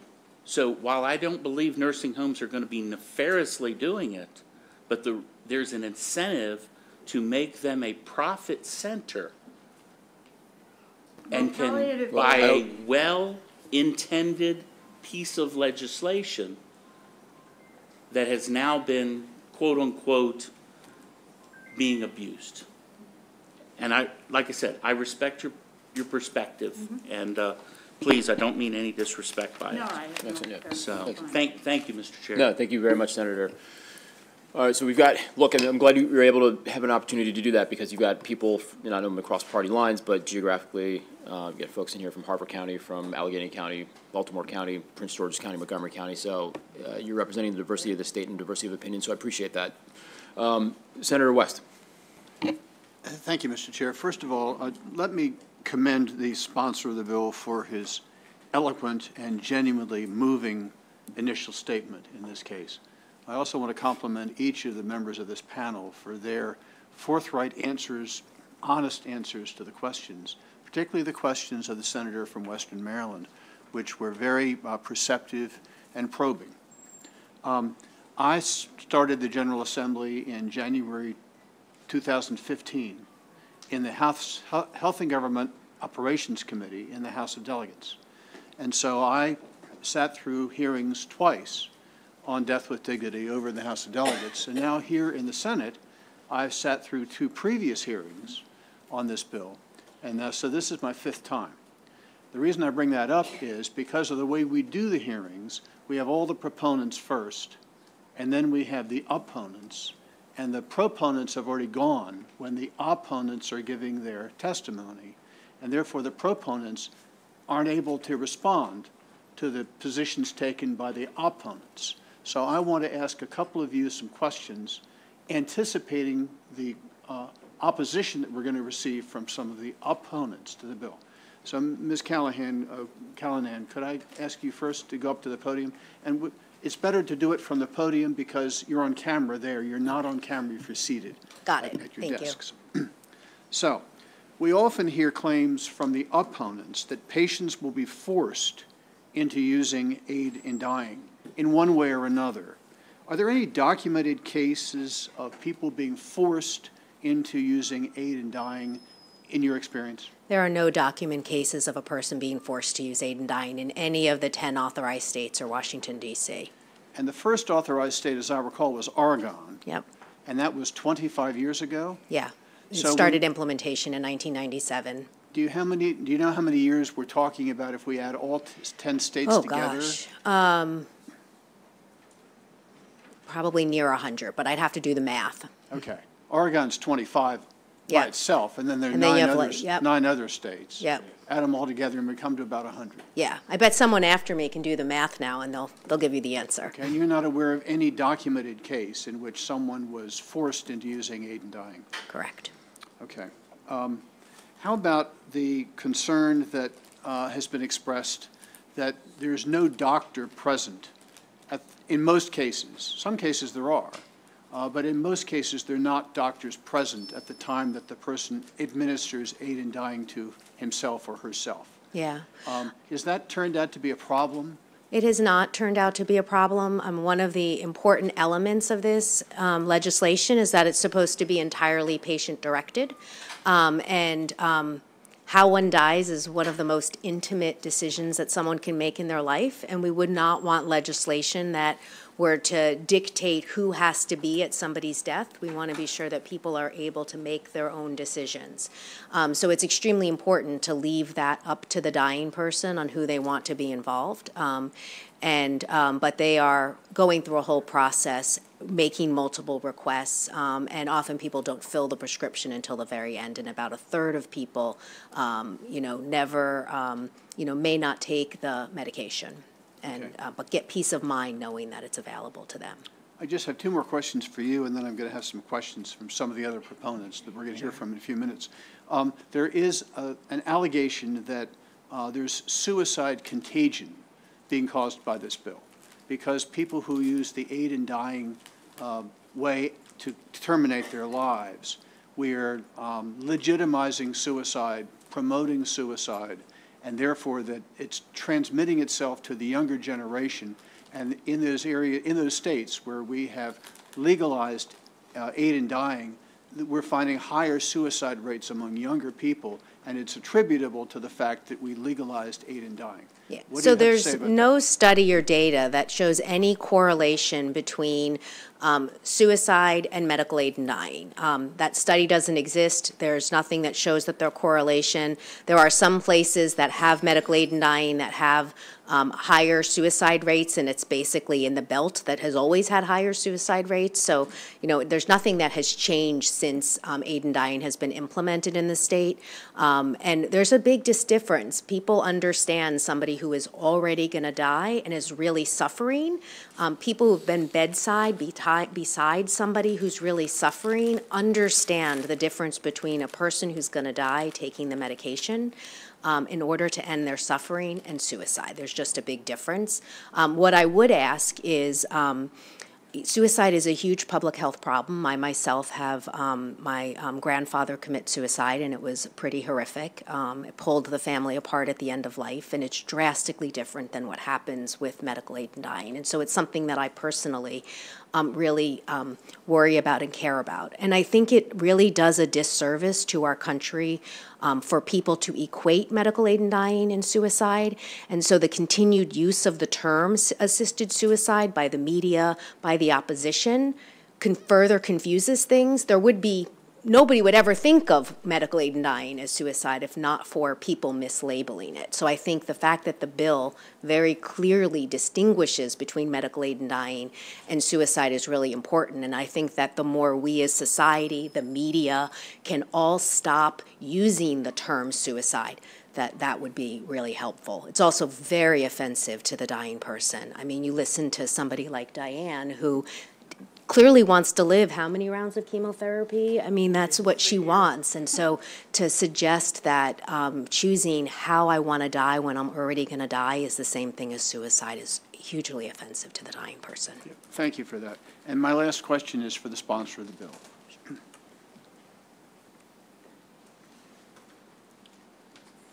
So in past years, some of the opponents of this bill have argued that this bill creates a slippery slope. And if we enact this bill, there would be no way of stopping, and we will end up where Canada is today, where forms of euthanasia are legal, and there's just no way we can stop getting there. What would you say to them? So it's an important question. Let me reiterate, and I appreciate the compliment you provided earlier, that I don't think the opponents of this legislation are wrong. I just disagree with them on their perspective. And I know that their testimony here today comes from a place of altruism and thoughtfulness and respect.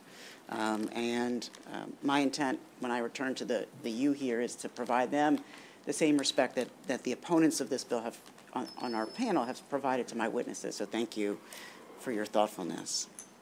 As Ms. Callanan indicated, this has been the law in the United States, in certain states, for many, many years. And some of those states are, in fact, close to Canada. But they have not adopted the Canadian model. No American state has adopted the Canadian model, the model that is present in Northern Europe. I would not support it. It would not have the votes here. It would not have one vote here. This structure is a uniquely American structure that puts the individual right first and foremost, that values human dignity, that lifts up bodily autonomy. And in that sense, I don't see any risk of sliding into a model that is distinctly un-American. Great, thank you. And I do have one final question, actually, and that is, I've only gone through some of the testimony. It's quite bulky, but there are a couple. The Department of Health, for example, suggested an amendment or two. I'm seeing some other testimony which suggests amendments. I assume that you will be willing to sit down with the proposers of the amendments and discuss them seriously and possibly take some proposed amendments as friendly amendments. Absolutely, 100%. Thank you very much. Excellent. Seeing no further questions from the committee, thank you very much, Vice Chair Walsreicher, and to the panel. Thank you all. Thank you. Thank you, Madam Secretary. Good to see you. All right. We'll now move on to Ms., do you have another panel you'd prefer, or there's a? I do, if that's okay with you, Mr. Sure. Chairman. I'll defer to you. So the second panel is Dr. Michael Strauss, Gary Norman, Dr. Doug Hendricks, and Lynn Cave.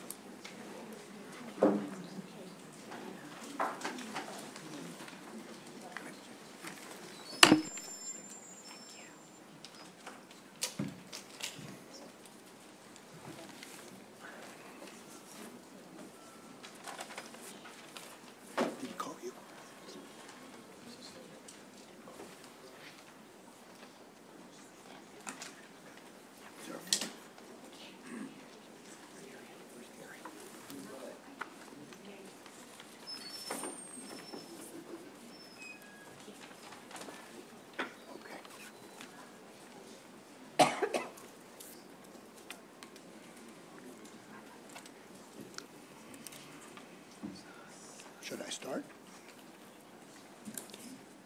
I am Dr. Michael Strauss and support this bill. Originally, if you look at my testimony, I was going to answer the question. It's 94 years of experience in all the states. And I was going to caution you when opponents come up, just ask for some data. But so that's in my written testimony. What I thought I'd do, Senator McKay, address a couple issues you raised and answer some very good questions. One was the death certificate. I understand that concern. Let me give you two examples that are similar in medicine. One is, and I participated in a case, I remember in my training, where someone came in with a motor vehicle accident, was intubated, but they were near brain dead, and they survived many weeks. And in the end, the family wanted to remove the endotracheal tube, and they did. The death certificate said motor vehicle accident, not physician pulling the endotracheal tube. And the second example, similar. And the bad part, it's a horrible example, but it's just that the people who on 9/11 had to end their lives by jumping off a building, they were not diagnosed as ending their lives through suicide. And the last thing I'll say, and sit down, is I have the updated report from Oregon, and that line says Medicare, Medicaid, and other government programs. I personally spoke with the head of data in Oregon a number of years ago. It's virtually all Medicare and combined Medicare and Medicaid. So it's actually mostly old people. Very little just Thank you very much. Thank you. Thank you, Dr. Strauss.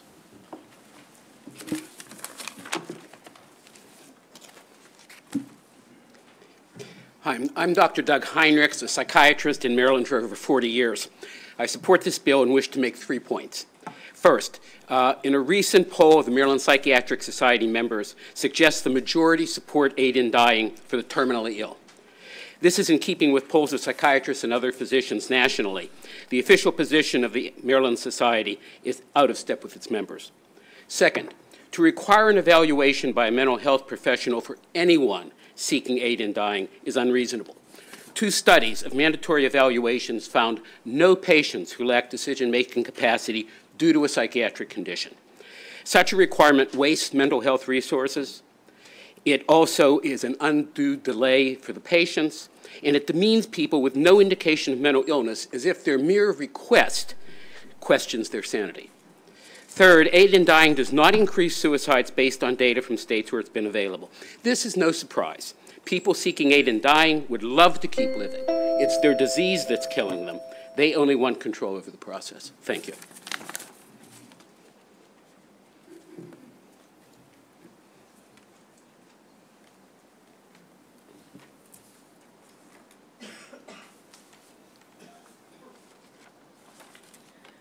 Hello, I'm Marylander Lynn Cave. I have eye cancer that has spread to my liver. It will likely claim my life in just 2 years. I don't want my disease to choose when I die. I want to make that decision myself when pain and suffering are all I have left. I'm on an experimental treatment. I want to live. Eventually, the cancer will mutate and destroy my liver. After that happens, I will have about 2 weeks. Would you want to wait 2 weeks knowing that you're going to die? I don't want to prolong my suffering that long. And I don't want my family to endure the agony caused by day after day of watching me die. Having the promise of a dignified death on my own terms is my greatest comfort for what's ahead for me. So I plead with you to make this a choice, and I want to underline choice, a reality for Marylanders. Make that choice a reality now. So they, so you, so I don't have to suffer needlessly when a prolonged death is what we face. Thank you very much. Thank you very much. Questions from the committee? Senator West. Thank you, Mr. Chair. I've got a couple of questions. Dr. Strauss first, if you could. Yes, sir. So there have been allegations by the opponents that these medications, fatal medications, are abused. Is there any evidence that you're aware of that there's been abuse of these medications? So 3 comments. 1, no evidence anywhere. Number 2, the economics are such that very few patients ever fill their prescriptions until the very end. Almost all fill it at the end because they're expensive. So they don't want to fill it and have it sitting around the house so it can't be abused by others. And finally, the chemistry of it is now almost every case where drugs are used, it's a combination of either 4 or 5 fatal drugs mixed in a powder altogether. There's one that could be abused, morphine, but nobody can get that out of a mixture of 5 drugs. So the potential for abuse is virtually zero, and it's never been documented. Okay. The second question, I think, is perhaps more significant, and I'm sure we're going to hear about it later on, and that is the argument that the disability community is uniquely disfavored by this bill, that people with disabilities are going to be pushed, prodded, suggested that they use this because they've been a burden on their families, they've been a burden on the communities their whole lives. Is there any evidence to date in the 10 states that have adopted this bill in one form or another, any evidence that members of the disability community have been moved toward their deaths when they didn't want to do it? The answer is no. Also, Gary Norman was supposed to speak, and he would speak very strongly how he is disabled, he's blind, and he strongly supports this. And you will also hear from some other individuals, physician and others very soon, representing the disabled community. There is no one voice in the disabled community. You'll hear what these people have to say. They're strong proponents. Thank you. And then finally, Dr. Hinrichs, if I could talk to you for a moment. Yes. So you're a psychiatrist? Yes. Yes, sir. Okay. There have been allegations made all through my experience listening to this bill from opponents that people who opt for this end-of-life fatal prescription have mental illnesses. And the reason why they're going this way is because they're mentally ill. And if they weren't mentally ill, they would not opt for the end-of-life prescription. Yeah, is there any evidence that that, in fact, has happened? No. First of all, with this legislation and in other states where it exists, if somebody is felt to have a mental illness, they are referred for a mental health evaluation. Where that has been done routinely, and there are 2 excellent studies, one of which I actually included since it's a very succinct 2-page report that came out 2 weeks ago in the American Journal of Forensic Psychology. 161 patients in Hawaii, where they do mandate every patient get a psychiatric assessment. In that study of 161 patients, not a single patient who was mandatorily evaluated had a psychiatric condition that impaired their competency to make a decision. There were, I think, 15 people who had mild depression or an adjustment disorder that was judged not to impair their decision-making capacity. The only people who were impaired were 4 patients, and those were people who, between the referral and the evaluation, their medical condition resulted in cognitive declined, so they no longer were able to competently address it. But no, there's no evidence to suggest that this is something that's chosen because people have depression. There are no data that would suggest that people in this situation are more depressed on average than the population at large. Depression is very confusing because we use it as a reaction for a normal emotional response as well as a technical medical diagnosis. Now, if somebody's dying, to have some depressed feelings and depressed mood is an absolutely normal human experience. That is not a psychiatric illness. And so you're going to see a certain amount of that. But in terms of a psychiatric illness that impairs decision-making capacity, the data strongly suggests that there's no impairment. There's another study of 100 patients out of University of California, San Francisco, where although it's not required by the law, that medical system chose to have every patient who requested medical aid in dying evaluated by a psychiatrist. Out of those sample of 100, not a single case was felt to lack competency because of a psychiatric condition. Fine. And then finally, you're a Maryland psychiatrist. Yes. Are you aware of the level of support of this bill among Maryland psychiatrists? Yeah, I can speak to that. The Maryland Psychiatric Society did a poll in 2022. And I actually included the key question in my written testimony if somebody wants to look at the exact wording.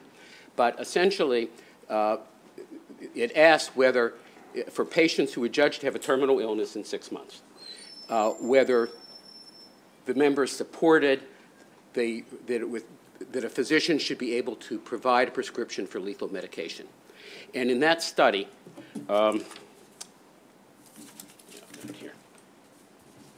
something like 57, I think it was 57%, either agreed that they should have that right or agreed more than they disagreed was the wording of the question. Whereas only 37% disagreed or somewhat disagreed. So the majority of the psychiatrists support it.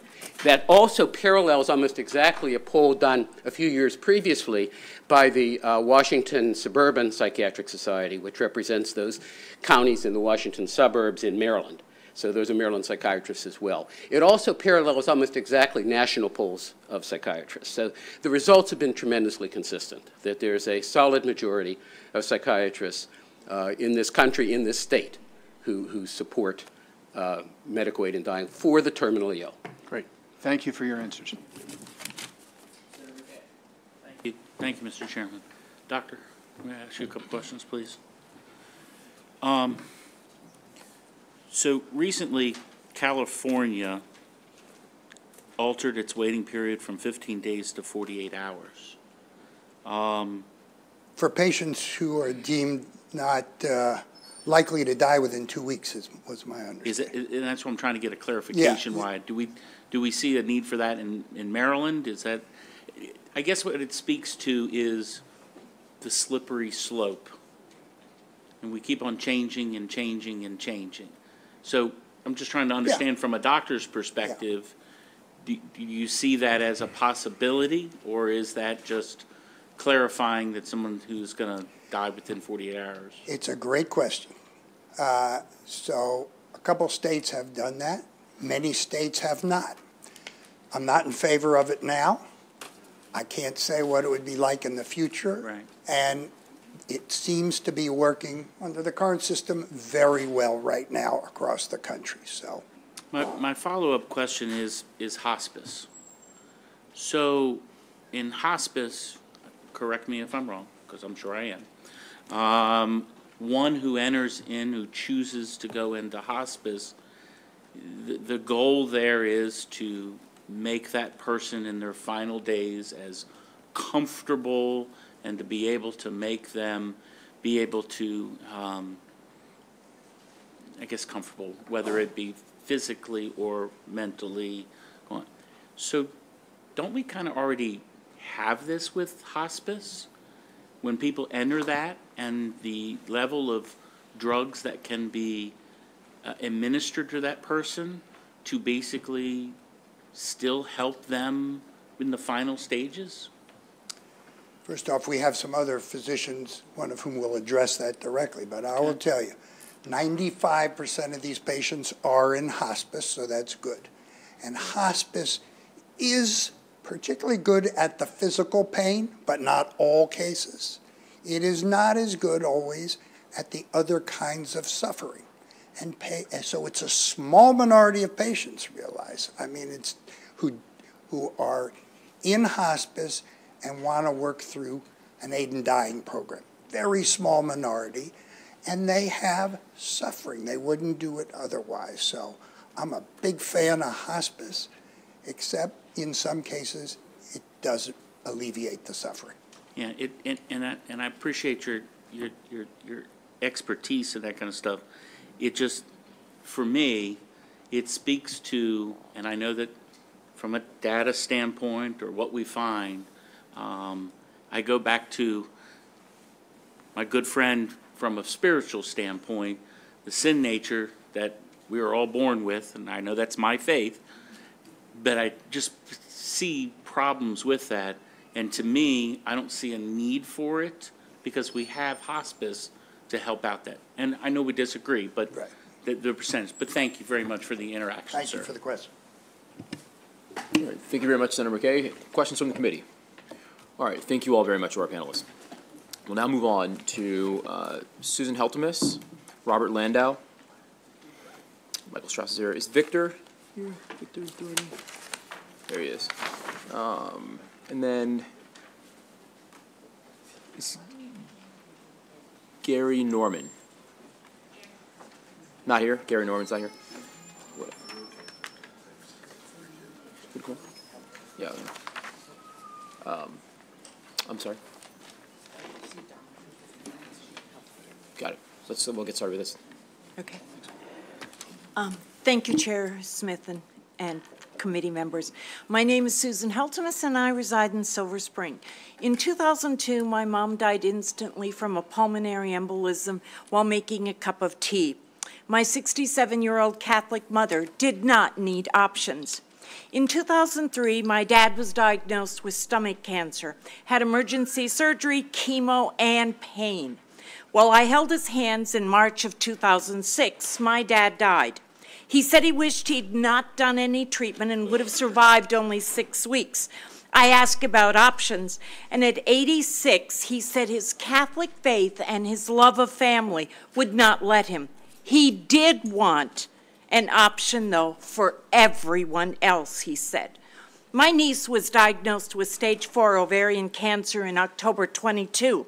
She has surpassed predictions for her demise and is now in hospice, has pulled the feeding tube, and gets morphine as often as every 30 minutes for ignominious pain. My 44-year-old Catholic niece, mother of 3, wants an option but doesn't have the right. In my family, 12 people have died of cancer and 20 more, including my sister, are battling or have battled cancer. I cannot help them, but I beg you to support SB 443 for Maryland parents, grandparents, uncles, aunts, cousins, siblings, spouses, children, grandchildren who deserve end-of-life options. As I wait for the inevitable call to go to Minnesota to bury my niece, I hope you ponder what you hear today. If needed, as a Catholic, I would use an option and will remember this committee today, today's hearing, and my niece, Tricia. Please pass this legislation to give all Marylanders the dignity and right to end-of-life options. Thank you.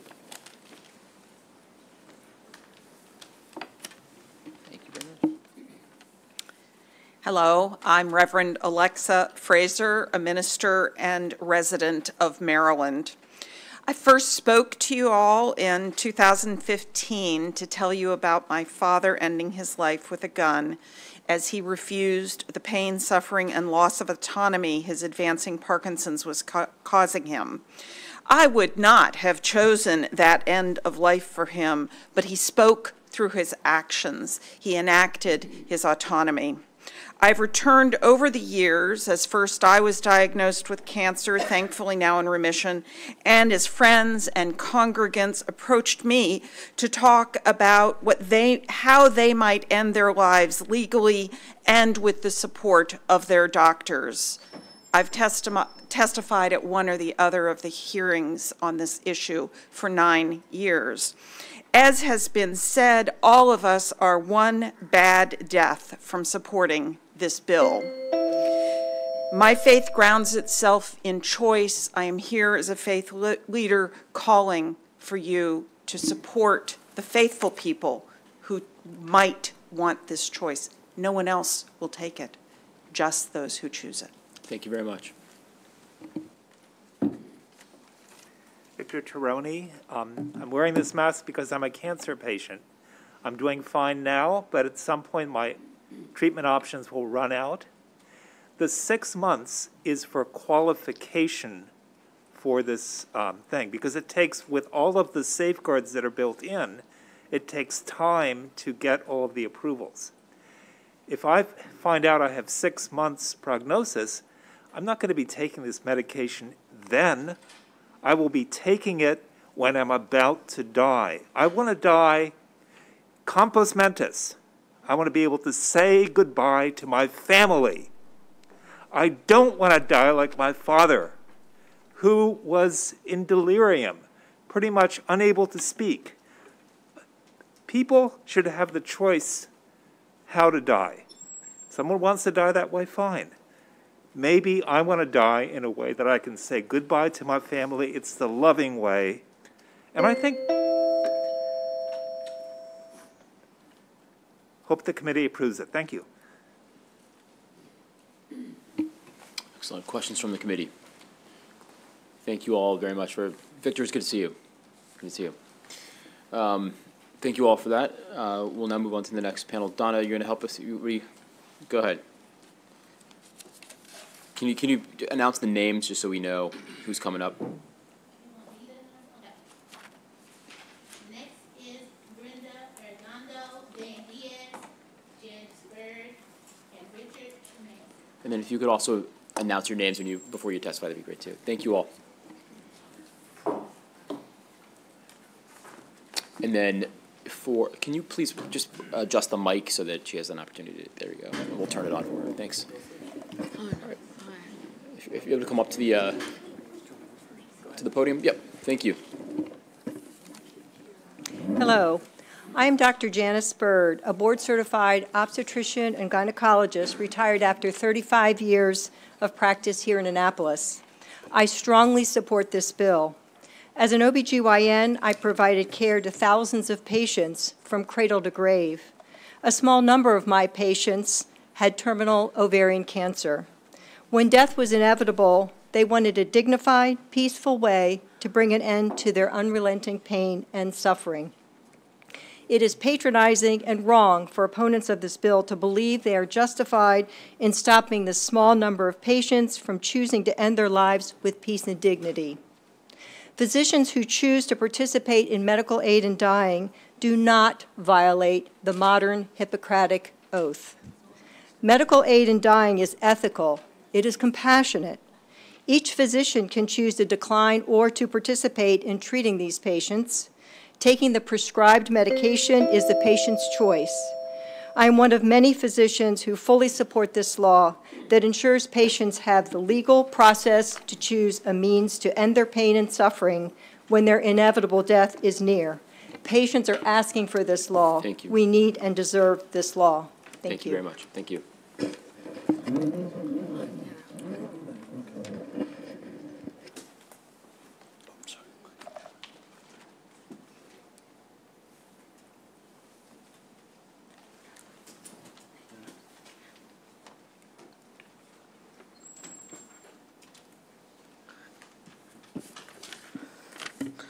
Mr.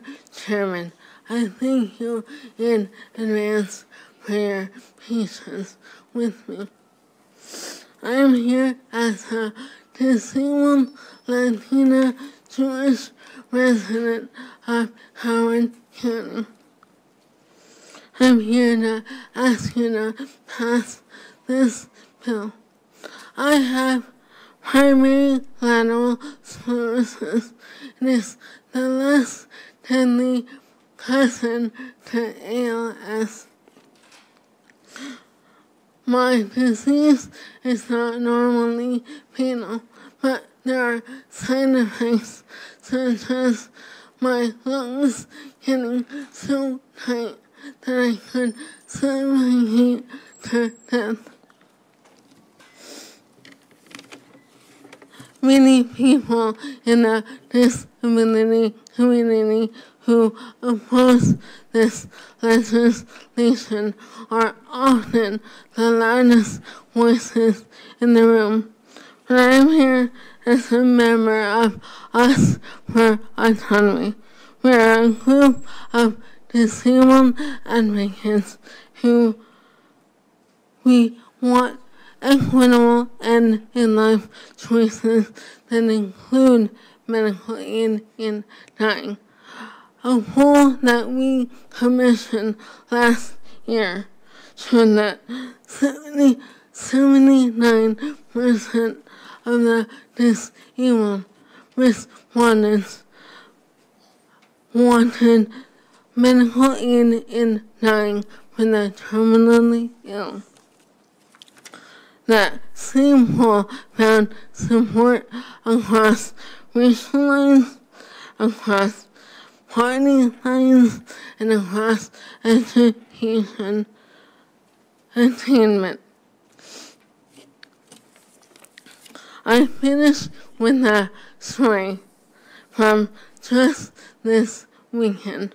My fiance and I sat at the table with a Scandinavian who was here representing the military at the embassy.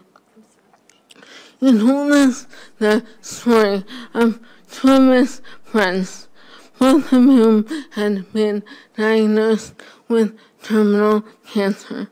One of them chose to fight for every single last breath his body would give them. The other went to Switzerland, where he spent one last week eating all his favorite meals surrounded by 16 friends before he chose to end his life peacefully. Each one had the autonomy to choose how they would spend their last days. I believe that Marylanders who are terminally ill should also have that choice. Thank you.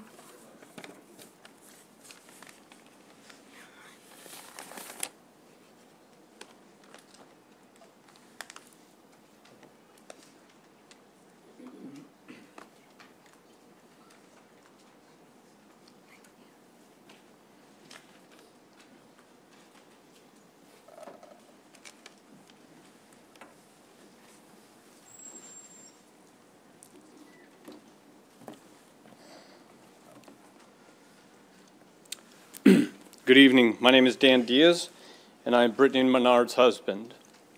Brittany died on November 1st, 2014. She was only 29 years old. Brittany experienced a gentle death only because of the option of medical aid in dying.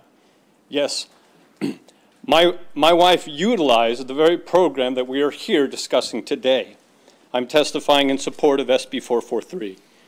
Brittany endured an 8-hour brain surgery, and we researched every treatment option that offered any glimmer of hope. She had a world-class hospice and palliative care team, but modern medicine is not able to keep a person from suffering in 100% of the cases. So in contrast to sometimes the false narratives and the hypotheticals that are brought forth by the opposition, I've actually lived this experience firsthand. I know those safeguards. They are rigid. They are stringent. It's not easy. This program does not result in more people dying. It simply results in fewer people suffering. Thank you. I urge your support of this bill.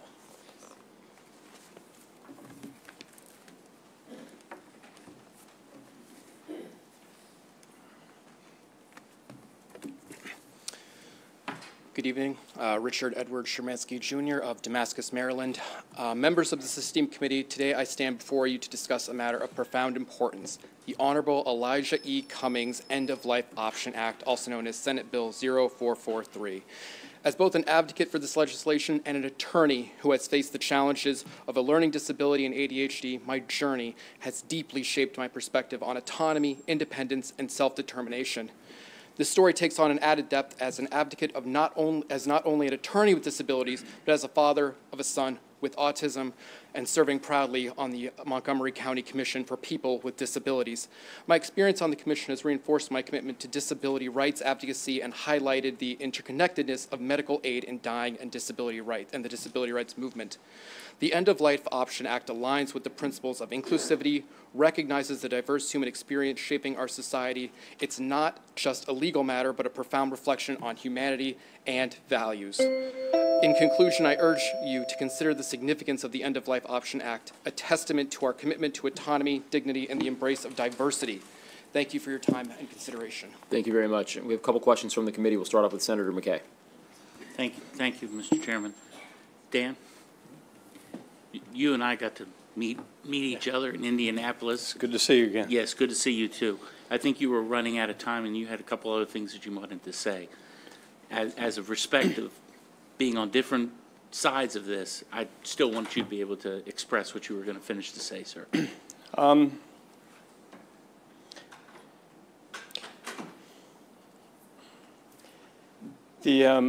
As I've worked on this, the promise that I made to Brittany, it's the reason I'm here, is to help pass legislation in more states so that nobody else would ever have to go through what we did of leaving our home after you've been told you have 6 months to live.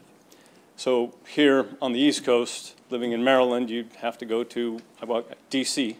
I worked hard on that bill in 2015 and 16 to get that one passed.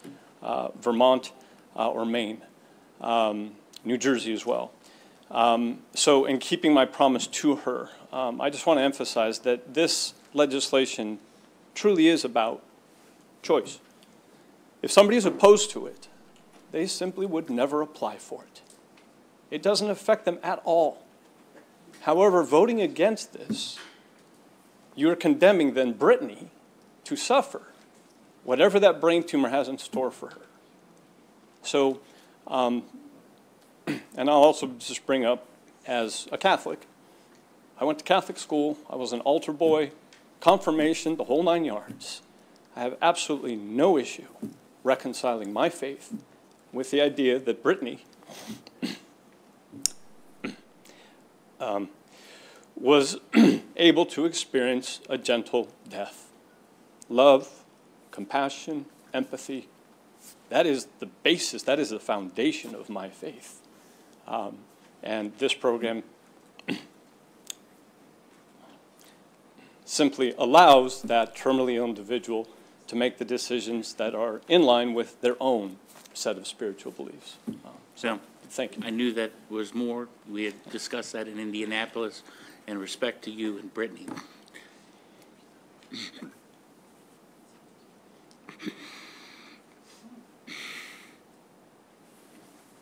Well, I disagree. That needed to be told. So thank you, sir. Okay. Thank you. Thank you, Mr. Chairman.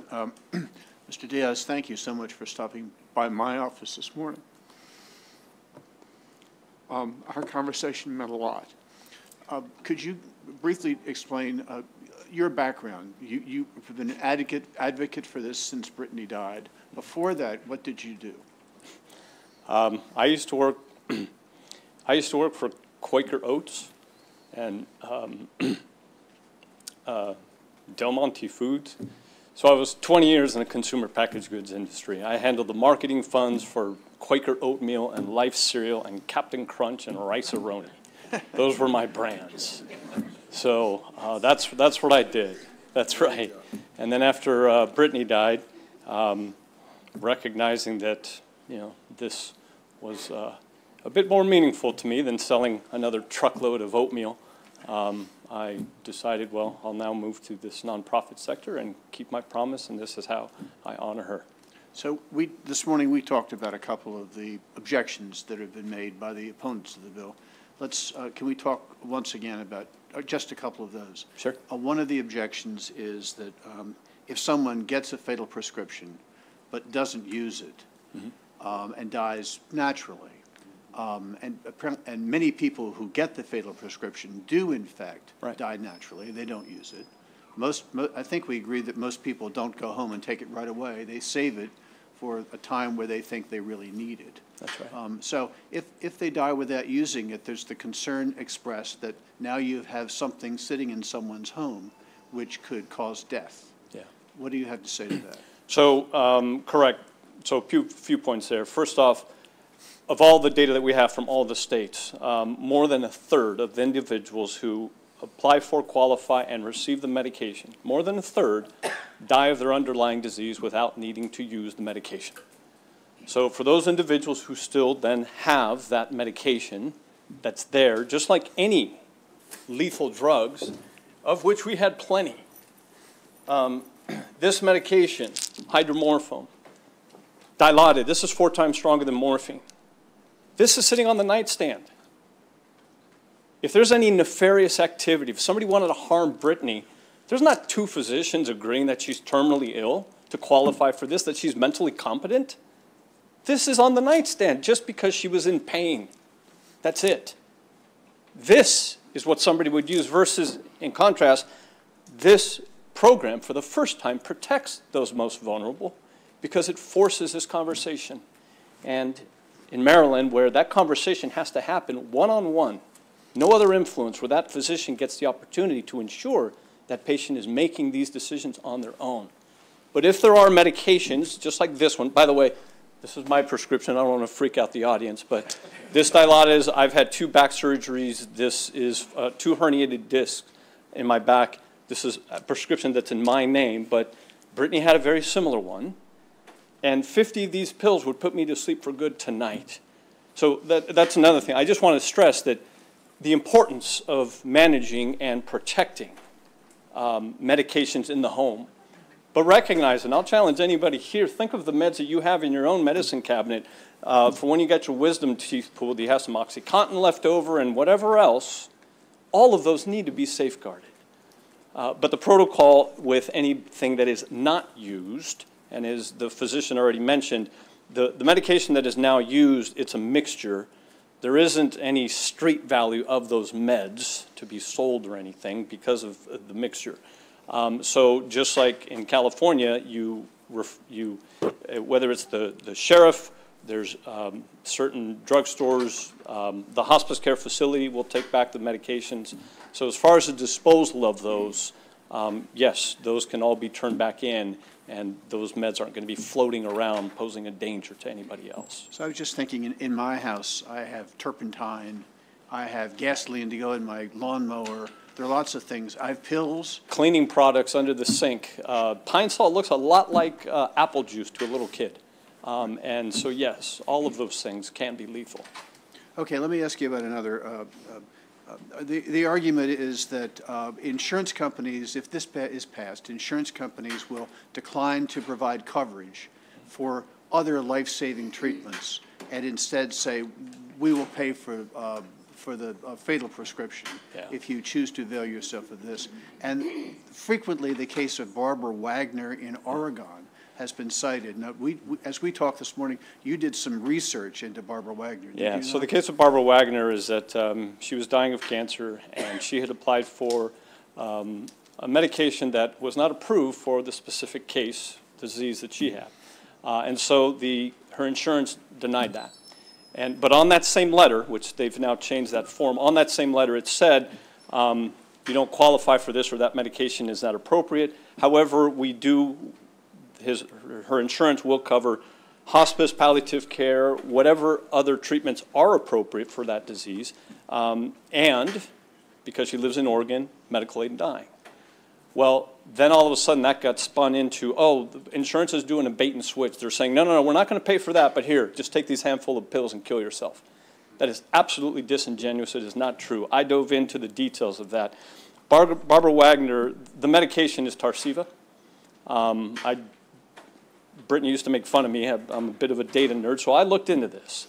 In the end, Barbara Wagner actually received the Tarceva directly from the manufacturer, free of charge. She received the Tarceva that she had applied for. Tragically, she still died. Tarceva is for a non-small cell lung cancer. Apparently, that's not the type of cancer that she had, so it was ineffective. She still died. But and this, please, to the opponents, if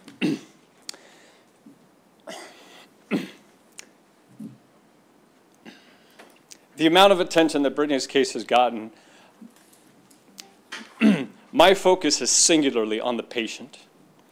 Whether that's a patient who is looking to pursue medical aid dying or somebody who is thinking that this is not for them, I respect that.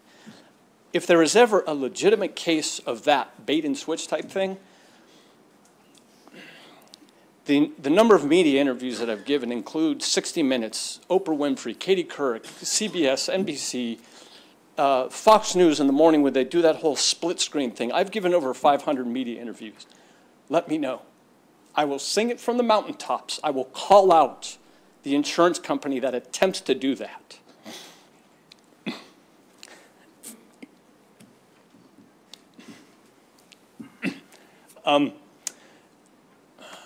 I come at this from the perspective, after having lived through it, no, sometimes emotion just comes. I come at this from the perspective of the patient and whatever that patient wants at their end of life. So it is frustrating to me to listen to those claims and those hypotheticals of, oh, insurance is gonna or they might. My response has always been, give me a name. I need a name. Give me a name of that case when it happened, and I will make sure that it gets the publicity so that that never comes up again. And whenever I've asked those in opposition to sit and have a conversation with me, they're like, oh, no, no, and then they leave the room.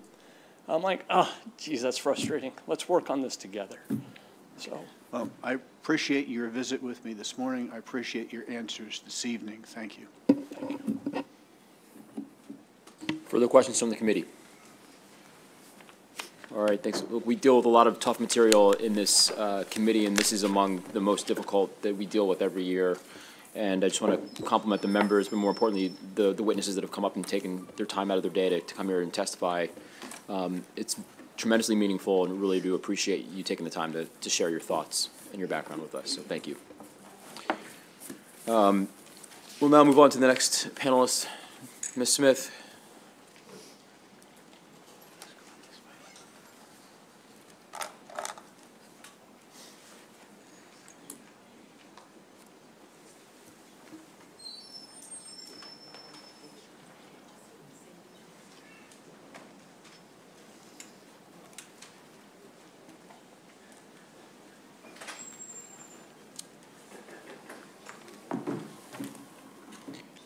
And if you could just make sure to announce your name for the record when you come up to the podium. That'd be great. Thank you. Thank you very much. My name is Seth Morgan. As a disabled cancer survivor and an advocate for people with disabilities, I strongly support this bill. The alarmist claims of the legislation's opponents that people with disabilities are against medical aid in dying is wrong. Disability rights and end-of-life care movements share the core values of self-determination, personal autonomy, and the right to independence. People with disabilities are not a monolithic group. Concerns that medical aid in dying would result in a slippery slope of abuse, coercion of people with disabilities are unfounded and disproven by the over 26 years of experience since Oregon's Death with Dignity Act passed in 1997. Activists in the disability community, such as a U.S. for Autonomy, are some of the strongest supporters of medical aid in dying. 1 in 10 elected officials in the United States have disabilities. Proving that people with disabilities can be self-advocates and control their personal health care decisions. If passed, no one would be forced to use this option. The decision should be and would be solely in the control of the dying individual. Thank you. Thank you very much. Good evening. I'm Steve Buckingham, a lay community minister of the Unitarian Universalist faith, and I'm glad that the bill sponsor started with recognizing the plurality of beliefs in our society. My written testimony has the statement from the Unitarian Universalist Association in the 1980s supporting the right of self-determination in dying. and acting to honor the right of terminally ill patients to select the time and method of their death.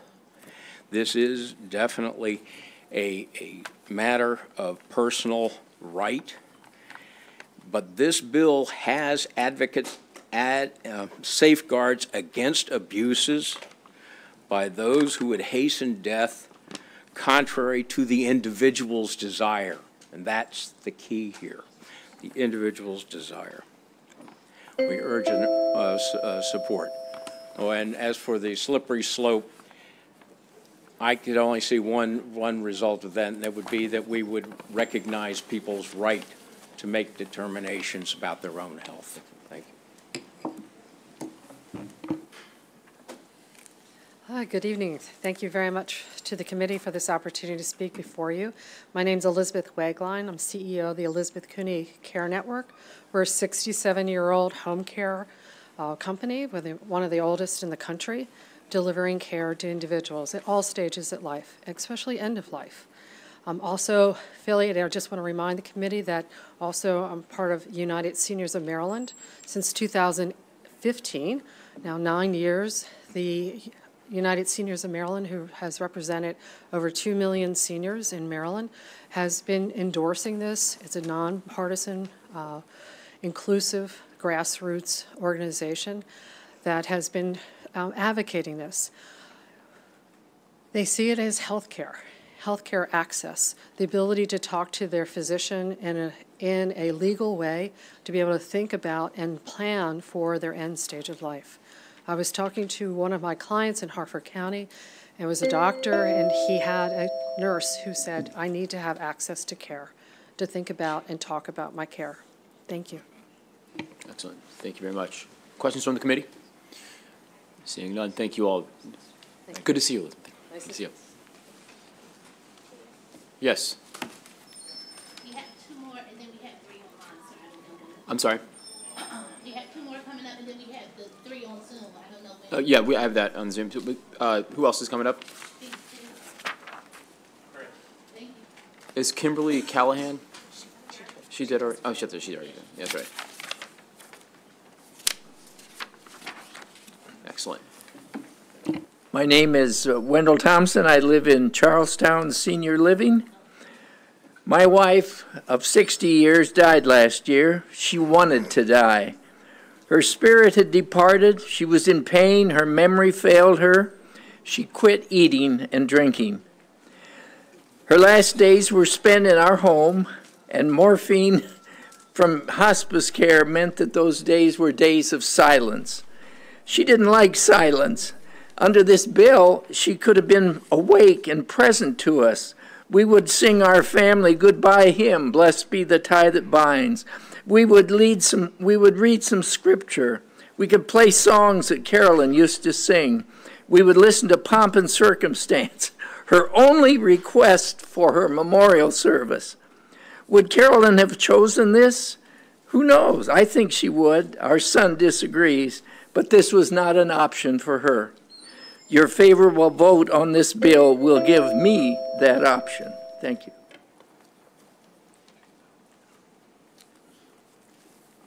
Hi, I'm Elaine Schell from Laurel, Maryland.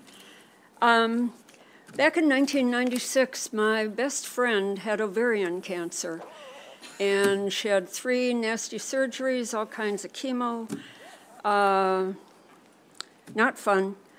And then she ended up with a mass in her bowel, so that, and she was too weak for them to do surgery on it. So she wasn't able to eat a thing or drink anything except water. And so essentially her option was to starve to death. And I saw her routinely. Her hospice was fantastic. They were wonderful. Bottom line is she lived for 10 weeks. She couldn't sleep. She was so hungry. The pain of the blockage and not being able to eat was terrible. 10 weeks she had to deal with that. Thank you very much. I think if this option had been available, she would have taken advantage of it. Thank you. One more thing. Personal choice is a very powerful element of human life. When people choose their life decisions, such as careers, lifetime partners, places to live. Excuse me, ma'am. If you could briefly conclude. I'm right here. Right. I was just, your time has expired. If you could just very briefly conclude. Oh, yeah. Anyway, the bottom line is being told you must live your end of life according to someone else's decisions must create lingering anxiety, anger, and fear. Thank you very much for your testimony. Questions from, oh, yeah, sir. Yes, come on up. I'm sorry. Hi. My name is Dr. Mark Mazer. I practice critical care medicine with significant palliative care experience and medical ethical experience for 37 years. I firmly support this bill, but I don't think it goes far enough. You've created a cruel paradox, and the paradox is that people who are handicapped and extraordinarily sick, for example, nausea, vomiting, difficulty swallowing, mouth sores, etc., are not physically able to actually self-ingest. So what I'm proposing is not necessarily to stop this bill from going forward, but to consider additions to the bill. And I'll be very brief. There's a written consent part, and there's a part that requires self-administration, which handicapped people and extraordinarily sick people may not be able to perform. So I would like you all to consider a amendment to the Maryland Advanced Directive legislation that would specifically allow a proxy to be assigned an expressly identified agent of the qualified individual for executing written consent, but also for administration of these medications for the individual who's unable to do it, but has expressed a desire to do it. Thank you very much. Questions from the committee? All right. Thank you. Thank you all. All right. Everyone else, have we called up, or Reverend Paul Smith was up, right? That was Paul Smith. Robert Landau. Robert Landau, I called that name once, but not here. Okay, not coming. Seth Morgan's called. Seth Morgan's there. Did we have Rodney, come on up, Azama, and then do we have, did Julie Riley? Julie Riley already went. Julie Riley, come on up. Yeah. Susan Lyon. Is Miss Lyon here? And that's good. Okay. The rest is welcome. Good evening. I was going to say good afternoon, but we're past that. I'm Colonel Rod Azama. I'm a career soldier from Silver Spring. In December of 2022, my wife Susan was diagnosed with an incurable, rare, high-grade, stage 4 carcinoma. After having tests, it was determined that she had cancer in her bones, brain, lungs, breasts, liver, and some other places. It was so widespread it was impossible to determine where it started. She suffered what has been mentioned, what the Cancer Society calls breakthrough pain. Despite the highest levels of comfort level morphine, she still suffered, she still screamed in pain, and she elected to participate in Oregon's Death with Dignity program because it's the only one that allowed out-of-state residents. She ended her suffering. I call it dying with peace and grace. And I urge that this program be available here in Maryland as an option for people in similar circumstances. Thank you. Thank you very much.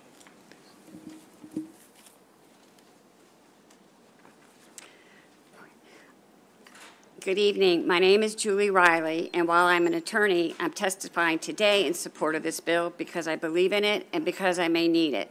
At 57, I was diagnosed with cancer.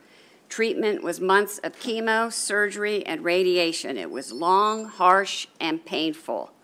Post-treatment drugs aren't options for me because the side effects were intolerable. There's a 1 out of 5 chance my cancer will return. If it does, I anticipate it'll be terminal. I and my family will have suffered enough. This bill would give me the freedom I'm entitled to spare me the worst of needless suffering. Just as important as ending my needless suffering, the bill protects my family from legal liability. That is extremely important to me. If my cancer returns, I don't want to die alone at my own hand. I want to die by medical options with my husband holding my hand and not be terrified that he's going to be punished for it. Thus, I respectfully request a favorable report. Thank you very much. It's good to see you. Good to see you, too. Seeing no questions from the committee, we're now going to turn it over to the panelists who are joining us virtually. And we're going to go with Ms. Bernard. Hello, can you hear me? We can. Welcome. Thank you. My name is Diana Barnard, and I'm a board-certified hospice and palliative medicine physician from Vermont.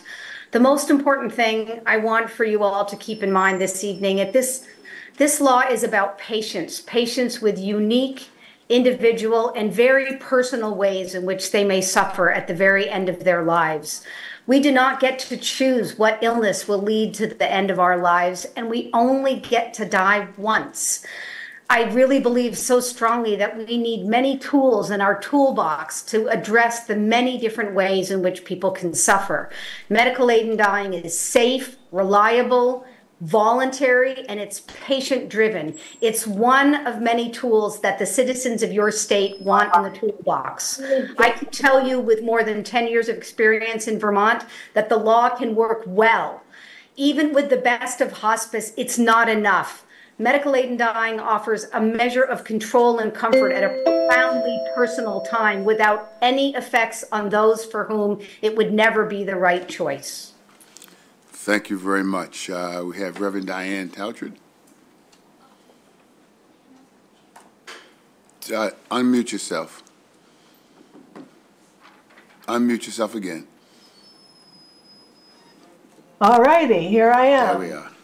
I'm Diane Teichert, Reverend Diane Teichert of Prince George's County, Maryland.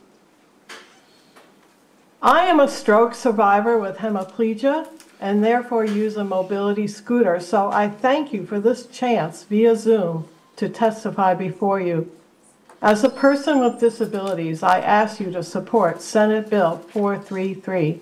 The medical aid in dying and disability rights movements share important core values, high among them, self-determination. It is clear to me that the provisions spelled out in this bill carefully protect against the possibility that my death or that of anyone with disabilities could be hastened by those who deem our lives not worth living. If that's still your concern about this bill, please reread it. I also come today to you as the daughter-in-law of a Baltimore man who died last spring at the age of 104. Had Maryland passed its End-of-Life Options Act in 2023, his anxiety about a painful death from heart failure would not have been so acute. Please support Senate Bill 433 and give terminally ill Marylanders of sound mind the right to choose a medically assisted death. Thank you. Thank you very much, Ms. Ethel Hill. Good afternoon. I'm Ethel B. Hill, Esquire, and I'm here at 91 years of age because I have a lifetime of experience and a specific point of view to share, because I am in support of Senate Bill 443. My 56-year-old brother, District Justice William L. Brown Jr., died October the 12th, 1990. 6 months after his terminal lung cancer diagnosis, he passed. He suffered hallucinations, excruciating pain, and pleaded for relief. His wife had to remove firearms from their home in order to prevent self-harm. The memory of watching my brother's suffering, an incurable illness which ravaged his body, is still fresh in my mind. I wish he had the compassionate option to choose a peaceful transition. No matter how present we are for our loved ones, we cannot accompany them for their... Now, I hear concerns that church affiliated African Americans do not support this bill. Not so. I am a Black, all of my life Baptist woman, and I represent the views of many people in my community who believe that legislators should not regulate this deeply personal decision. Ms. Hill, if you can wrap it up, please. We are out of time. We have a lot of persons. Thank you very much. But thank you for the opportunity to testify. Thank you. Alex Vecchio. Thank you. I'm the Reverend Alex Vecchio, representing the United Church of Christ Central Atlantic Conference, a regional judicatory that includes over 70 Maryland congregations. A decade ago, the conference adopted a resolution in principle consistent with the End of Life Option Act, thereby joining a growing chorus of religious voices who believe that their respective faith commitments require the affirmation and advancement of human dignity at all stages of the life process, including and especially the end-of-life stage, and who have therefore concluded that those commitments necessitate support for this bill.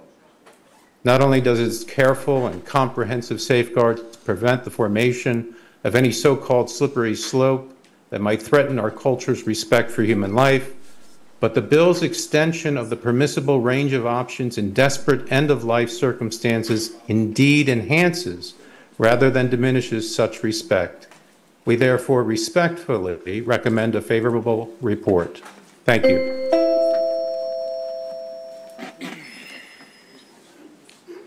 All right, thank you very much.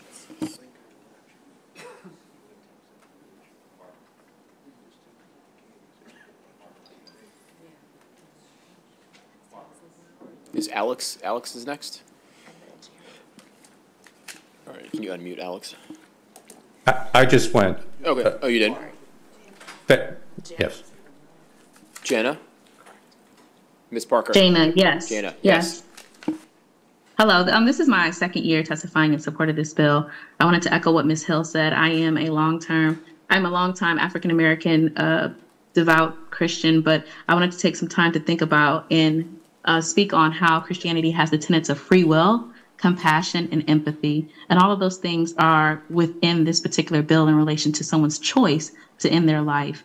And this is one of the reasons why I'm in support of this bill. Also, personally, in my family, have family members who have died of Huntington's disease. They would not be able to participate in this bill, but just watching their decline over the course of the years has made me more empathetic to someone having the choice to end their life with their family in the most appropriate of ways. And finally, as I was thinking about what I could say in this testimony in 57 seconds, I thought about Judges 16, verse 30, when Samson, at the end of his life of being tortured, said, "Let me die with the Philistines." And God gave him the strength to commit suicide, or gave him the strength to assist with his decline and his death. God did that. Thank you very much, Ms. Parker. Seeing no questions from the committee, we thank you all very much. Thank you. Is Ms. Lyons here? Okay, good. And who else is it? Sir? Should I go here? Come, yes, please. to the podium, please. Oh. Yes. Thank you. Thank you. Okay. I'm Susan Lyon. I was raised Catholic, and I've been disabled for 37 years. I'm here because I was with a loved one who died when she died with the help of medical aid. She lived in D.C., where it's legal, where medical aid in dying is legal. For 6 years, Leah's cancer ravaged her body. In her final 3 months, she couldn't move from her chair. Her body was consuming itself. Fortunately, Leah could decide her fate. She chose not the cancer and not anyone else. She died how she lived, peacefully, with agency, dignity, and resolve. No one is forced to choose medical aid in dying, but for those who need it and for those who love them, it's a godsend. Please support the rights of the terminally ill and pass this bill. Thank you. So thank you very much, Lion. Thanks. Got that okay? Okay, sir, are you here to testify? Yes. Yes, coming up. Thank you.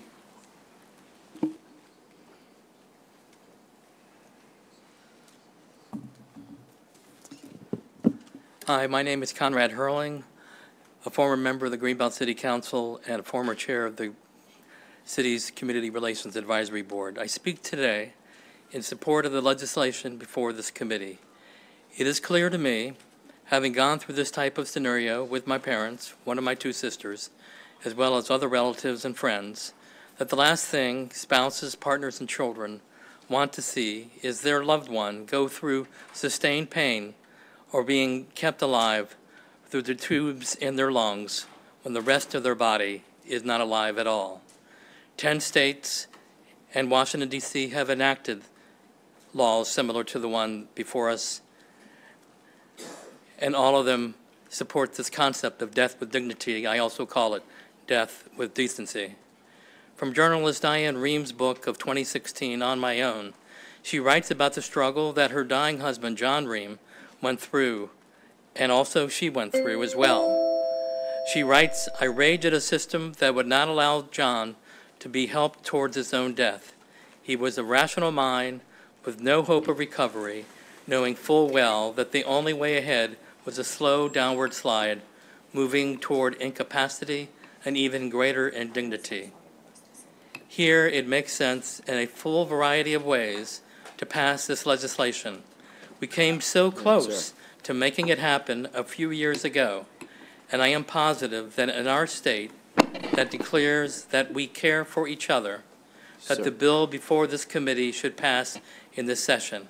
Maryland is known as a state where we do care for each other, and equally important that we practice what we preach. Thank you Thanks very much. Thank you. All right, that'll conclude the testimony for the proponents of the bill. We'll now switch to the opposition panel. It's Dr. Holly Dahlem and Dr. Janet Conway, Dr. Brent McDonald, Dr. James Kelly.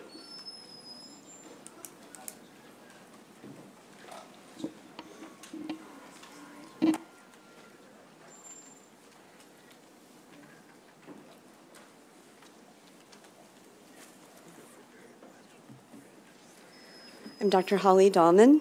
I've been an internist in Maryland for 25 years. I oppose this dangerous bill. If it were entitled Physician-Prescribed Death, would it pass? Personal autonomy should not come at the expense of the public trust in physicians. The pandemic demonstrated how public distrust worsened health outcomes and disparities.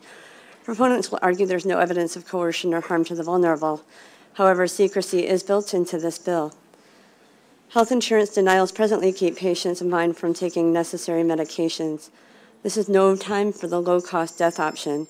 In Maryland, the total cost of care model incentivizes hospitals to reduce healthcare costs.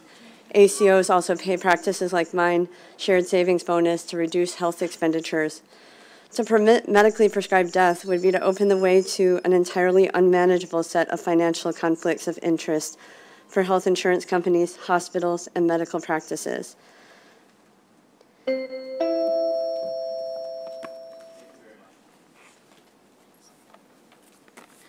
Hi, my name is Dr. Janet Conway. I'm a board-certified orthopedic surgeon, and I practice in Baltimore, Maryland. I can't believe the End-of-Life Option Act bill is introduced again in Maryland. There are so many patient safety issues at stake.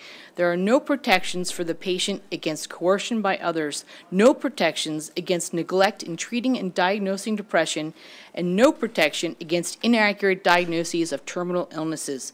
The patient is in a weakened and debilitated state and should never be pressured internally or externally to end their life. It is at this point that hospice and palliative care are so important for patients to live their remaining days, maximizing each moment with family and friends.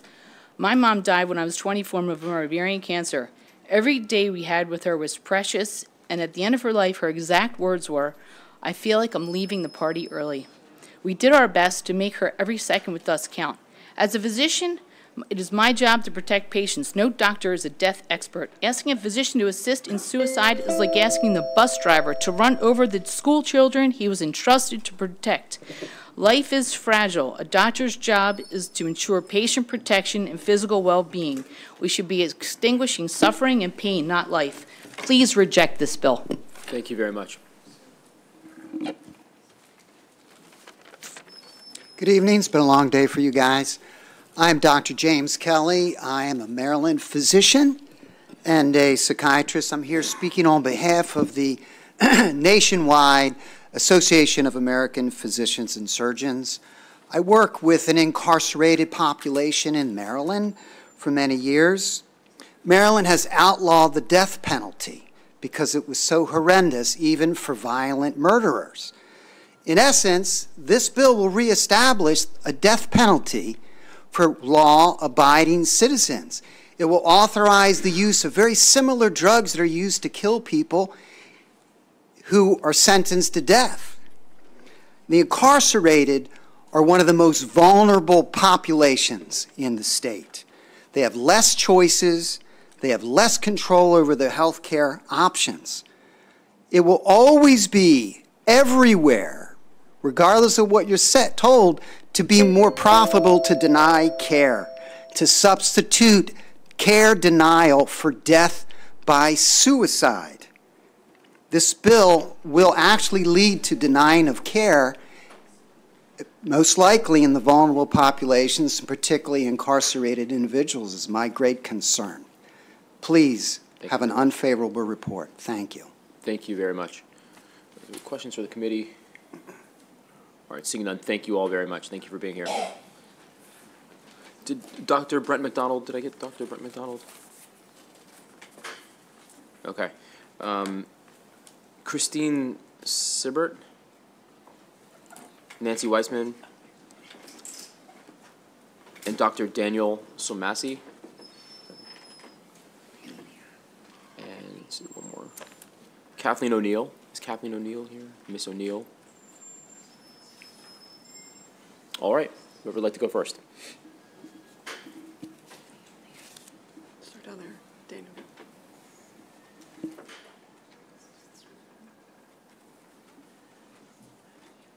I'm Dr. Daniel Solmacy from the Kennedy Institute of Ethics at Georgetown University. Two reasons for my opposition from my written testimony. One, it subverts the ethics of medicine, and second, the safeguards that you've got in your bill are not going to work. Knowing that doctors can help patients kill themselves undermines the sacred trust of the doctor-patient relationship. The bill, as you heard, forces physicians to falsify death certificates, saying that the cause of death is the underlying disease and not the lethal drugs. It also forces referrals, which contravenes the conscience of opposing physicians. The World Medical Association, the American Medical Association, and the American College of Physicians are all opposed to physician-assisted suicide. Moreover, your safeguards, as you've heard, will be seen as barriers. This is already happening in other states. Residency requirements are being dropped, waiting periods shortened, nurses empowered to prescribe, conditions like diabetes and anorexia declared terminal, paralyzed persons being spoon-fed with drugs, and psychiatric referrals almost never happen.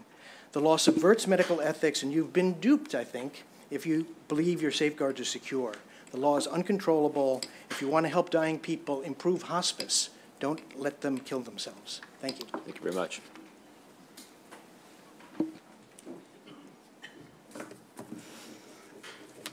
I'm Nancy Weissman. I'm a clinical psychologist in Bethesda.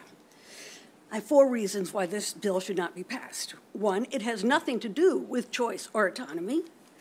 Children under the age of 10 have taken their lives. As we heard, there's all kinds of things around the house. In addition, there are other means, passive and active, that have been used to hasten dying.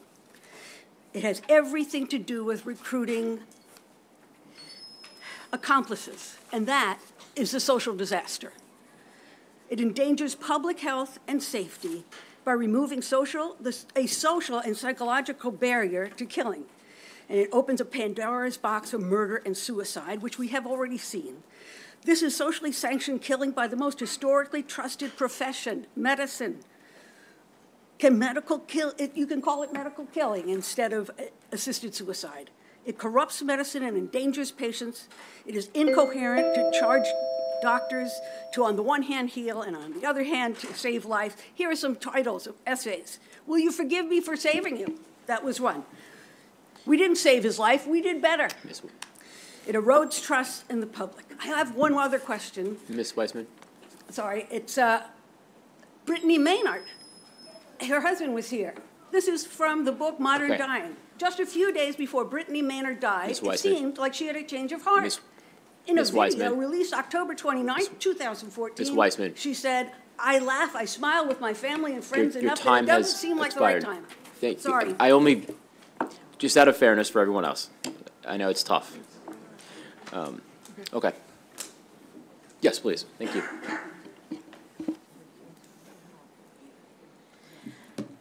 Hi, my name is Kathleen Nicole O'Neill, and I am a PhD student in cultural studies at George Mason University. I live in Maryland, and I am here to voice my opposition to SB 443, the End-of-Life Option Act. All legislative interventions of this sort are problematic, as they seek to impose ableist and ageist double standards surrounding those whose deaths by suicide we seek to oppose and prevent, and those whose deaths by suicide we seek to enable, aid, abet, and encourage. When people with illnesses and disabilities receive the message that because of their illnesses and disabilities, dignity for them amounts to choosing to end their lives or foregoing life-sustaining care, this is a deadly and malicious form of disability and often age discrimination, in lieu of offering resources, access, health care, and paths to greater autonomy that can make disabled lives less painful, freer, more meaningful, and less stressful. We send disabled and sick people the message that they are better off dead. This is an incredibly irresponsible and cruel message for citizens, governmental officials, and medical providers to send to sick and disabled people, and ultimately to send to anyone. Thank you. Thank you very much.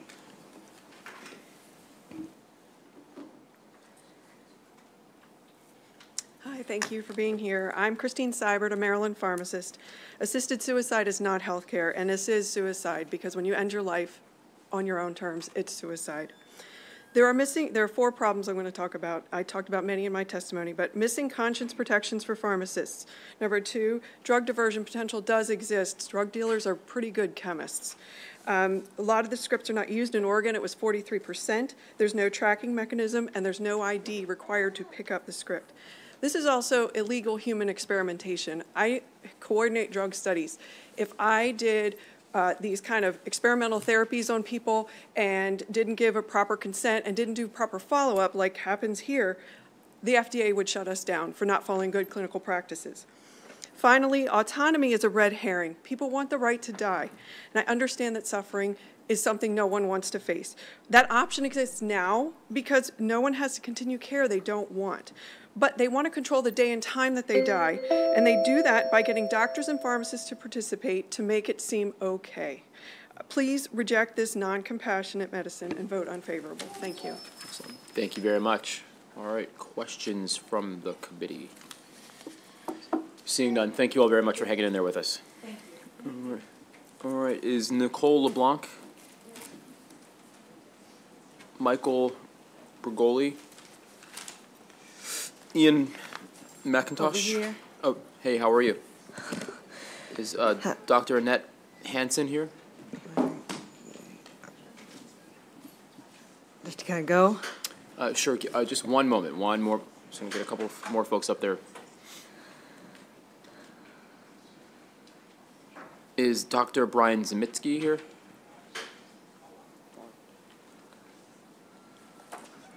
All right, please. Thank you. Hello, my name is Nicola Blank. I'm a disability rights activist here on behalf of Not Dead Yet and TASH.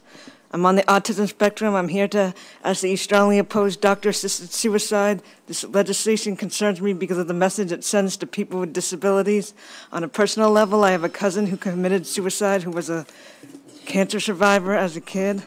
By legalizing doctor-assisted suicide, we are giving a double standard where some get suicide prevention, others get physician-assisted suicide. Laws like this are in conflict with the Adult Protective Services statute.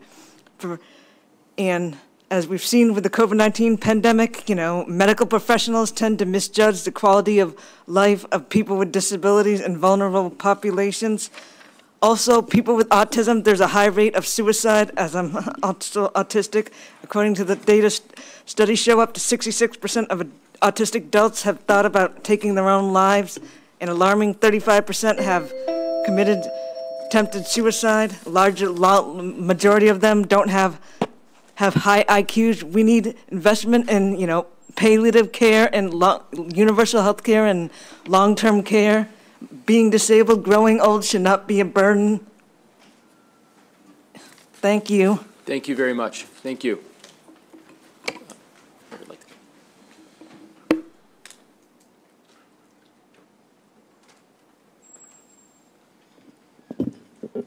Hello, Chair and members of the committee. Thank you for allowing me to testify here today. My name is Dr. Annette Hansen. I'm speaking for the Maryland Psychiatric Society in opposition to this bill. This bill has serious consequences for doctors working in your state facilities and the residents in those facilities. You've heard testimony yesterday about the problems getting medical parole for people in prison at the end of life. We also have the problem of our state psychiatric facilities. This is not hypothetical. There have been requests for lethal medications already in our state hospital system. You need to read House Bill 121, which was passed last year. This gives residents of our psychiatric facilities the right to challenge their treatment plan through the resident grievance system. This means that an administrative law judge could order, and the language in the bill is mandatory, the hospital shall provide the treatment if the ALJ decides that it's required, which means that our doctors in our state hospitals, the primary treating physician, a psychiatrist, would have to prescribe lethal medication. This would bring us into conflict with federal laws. That's already mentioned in our written testimony, so I won't belabor it due to time limitations, but I'm available for questions.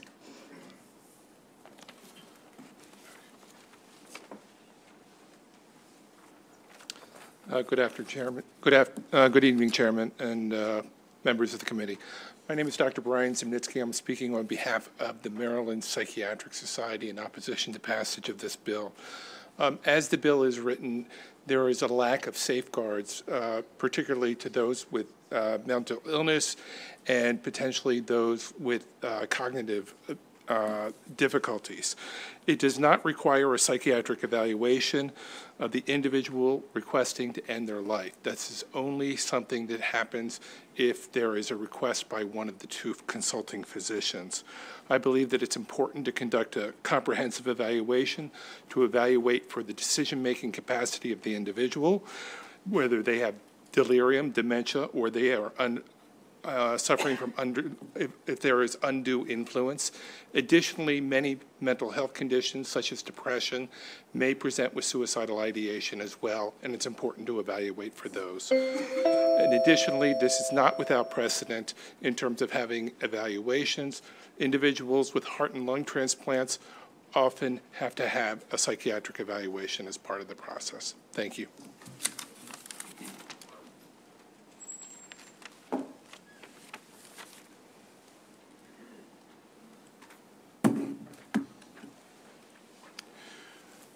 Ian McIntosh, Director of Disability Outreach for the Patients' Rights Action Fund, and a Canadian immigrant with disabilities.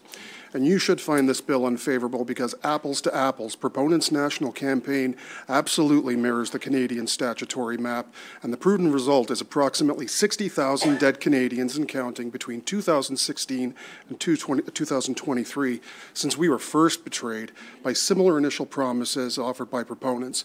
Find it unfavorable because Compassion and Choices isn't a disability rights organization, and every national disability rights organization with a position opposes assisted suicide, and because actual authoritative organizations like the Alzheimer's Association follow the AMA's lead, and last January stated their CNC's values are inconsistent with those of the association. We deeply regret our mistake. Research supports palliative care approach as the highest quality of end-of-life care for individuals with advanced dementia.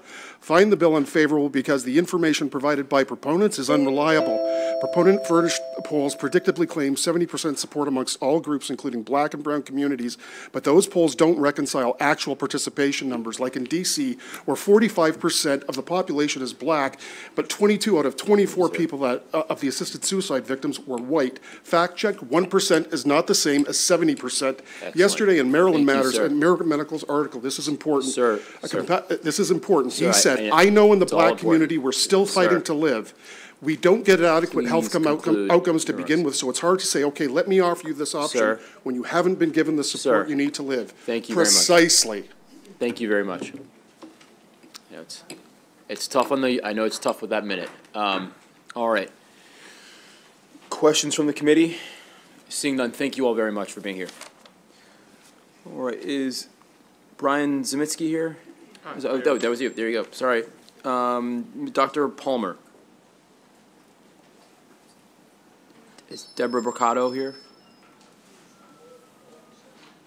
Ann Dowling? And Rabbi Ariel Sadwin. Whoever would like to take the podium first. Welcome. Good evening. My name is Dr. Jennifer Palmer. I am also here on behalf of the Maryland Psychiatric Society in opposition to Senate Bill 443.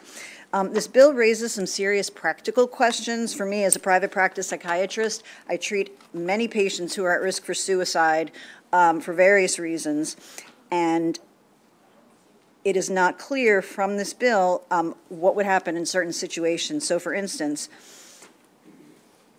if a patient obtains a lethal prescription from another doctor who doesn't know they're in psychiatric treatment, and the patient doesn't give me permission to talk to that doctor, I'm not going to be able to tell them about their psychiatric treatment, especially if they have depression and it is not fully treated. I have patients with anorexia who, even though they're weight restored, have told me they would take this option if they could. And if a patient were to obtain the prescription and the pills and tell me about it, I would not be able to EP them. I would not be able to take it away as if it were a firearm. And I don't know that the ALJs are prepared for this, what's going to change the definition of dangerousness in the hospitals. Thank you very much. So, ma'am, did you submit written testimony? I did. Oh, excellent. That's I will refer to it. Because, thank you for those points. Thank you. Hi. I'm Ann Dowling from Davidsonville. In 2013, I learned in a course on dementia and caregiving that people living with dementia can often appear to those who don't know them to be very coherent and perfectly capable of making their own health care decisions. My own mother epitomized this. She suffered from vascular dementia and a brain tumor, and she lived with my family for 4.5 years. I managed all of her medical care, and time again, I watched her display a wit and sarcastic humor with her doctors that belied her true mental state. Because of this, her primary care physician determined in his 10-minute annual appointment with her that she could manage quite well on her own. But what he didn't see in that very brief visit is what I routinely saw because I lived with my mother 24/7, that she had to ask me what a toothbrush was for and that she couldn't remember that she had 3 sons. It's no surprise, then, that I have no confidence when this bill assures us that a person requesting aid in dying must possess the capacity to make medical decisions and not be suffering from impaired judgment. What if that person, like my mother, quite convincingly appears mentally fit to the very professional making that determination?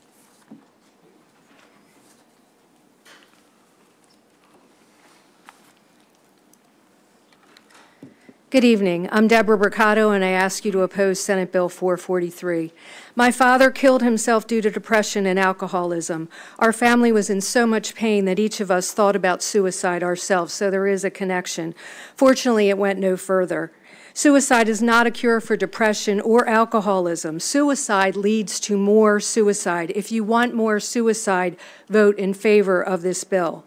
My mother and brother both died of cancer. Chemotherapy gave them more time. If suicide is health care, it will be cheaper for insurance companies to cover the cost of killing someone over the cost of treating someone. Suicide is not compassion. If you want less compassion, vote for this bill. The American Medical Association stated that physician-assisted suicide is fundamentally incompatible with the physician's role as healer and will be difficult or impossible to control. Putting physician-assisted in front of suicide does not make it medicine. It is killing. It is bad medicine. If you want more bad medical practice, vote in favor of this bill. The pages of safeguards in this bill point to the ways this legislation can be abused, and the words on paper will not prevent it. Do not make Maryland a haven for death. Please vote against Senate Bill 443. Thank you. Thank you.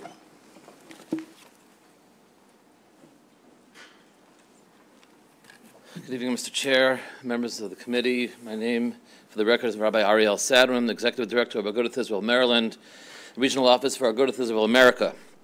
Agudath Israel of America speaks on behalf of American Orthodox Jewry for the last 90 years. They have been the spokespeople for culturally sensitive health and advocacy and end-of-life care. I state our firm opposition to Senate Bill 443. In your packet, you will also find written testimony from Yahalom, Maryland, which is a division of our office, serving as the point of contact for families and organizations dealing with physical, intellectual, and developmental disabilities. Yahalom as well stands in conjunction with the general consensus of disability groups in opposition of this bill. Very simply, I'm here to state the classical Jewish traditional approach that all human life is sacred and at all times. It is not up to us to decide when that begins or when that ends. It is the Almighty God who does that. Just wanted to briefly mention in my 6 seconds that remain a person who would come every year to these hearings, a woman named Cheryl Grossman. Cheryl Grossman was a person who you all remember, a miniature person suffering from Bloom's syndrome. She was a close friend of mine. I spoke at her funeral nearly 2 years ago. She would come and say in her testimony, and I quote, "This bill buys into the age-old notion that a life with limitations is less worthy of life," unquote. She passed on, but her unbreakable spirit still undoubtedly lives amongst all of us, and together we request an unfavorable report to this bill. Thank you very much. Appreciate that. Thank you for your time tonight. Questions from the committee? Dr. Palmer, actually. Yep, all right, I just want to make sure I get your testimony. It's a good point there. All right. No further questions. Thank you all very much. Thanks. Is Kathy Simmons here? Susan Barranca? Laura Jones? And Tom Jones?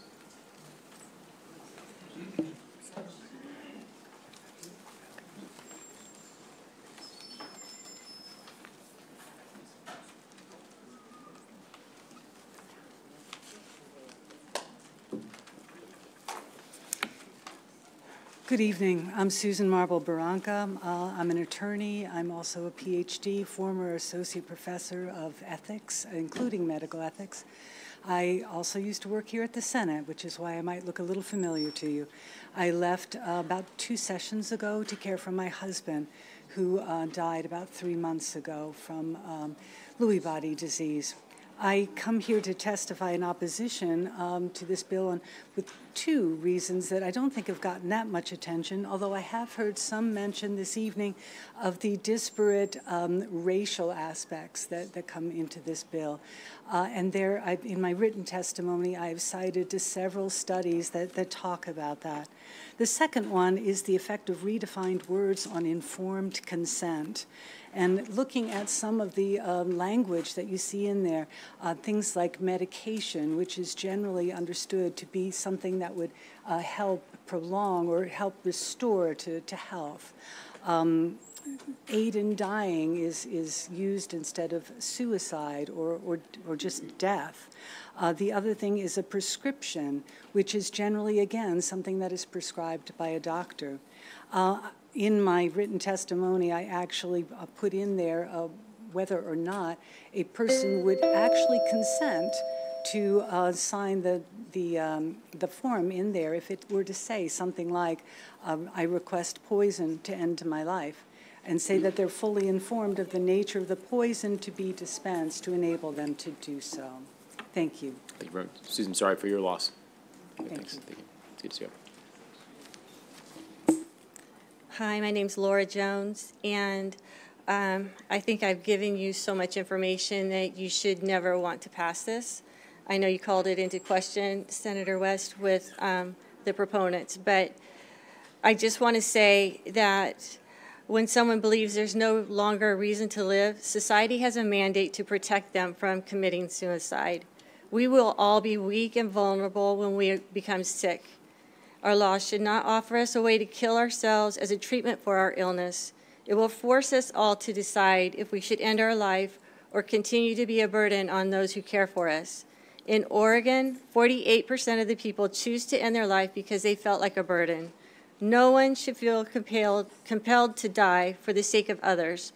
The same organization that is wanting you to pass this bill encourages those who are sick to use the law. You need to protect them, and you need to also not take into account all the people who said they were in pain. You know that in Maryland, physicians can treat pain up to the fullest extent. Thank you.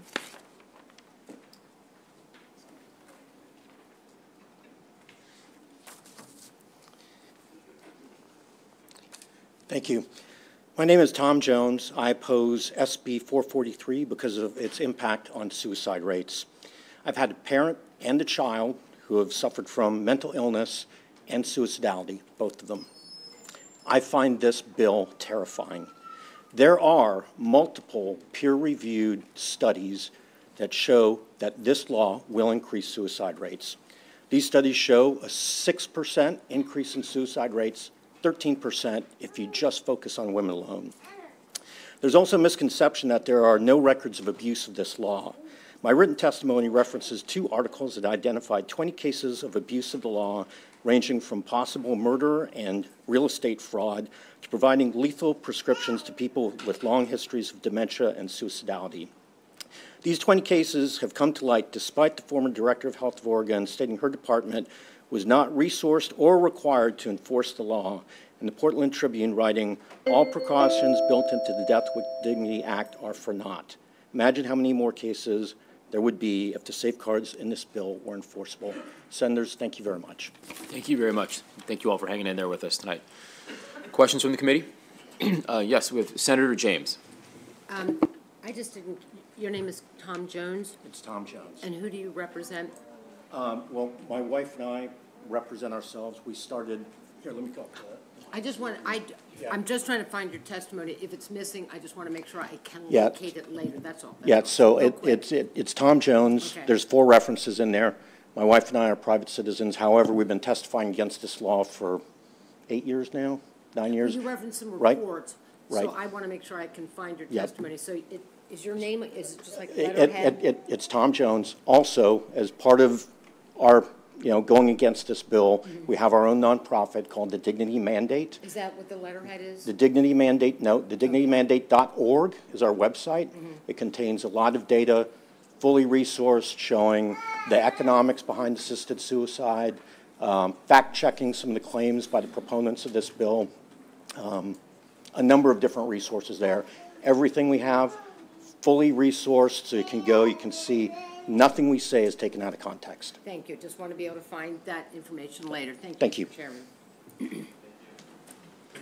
right, seeing no further questions, thank you all very much. All right, is Becky Ford here? Danielle Pimentel? Dr. Shirley Reddick?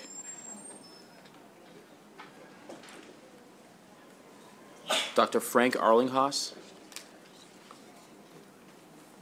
And Debbie Ryan.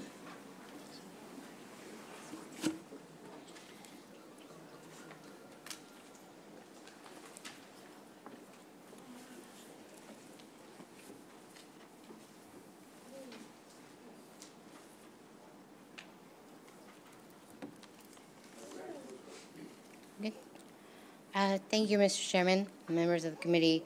My name is Becky Ford, and last year I testified in opposition of the bill, telling you all that I was a multiple suicide survivor. I'm familiar with feeling like a burden.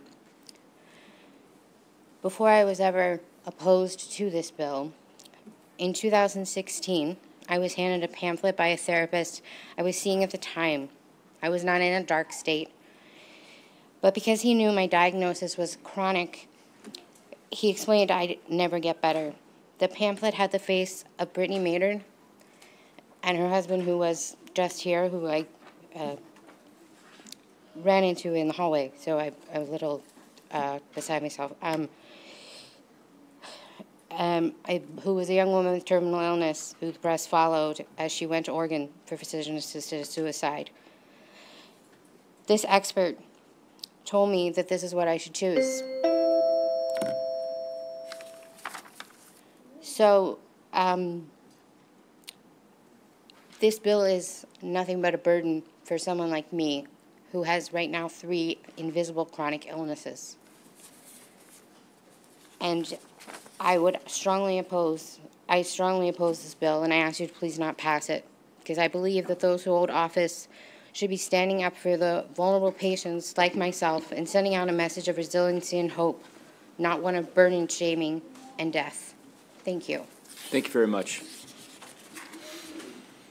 It's good to see you again. Thank you for coming back. Thank you.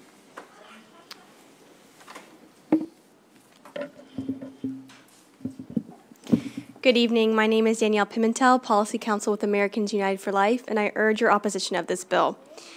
If passed, it's only a matter of time before suicide activists is pushed to remove safeguards from these laws, and this has already happened in several states. If you look to Oregon and Vermont, there were lawsuits brought in those states to remove the residency requirement, which did happen after the lawsuits were settled and the legislature amended their laws, which means that now anyone can go to those states and obtain these lethal drugs. And of course, this raises serious informed consent issues because the medium duration of a patient-physician relationship for individuals seeking these drugs is only 5 weeks.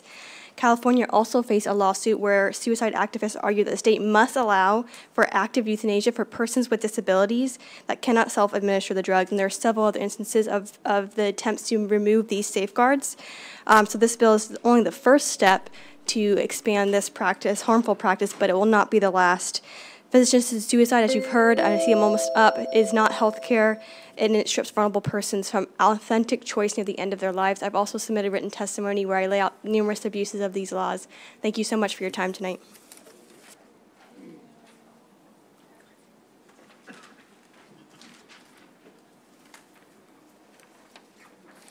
Dr. Frank Arlinghouse, I apologize for the pace of what I'm about to say. You have written testimony from me referring to a 70-page report from the National Council on Disability in opposition, with extensive references documenting the failure of safeguards, especially for people with disabilities and mental health issues.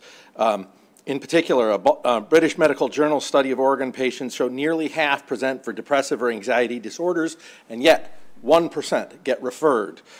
So what I've never done with this committee is reveal anything personal, because it's very hard.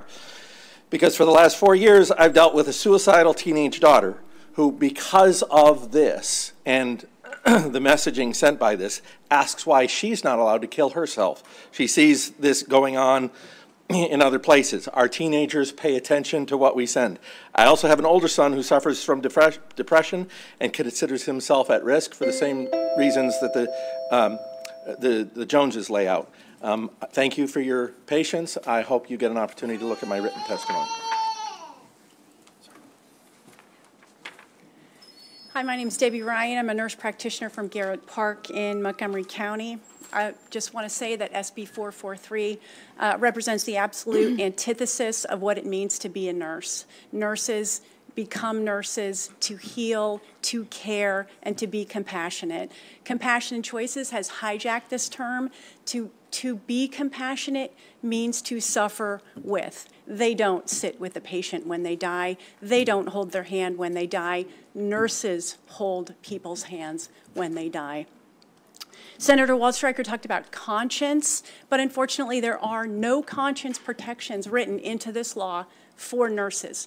So in these very close personal relationships that we develop with patients over time, in the outpatient visits, in the hospital, you have tied our tongues, because if a patient confides in us about this practice, we have no protection if we don't support them or if we fail to offer this. and I will submit to my written testimony, but I urge you to vote no on SB 443. Thank you.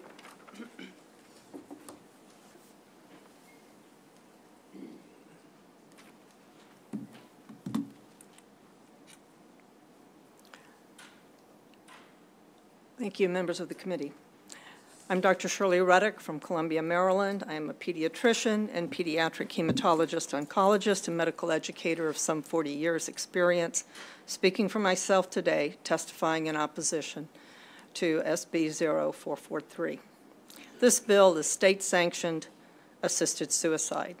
No amount of legislation or funding to boost mental health services or promote gun safety or offer much-needed care and assistance for the unhoused, the incarcerated immigrant, un- or undereducated, disabled, and aging can stay ahead of what end-of-life option has already opened doors more widely to wherever it is enacted. This bill may be sold as cost-neutral with minimal, if any, administrative burden and relieving the prescriber and the state of any legal culpability, but to accept it for those reasons is short-sighted, if not otherwise self-serving. This bill justifies, if not encourages, secretive actions of the patient at their most vulnerable moments and is lying on a public health record, the death certificate. This legislation will impact the numbers, makeup, and attitudes of those entering medicine and other health professions. I regularly meet and work with compassionate young medical students eager to get to know and care for patients when they begin their clinical rotations. I recall the distress, too, of those who heard another student attending a national conference say in awe that their attending physician invited them to administer a lethal dose of medication to a terminal patient. Ma'am. Saying that they were being given the opportunity to end the patient's suffering. Thank you very much, ma'am. Thank you. A medical student has been sold a lie. Please Thank you. oppose this bill. Thank you very much. Thank you. Thank you. All right, questions from the committee? All right, Dr. Arlinghouse, thank you for that. Thank you. All right. Now is Lauren Bogley.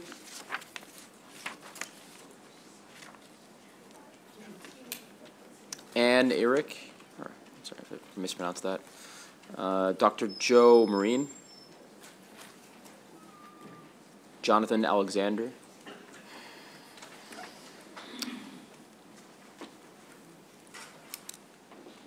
Is Alonzo Moulton here?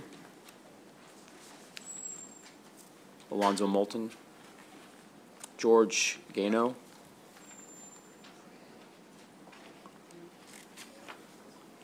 Mr. Moulton, Chairman Smith had to leave. He couldn't wait anymore, so the whole congregation of Hubert Memorial had to leave. But we're here all day. Appreciate it. Thank you. Thank you for that. Is Meg Carter here? Come on up. All right. Please. Okay.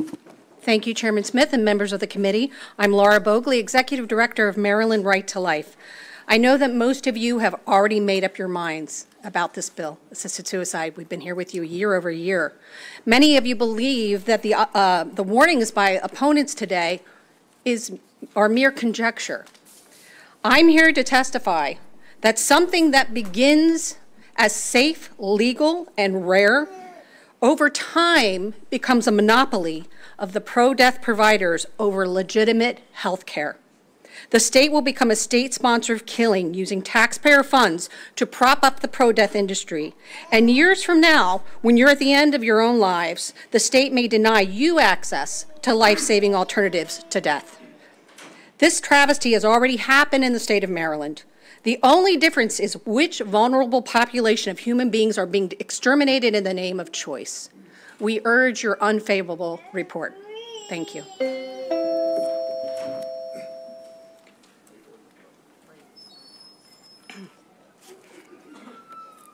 Hello, my name is Ann Eric. I live in Prince George's County. I've been a registered nurse for 48 years. I was employed in an inpatient hospice, providing nursing care at the time of a person's death and supporting family members. In my experience, the many concerns in dying include loneliness and fear.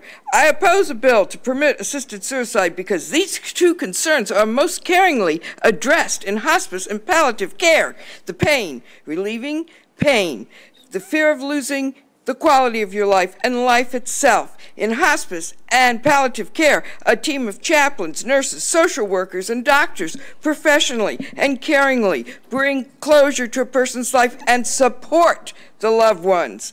Death is a part of ordinary life. Accountability and legal requirements to provide ethical care and pain-relieving medications is assured, documented, and effective in palliative and hospice care. Please support palliative and hospice care. Good evening, Chairman Smith and Senators. Thank you all for hearing us out. I'm Jonathan Alexander. I'm an attorney and legislative counsel for the Maryland Family Institute, and we are in opposition of this End-of-Life Option Act. Maryland should reject physicians-assisted suicide because this state has an interest in preserving life and not ending life. To that point, if you were to dial 988 right now on your phone, Maryland-supported suicide hotline would pick up, and government would come behind you to try to encourage you to preserve and continue your life. You could even text them if you didn't want to call. And just to show how insidious a bill like this is, it's probably the first time you'll see a bill on page 7 that literally has a suicide note that you can fill out. This is the second time that I've filled out this note, and you can even choose your own adventure, saying that I've decided to inform my family or not inform my family. And you'd sign and date it, and that's all that would be sufficient for you to end your life. There's also a place for 2 witnesses, and I hope that no member of this committee votes in favor of it, because you would be adding your name as witnesses to this death note.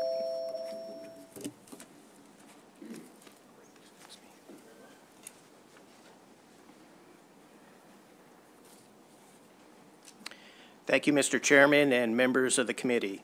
My name is George Gano, and I am in opposition to Senate Bill 443. I have a family member who suffers from mental health issues. With help, she leads a relatively normal life. If this bill becomes law, people with mental health issues will be at a greater risk of suicide. I have several concerns. There are no safeguards against coercion. My family member is easily influenced by toxic people. What is to stop someone from coercing her to suicide? There are no safeguards for the poison. My family member has had roommates. Suppose the roommate brings home a prescription of this poison into the house. If depressed, my family member could ingest it. This has already happened in Australia. There was a documented case where a man intentionally ingested the poison prescribed for his wife. And finally, insurance companies will use suicide to save money. My family member will need medical care for the rest of her life, and suicide will be the cheaper option. Thank you.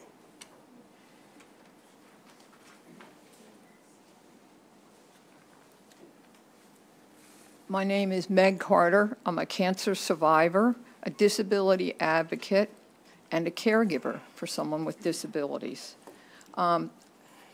I had different testimony prepared, but I changed it because I kept hearing Oregon being held up as this model that we should all want to imitate. I actually believe Oregon is a cautionary tale for Maryland, not a model for Maryland. I have in my hand a study called the Oregon Death with Dignity Access 25-year analysis. Oregon has had 25 years to get things right. But this study shows that they haven't gotten things right. Let me read just a little summary. Many aspects have changed with rising numbers, expanding criteria, and socio-demographic changes. Much of the data on complications are missing, and many variables are not collected, especially around decision-making, drug efficacy, and the nature of palliative care support. The study calls for more study, more information, and you all need more information. Thanks very much. Thank you for that. All right. Questions from the committee? All right. Seeing none, thank you all very much. Do we have Alonzo Moulton here? Alonzo's here? Oh, he was. Sorry, That's right. Yeah, that's right. Susan Seyfried? Sandy Christensen? Rob Swanson? Sandy, they're on virtual. Oh, they're all virtual. Okay, got it. Yeah. And then is this all virtual as well? No, these people are in person. Okay. Right here. Robert Nelson. Hey, Mr. Nelson. Margaret Carter. I already called Margaret. Meg Carter is already here. Terry Creed. I mean, this is all The rest virtual. are virtual. Okay, excellent. Whoever would like to go first.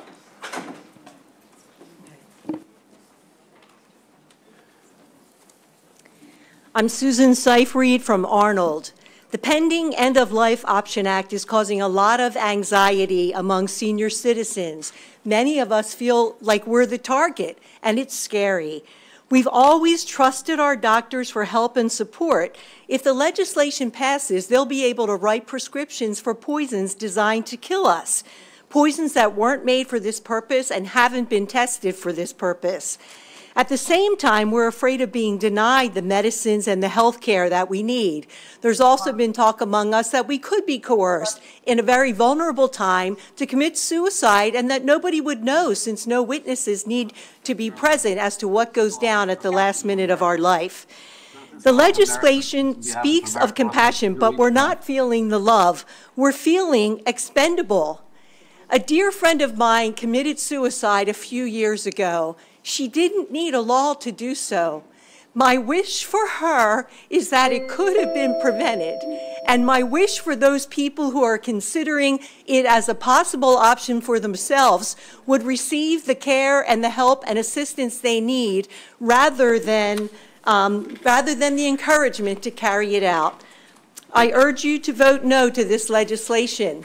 Thank you for your consideration. Thank you.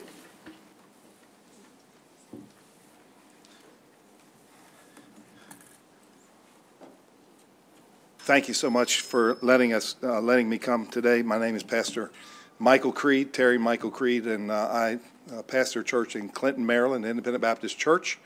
Also, I represent Maryland Baptist for Biblical Values here in Annapolis. I want to strongly challenge you all to oppose this bill.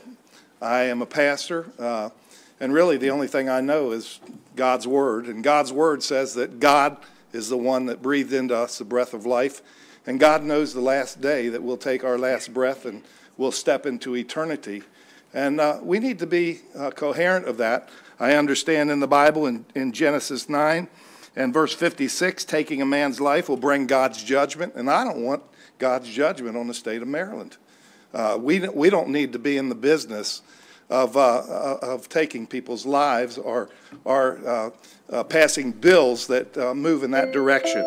Let me just say this, in 40 years of ministry, and I was born in Elkton, Maryland, been in 40 years of ministry, I have never had one individual ask me to find out how they could commit suicide on their deathbed. Thank you. Thank you.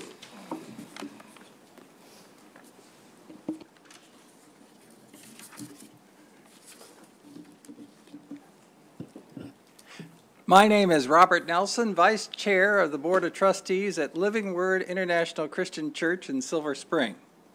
My own personal experience is that estimates of length of life with a terminal disease are inexact. My mother was given 2 to 6 months to live. She died at home 3 years later, being lovingly attended to by my dad.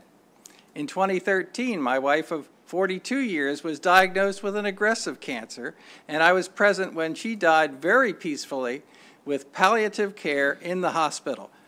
The Bible tells us that human beings are unique among God's creatures in being made in the image of God. All life is precious, from the moment of conception until the last breath of a natural death. I believe and have seen hundreds of times that the Lord does miraculously heal. I've even heard of reports of people even being raised from the dead. Let's not get in the way of divine intervention and healing. Please vote in opposition to SB 0443. Thank you. All right, questions from the committee? Seeing none, thank you all very much. All right, I think that's the list. That exhausts the list that I have for in-person testimony for opponents. We have, okay, I see, gentlemen, sir, come on up. Okay. And we've got a few people that are in the queue to testify virtually. So, sir, what is your name? Dr. Brent MacDonald. I was with the American College of Physicians. Got it. Coming up, and then we'll switch to our virtual panelist. Thank you. I had a hard time getting here. So my name is Brent Bruce MacDonald. I'm a physician, represent the American College of Physicians. We oppose Senate Bill 443. I'm a physician and medical educator. I've treated tens of thousands of patients. My opinion does not represent my employer, Johns Hopkins. The American College of Physicians has opposed this bill since 2001 in their position and reaffirms their position of opposition in 2017. Suicide is not medical care. Relativism is used to attempt to justify falsification of the death certificate. The bill conflates the position of a physician to a, quote, provider, but physicians are healers. That's our role. I personally witnessed beautiful metastatic glioblastoma multiforme brain cancer patients living over 7 years in opposition to this position of only Brittany Maynard choosing death with metastatic brain cancer. Metastatic cancers I've seen living decades. I've seen leukemia living past 1 year of hospice, only later to obtain therapy. Coronavirus pandemic has caused a loss of confidence in physicians as healers. Thank you very much. Questions from the committee? Thank you very much for your testimony. All right. We'll now hear from our panelists joining us virtually. We'll start off with Ms. Christensen. You're up. Before you all come off of mute, if you're listening to the stream on through the YouTube channel, through your browser, if you could shut the browser down because it's on a delay, and it'll provide an awkward feedback loop. So if you can just make sure you shut down your browser before we take you off of mute. Ms. Christensen, you're up. Welcome. Thank you. My name is Dr. Sandy Christensen. I'm a board-certified physician licensed in Maryland. I'm the National Medical Director of CareNet and the Director of the Maryland chapter of the American Academy of Medical Ethics. I oppose SB 443 because I believe it bankrupts the doctor-patient relationship and ultimately promotes a culture of death with a devastating ripple effect. Our physician's duty is to heal and eradicate pain and not the patient, and it violates the sacred covenant between the doctor and the patient, ultimately decimating the patient's trust and confidence. It also represents, I think, a fundamental conflict of interest. Patients really won't know if their doctor's ultimate motive is to heal them or to end their life, and that's a terrible situation to be in as a patient. Implicit biases will enter life and death decisions. In fact, studies show that physicians perceive disabled people to have a lower quality of life compared to how they view themselves. In closing, it normalizes suicide in a society where teen suicide is rampant. And I think it demeans the attitude that human frailty, it promotes a demeaning attitude that human frailty and incapacity strip us of our innate dignity. I believe it is the antithesis of the purpose and practice of medicine and should never, ever be part of healthcare. And I beg you for an unfavorable vote on SB 443. Thank you for your attention. Thank you very much, Ms. Christensen. We'll now switch over to Reverend Wilson. Welcome. Thank you, Mr. Chair. I am Reverend Wilson. I'm here representing Pastor Jenkins and the First Baptist Church of Glen Arden International, the largest congregation in this state. We adamantly oppose the End-of-Life Option Act. Our vast community, particularly in Prince George's County and across Maryland, fears significant risks if this bill passes. Black and brown communities already endure excessive adverse medical outcomes, and passing this bill only exacerbates these disparities. Trust between doctors and patients is paramount, especially in our community. Our congregation's experience with COVID-19 vaccine acceptance challenges underscores the critical need for faith in healthcare. Allowing doctors to end lives erodes this trust. Our opposition is rooted in our belief in the sanctity of human life. This bill is not only immoral, but dangerous for the most vulnerable. We urge you to reject it. Compassionate alternatives like palliative care and comprehensive support for patients and families offer more dignified end-of-life care solutions. Thank you for your time. Thank you very much, Reverend. Next, we'll move on to Ms. Holt. Welcome. Thanks so much. Chair Smith, and members of this committee. I'm Dr. Kristen Holt. I'm a clinical pharmacist with background in health policy from Harvard School of Public Health. I believe legislators have a noble intent to alleviate patient suffering, and in written testimony, however, I list 9 reasons Senate Bill 443 is problematic. My purpose today is to, 1, inform you on medications used in aid in dying, and 2, express my concerns about the ramifications specifically for pharmacists who conscientiously object, and I'm not alone in my professional opinion, despite what was said earlier. I'd love to talk about specifics. Lastly, some concerns I want to express are regarding the impact on the human spirit and society. While the bill claims it's not assisted suicide, it easily meets the American Medical Association definition as noted in written testimony. Unlike palliative use of opioids, moments before passing to make a patient comfortable, medical aid in dying regimens intentionally overdose an individual potentially months before expected demise. The currently recommended lethal cocktail is up to 200 times above therapeutic doses. I join the AMA warning that physician-assisted suicide is fundamentally incompatible with a physician's role as healer. I request an unfavorable vote on Senate Bill 443. Thank you very much, Ms. Holt. We'll now hear from Diane Coleman. Ms. Coleman, you're up. Welcome. Thank you. I'm Diane Coleman, president of Not Dead Yet, one of 17 national disability organizations that oppose assisted suicide. Doctors told my parents I would die by the age of 12. Oregon data show that all people who request assisted suicide have disabilities, and unmet disability-related needs are their reasons for wanting to die. Doctors have reported diabetes, arthritis, and even anorexia as eligible conditions. Insurers have positive profit incentives for limiting care. If assisted suicide is normalized, healthcare disparities raise concerns of bias in denied life-saving care. Doctors are also supposed to detect coercion, but we already know they often fail to detect elder abuse. What we need is quality health care and home care and suicide prevention, not suicide assistance. Please see my written testimony. Excellent. And reject SB 443. Excellent. Thank you very much. All right, we'll now move on to Martha Scheer. You're up. Welcome. Thank you. This law will change what is a moral question into a therapeutic one. And if you pass it, I believe you'll be responsible for the early death of people who don't really want to die. They just haven't understood, as many of the disabled and underserved members of our society have long experienced, that meaningful lives don't require vacations, driver's licenses, a job, or even a pain-free body.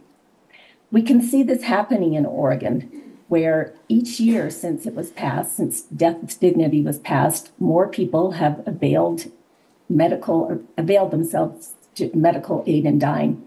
Most of them are white, most of them list reasons that are common to everybody when they're getting old. This law will take away and reduce the number of opportunities families have to support their loved ones in finding meaning in their lives that's beyond ease. I urge you not to pass this law. Excellent. Thank you very much. All right. We'll hear from Catherine Adelaide. Welcome. Yes, can you hear me? We can, yes. Thank you. Good evening. My name is Catherine Adelaide. I thank you for the opportunity to testify remotely in opposition to SB 443. We already have everything we need for end-of-life options, including hospital and home hospice, which my father used. People suffering for 2 extra weeks. When you're dead, all your suffering ends, and nobody's going to really remember the dead person. I think 2 weeks of suffering. So this is a very subjective type of evaluation. Another end-of-life option is free will and choice, which lots of people have spoken about. That comes from God, not legislators. You can legally get enough painkillers and or sleeping pills to end their life. You do not involve the government and taxpayers to commit self-murder. And the example of Samson did not use medical aid in dying from any government to commit suicide. That's will, and that was the exception. The rule is Exodus 20:13. Thou shalt not commit murder, which includes self-murder. That's what this bill is. Excellent. Thank you. Thank you very much. Questions from the committee for our virtual panelist? Seeing none, thank you all very much. Thanks for hanging in there with us. All right. Look, we've had a lot of the witnesses here, a lot of people who come down to testify today have a lot going on outside of these four walls, but I saw a lot of folks that were in an infirm condition, a lot of children here, a lot of people left jobs and family to be here to testify tonight. So just want to say thank you from all of us from the committee for hanging in there with us and for testifying tonight. We'll obviously take all of your input with due consideration. So have a good night, and thank you all for participating in the process. Oh, wait, announce tomorrow. For the members, we are going to vote after, right? So tomorrow we're gonna after floor we're gonna vote, and then after floor we'll vote, and then we'll have hearings. Floor is at 11. So we're doing nothing before 11. We're gonna come back and vote after floor, and then we'll roll right into bill hearings. It's not pro forma. It's quick, though. Next week will be pro forma. Next week will be pro forma. So just real quick, we're no voting before floor, voting right after floor. And then we'll roll straight into bill hearings. Yep.